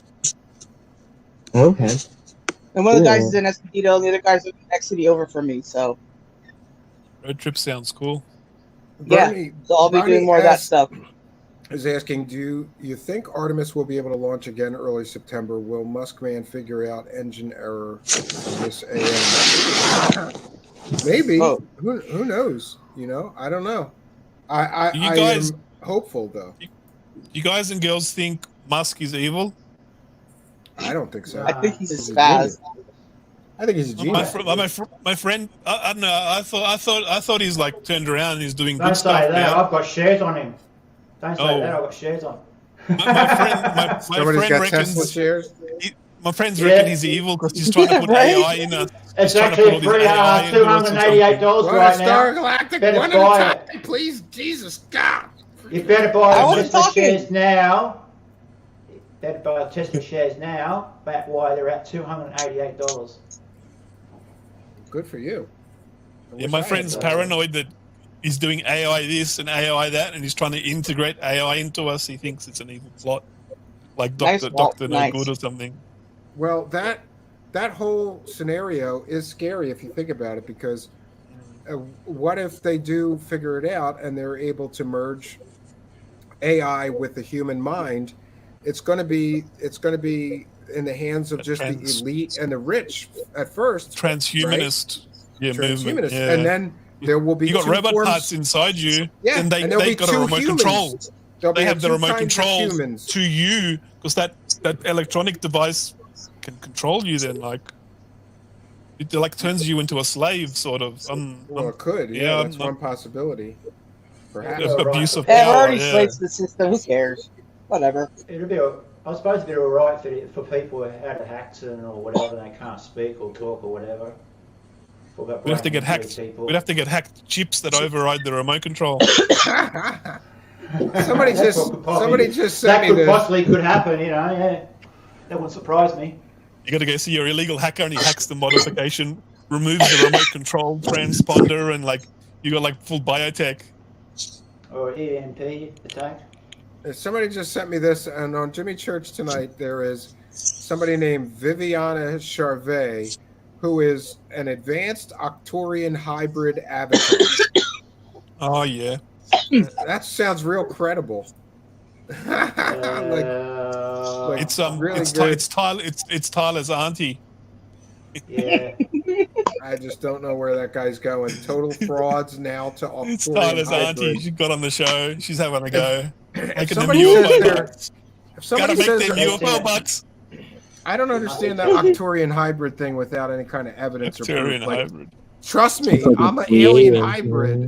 There's a whole book called Meet the Hybrids, and I interviewed the author Barbara Lamb, who's a very nice old lady. She reminded me of my grandma. She's such a nice lady, but she just believed them all. And I started asking about DNA tests, and she made excuses for why none of them will take DNA tests to prove they're alien Exactly. hybrids. Where's the And- DNA test? Show us the Yeah, DNA test. I don't. You could say anything. How do You we know? know I'm that? Superman. Well, how would that even You are tell Steven? you? Holy Is shit. that- I mean, Sometimes. cool.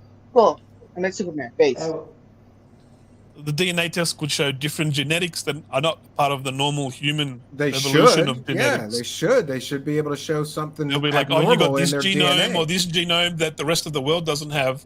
Where did it come from? You know, And like, not one ways- single person, and there's been hundreds of people that claim to be alien hybrids. Not one single person has ever even Well, I'm submitted not to a seeing any DNA proof test. of that.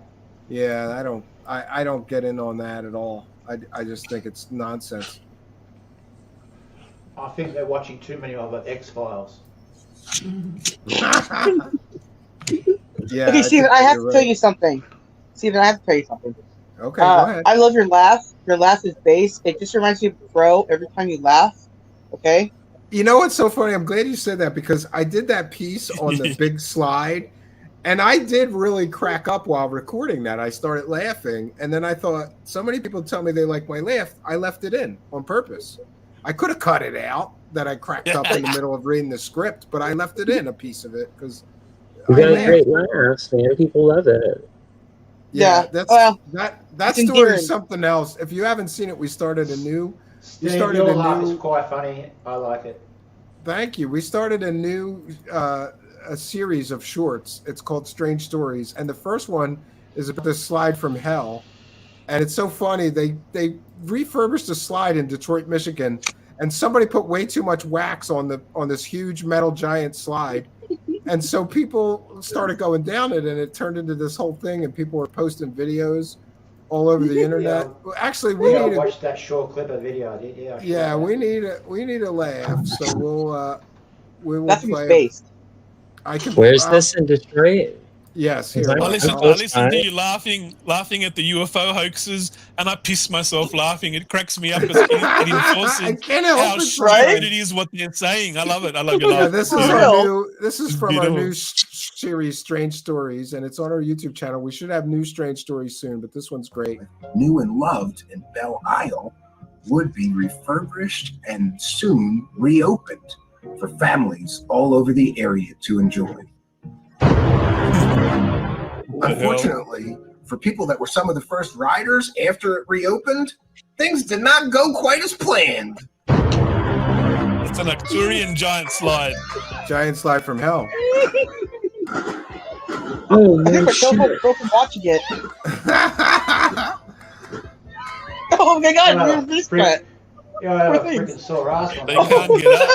They can't get up. They can't get up. That girl lost it. I'm so sorry, those poor people. Oh my god. That girl's a damn. My friends were just at this.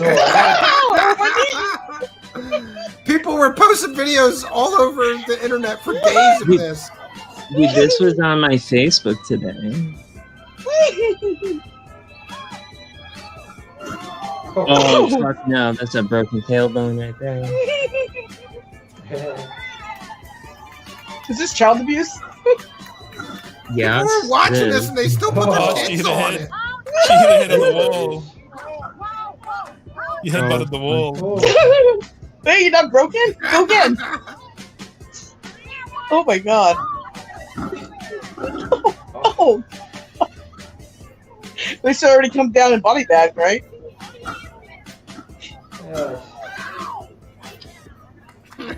Oh my god. Body bag. It's funny, especially when you take it all together, you know? I had like 10 hours of this. With a lot of like. Oh my god. This is like my scooter's like trying to I really did. I took the best hits of it.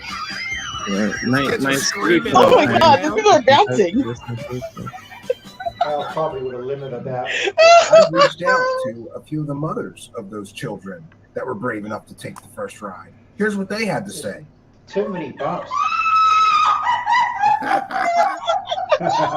Right? I also talked to one of the fathers and showed him the tape of their child who was very brave, one of the first riders. Here's what he had to say.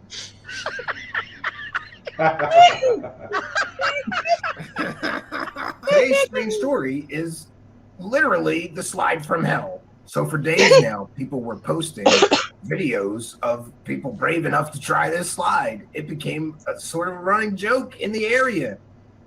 You gotta see this slide to believe it. And you do. Look at this. This is a crazy story. I reached out to park officials who told me that these problems are being addressed and that I'm sorry. I'm sorry. Earlier today, I reached out to park officials who told me two things, both good news. These problems with the slide from hell are being addressed and taken care of. And secondly, there is some good news. No children or adults who were brave enough to ride this slide from hell were seriously injured. But when I asked the official that I was talking to if he would let his children ride the slide, he said, hell no. Until next time, friends, I'm Stephen Cambion, bringing you another strange story. And then people made a rap. This guy made a rap music video out of it. Hey, you can break your back. Oh, hell no. You break your back? Oh my god. Oh, that dude's fucking cracking. How'd you blow your back out? The slide. You know, I broke my leg off the slide, okay? I would never do that. Oh, I just simply wouldn't because my leg broke from going down a slide, for real. These people are in cahoots with the globalist chiropractors. This is crazy. Absolutely crazy. Oh my god, they got some mad air. No, but do you know what the craziest part of this is? Is that I got There's too many bumps. Too many bumps. Yeah, people were posting like long form videos of them like standing in front of this watching people ride it. So what was crazy to me is that parents were watching this and still putting their kids on it. Like I don't think I would put my kids on it. This is way worse. That's fun. This is way worse than taking your kids to Cedar Point. Yeah, and the funny thing is that it all turned out to be that somebody this slide was closed for a long time, and then they refurbished it and reopened it, and somebody didn't know like how much wax are you supposed to put on the actual slide, so they put like way too much wax on it, and that's what caused this whole thing. These people are ripping. I suppose they also would have to limit of the bumps by every day too. I would. Yeah, it took a couple of days, and then they closed it and scraped all the wax off of it, and now I hear it's a much normal ride now, like boring. Much normal? Now. Well, much more normal, like a regular giant slide. You know, That's ghetto word either. Bouncing around like that, you got a sore ass. Yeah, but it is funny that it became something of a joke because these posts are all over Instagram and Twitter and Facebook and everywhere. People were posting their videos of this thing. And I don't know why this cracked me up, and I thought this is a strange story, you know. I would be crazy enough to do this myself. Oh my fucking god. Yeah, and we have some new strange stories coming, hopefully, because I want to do some shorts like that because, you know, not everybody has 2 hours to do the long form and sit through. And not everybody's interested in UFOs too, so these stories will be a bit more varied. I've seen a breaks lot it of up, now, breaks up the content a bit, new content. Yeah, you know, you got Third Phase Moon and Richie spoiling it, and then you got the people that just lose interest in that kind of subject. You know, it's just not fair at all. It's good to have a fresh topic. It's good. New content. I know. That's right. Yeah, and to try new things too, because you know it feels like people don't realize, but the truth is that UFOs is a smaller subculture than like Dungeons and Dragons. You know, it really is. I mean, it's really a tiny. Just based on fairy tale, you know. Yeah, and originally too, that my show was supposed to be more like unsolved mysteries, just a lot of mysteries, not just UFOs. It just kind of naturally went there because that's my major interest, and I kept coming up with stories that were around UFOs and aliens, so we just kind of organically went there, you know. But we have some other stories coming up, and I don't know. We'll see what happens, and maybe we'll have Gabberbeast come and show his footage. Yeah, sure, not a problem. I'll come back. Yeah, I'll keep in contact with you in Discord. I'll put some work together. Like I got a channel up.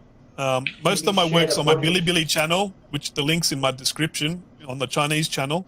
And I'm slowly uploading a lot of that work back onto my YouTube channel because I only just started a couple months doing my YouTube channel, whereas my Bilibili channel's been going for a whole year.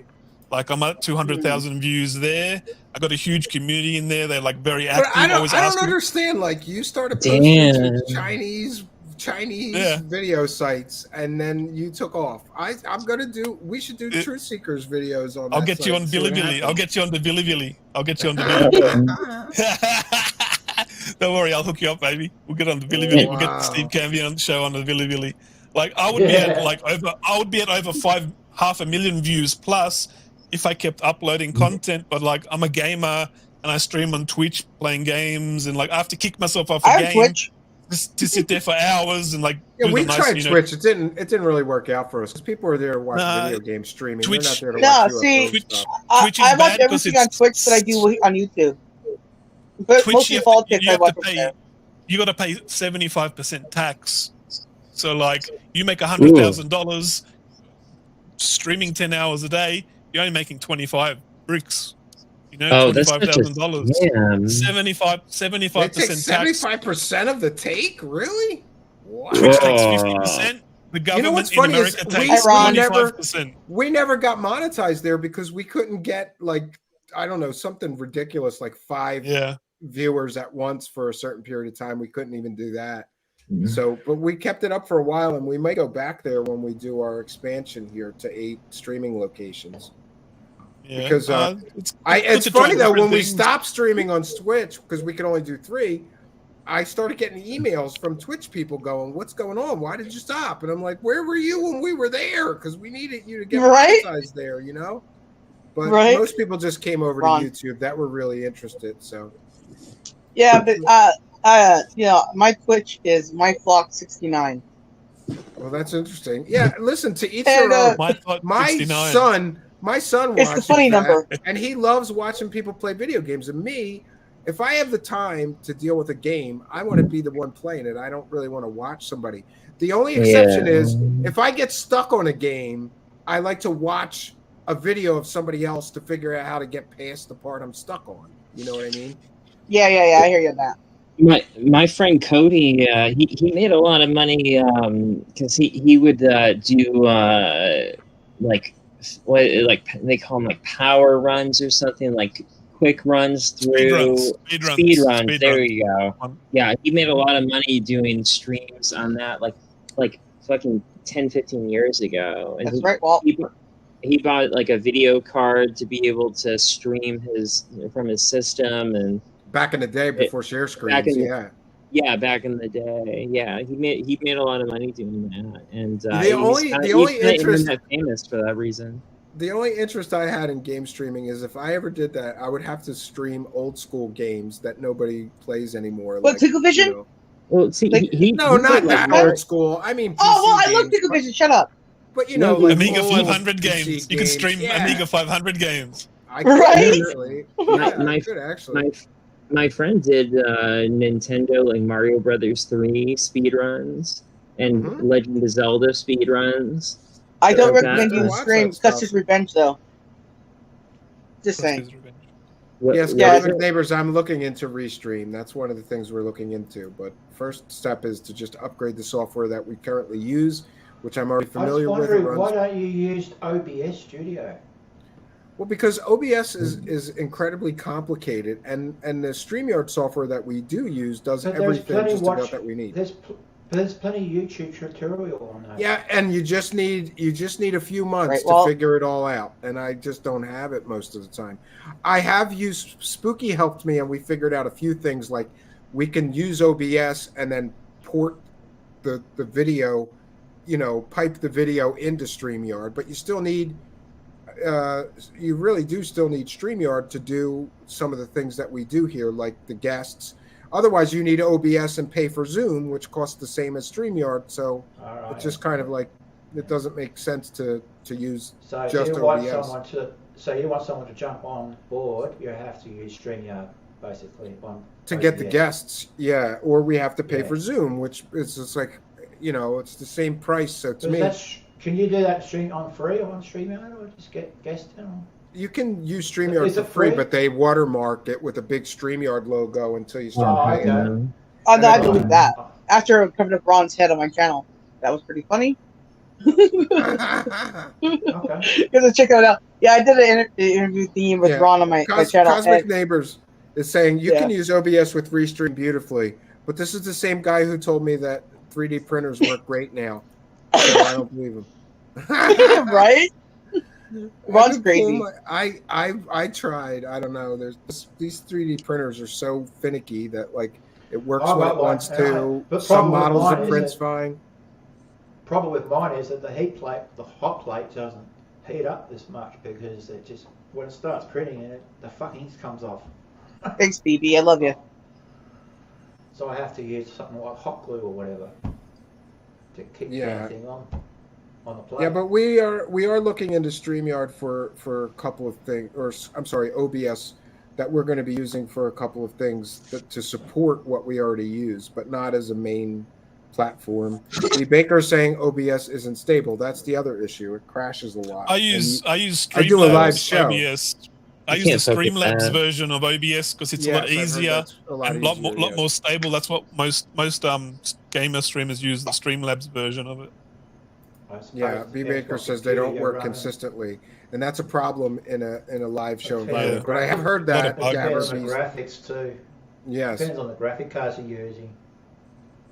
Yes. In his defense, he did send me a starter 3D printer that worked beautifully, but then it wouldn't do the project that I wanted to do, which was to print a 3D printed case for my computer prototypes that I'm developing. So I bought a real big one that prints up to 18 inches by 18 inches, and it doesn't work worth a shit. It won't print big stuff anyway. The only thing that if you print small stuff like the free printer that he gave me to begin with, it's fine. But when you try to print that big stuff, it dies in the middle or something goes wrong. I don't know. We're still trying to figure it out. I saw Ron up there complaining on Twitter about his 3D printer breaking on him. So I don't know. Yeah. I mean, he was even crying about the whole thing. He was some tears coming down his little Neighbors, I'm just busting your balls. If you don't fix it, my neighbor at the cabin is going to figure it out. Because here's what I did. I took that printer to the cabin. It was working beautifully. And then I drove it home and it stopped working. It was a big problem. All right, every time 3D printer, shut up. I hate you all. Oh, wow. Yeah, Look at mine's about that. three times I have a that 3D size, pen. but yeah. It's fun when they work. So can you build a gun with that? Yes, you can, but we Ron, can't your base discuss is hell. that here, Jeremy. No, I'm sorry. I mean, Star can you build Galactic it? supplies all the 3D printed guns to all the gangs in Melbourne. Yeah, right? Yeah, me too. There, Makes a bit of side money. UFO I mean, bucks don't pay good anymore, so he's got to make the printed Uzi 9mm. Melissa is here. Melissa, somebody sent me 1,000 Mexican pesos earlier, and I thought of you. Melissa is also our friend from Mexico. Hello, Hey. Melissa, longtime show supporter, and Hey, she's the Melissa. one. She's the one who taught me not to get excited Melissa. when you see like 300 pesos because it's not what you think it is. You know, I thought it was dollars. I'll talk about that. Hey, I'm You thinking win a about million moving. pesos, you're like, what? Let me do the math. Oh. I'm thinking about moving to Mexico. We should kick it, Melissa. I think that you. I'm in California. We should kick it too. Jeremy Walker, Yeah. if I was single and didn't have a family, I would move there tomorrow. Dude, The cost of I'm- living is tiny. I love Mexico. I love Mexico. I could Mexico's stream. a I beautiful could stream country. from there and live off of this show income just fine there. It's the cost Beautiful of living country, is Mexico. pennies compared to this. You know. Yeah, Base. yeah. Like if you have a good thing going in the States where you can earn some income, like you, and then you move to Mexico, you're straight. I think. Yeah. I mean, I with the way that the whole that thing is this, you know, the boop boop thing is going, like you know, I think that it's maybe that the whole fence that they're building on the border is maybe eventually going to be to keep us in versus to keep other people out. Yeah, that's what the wall's really for. That's what the wall's for. They don't want to keep the Mexicans out. There are millions of them coming in right now. Right, dude. It is. I do think it's going to be I to can tell keep you us stories. I'm in a near like, you know, okay. When I lived in Temecula, right? It's, you know, close to the San Diego border. Really close. Oh, for sure. Yeah. Yeah, so we got a lot of we have a little checkpoint that you have to go through in order to get like into like Temecula, which is Riverside County, right?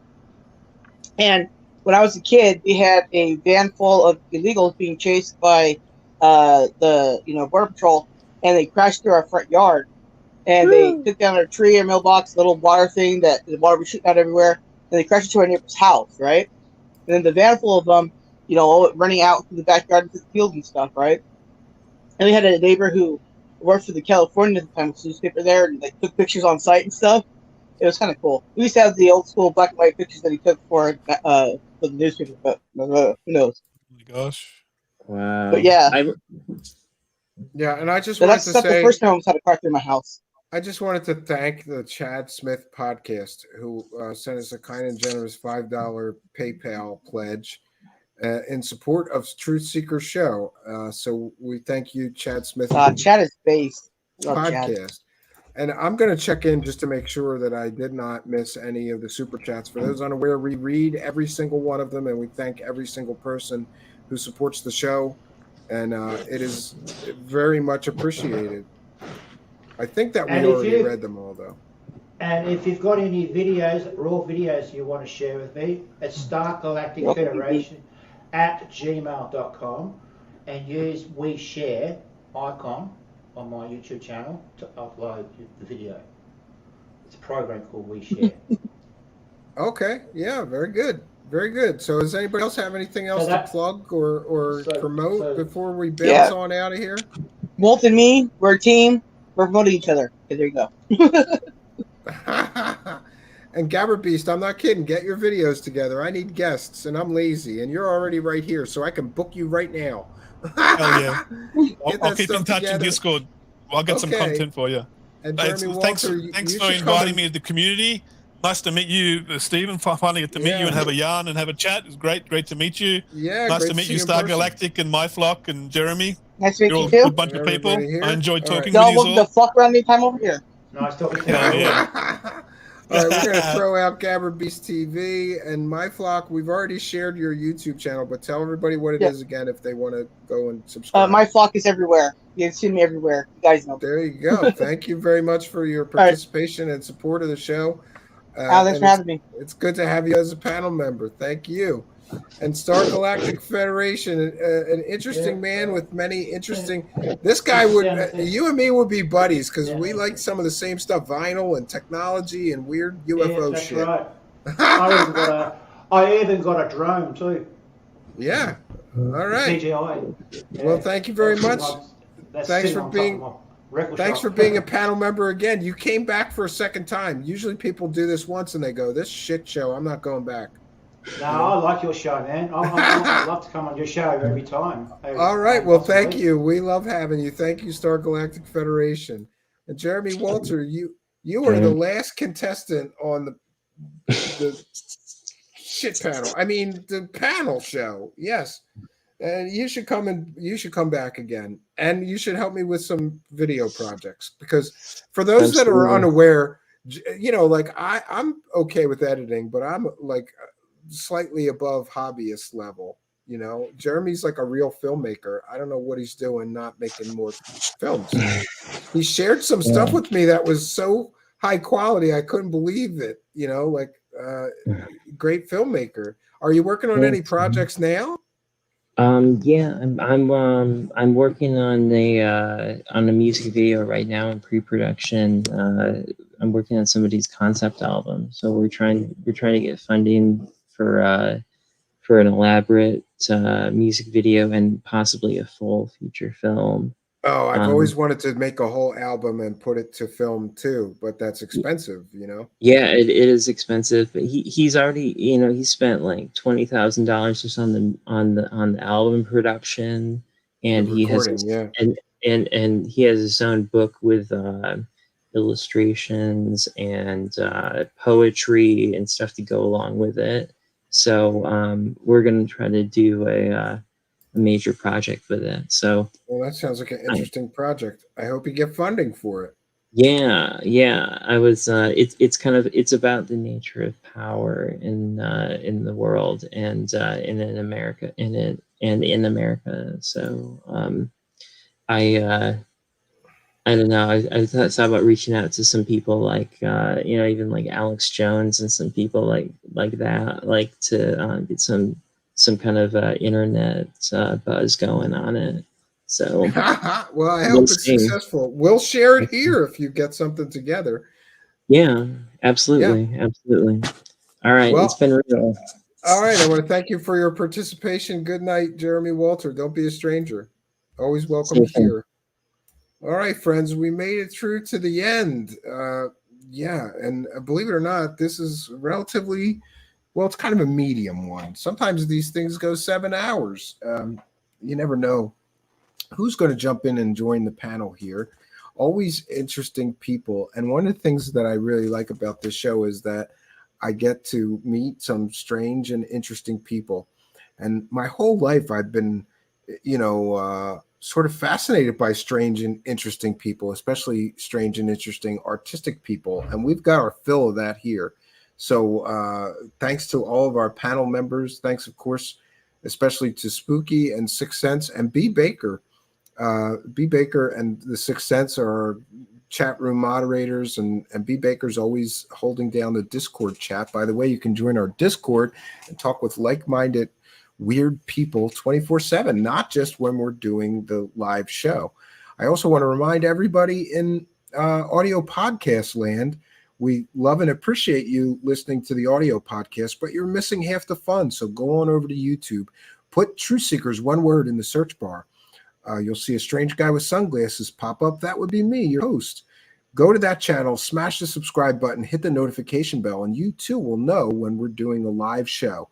As you can see, we're very big on interactivity with our audience. You can ask us questions in the live chat, discuss the topics that we're covering with other people, and you can also join the panel show. We're going to be doing these panel shows once a month going forward, and you are most welcome. As you can see, we open the door here. This is not an echo chamber like other shows that delete comments they don't like, delete opinions they don't like, don't allow people to ask questions. We here at Truth Seekers are sort of the open book of shows like this. We welcome all opinions as long as people are respectful, and you are most welcome. So don't be a stranger. Come on over to our YouTube channel, smash the subscribe button, hit the notification bell, and you will be notified when we're doing a live taping for the podcast. And you are welcome to join us either in the live chat or, as you saw tonight or heard tonight, if you're listening in audio podcast land, you can come and join the panel and the panel discussion. Always interesting, strange, and esoteric topics here. And I would also love to encourage everyone that if you would like to help us, besides throwing money at us, which we absolutely love and support all of you. Actually, I want to mention something. Today I had a major emergency, and that is that the PC that I happen to be streaming in our temporary streaming setup here, for those unaware, I have a studio, in a tiny studio in sort of an attic room in our home here, and it's so hot up there that you have to blast the air conditioner to even be able to staying up there in the middle of the summer, as it is right now, or right now the end of summer, but whatever. Can't work there because I can't have an air conditioner blaring the whole time we're live here for audio reasons. So we have a temporary setup, and the PC that I happen to be using in the temporary setup is an older iMac that doesn't, for some reason, the microphone input doesn't work. So I have to use USB mics, and I only have one really good quality USB microphone. And also, for those unaware, I take a webcam and a streaming and the microphone and my laptop to the cabin just in case I stream from there. I left it all of it at the cabin. I left the best microphone USB microphone that I usually use right here, with this PC that apparently only likes USB microphones and the webcams, all that stuff. I left it at the cabin. Luckily, I had extra pair of headphones and extra webcam. That wasn't a problem, but I couldn't get an XLR microphone to work here. And so because of the kindness and generosity of all the show supporters, there's a little bit of money in an account. So I went to an actual physical store today and got a very high quality, it's a Yeti USB microphone, the standard, because the problem is I can't use a cheap microphone here because then these audio files lose their goddamn minds. And because I didn't have another USB microphone, and Amazon was going to take 3 days to deliver the other one that I use, which is kind of an off-brand but great quality microphone. Anyway, sorry for the long story. Thanks to the kindness and generosity of all the people supporting the show, we have a little bit of money. When I break a pair of headphones, I can go buy a new pair. Today, had an emergency. Couldn't get a microphone to work on this PC, so I was forced with either drag an entire PC all the way from upstairs from the office that will accept XLR, or go get a USB microphone. And actually, this microphone has been on my list to get for quite some time. And part of it is for the benefit of the audiophiles that quite honestly complain no matter what microphone I use. But this one is an industry standard streaming microphone that tens of thousands of people use. So I know if somebody complains about the microphone quality or whatever, it's largely their own fault. You know, this is an industry standard microphone. It's broadcast quality. And I was able to overcome this obstacle today, thanks to the kindness and generosity and support of the viewers here. Ordinarily, that would have been a huge problem. You know, maybe I don't have $150 to go, or $100 or 100. I don't remember exactly. It was between $100 and $150, this microphone. So in an emergency situation like that, I could have had to take all week off until I get the microphone, or hassle myself dragging an entire computer setup and monitor and everything else, and move this computer and put the computer that will. It was going to be a nightmare. But I remembered the kindness and generosity and support of everybody. I knew there was some money there. We went and got the microphone. Problem solved. Thank you all very much. It really means a lot to me, because I don't have to worry about when an emergency like this happens. We're covered, thanks to all of you guys. But the other way that you can really help us, besides throwing money at us, is to like, comment, subscribe, and share these videos. It really does help. If you know somebody that's into these strange and esoteric topics, or if you know somebody that's brainwashed by some of the people spouting garbage at people and lying to people, deceiving people, we cover those people here. Take, copy the link to this video, send it to some friends on your social media, post it on your social media. Another way you can help is by commenting on the video. It really does help. I know today was kind of a weird one, right? With these panel shows, we go through all these different topics, and whatever comes up, comes up.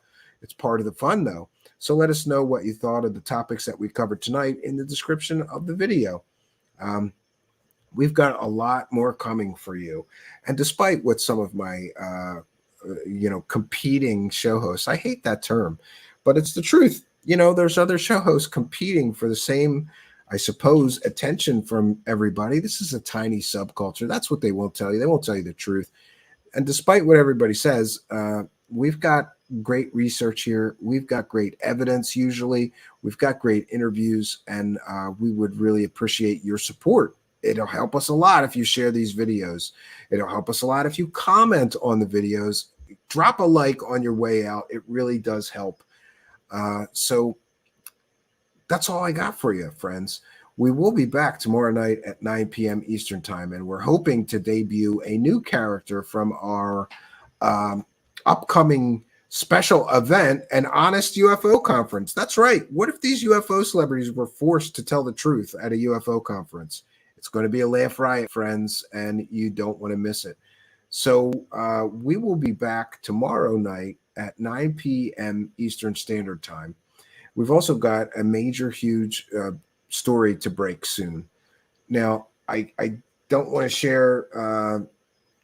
I don't want to share anything about the story coming up until we're able to broadcast it. But what I will say is that every known member, especially famous member of the UFO community, is involved in this story. It's a very disturbing story. It actually involves a homicide and more. There's a lot that I need to unpack in order to make this story a reality and to do the right job. It has to be done a certain way. Some things you can't rush, but we will be broadcasting an incredibly important story as soon as humanly possible. And we'll have more on that soon. So that's all we got for you for tonight. I want to thank all of our panel members. Thanks especially to Spooky, B. Baker, and The Sixth Sense, who help out here in various ways at the show. The teamwork makes the dream work. And I'm happy for all the love and support from our supporters here. So until next time, friends, my name is Stephen Cambion. Good night, and God bless all of you.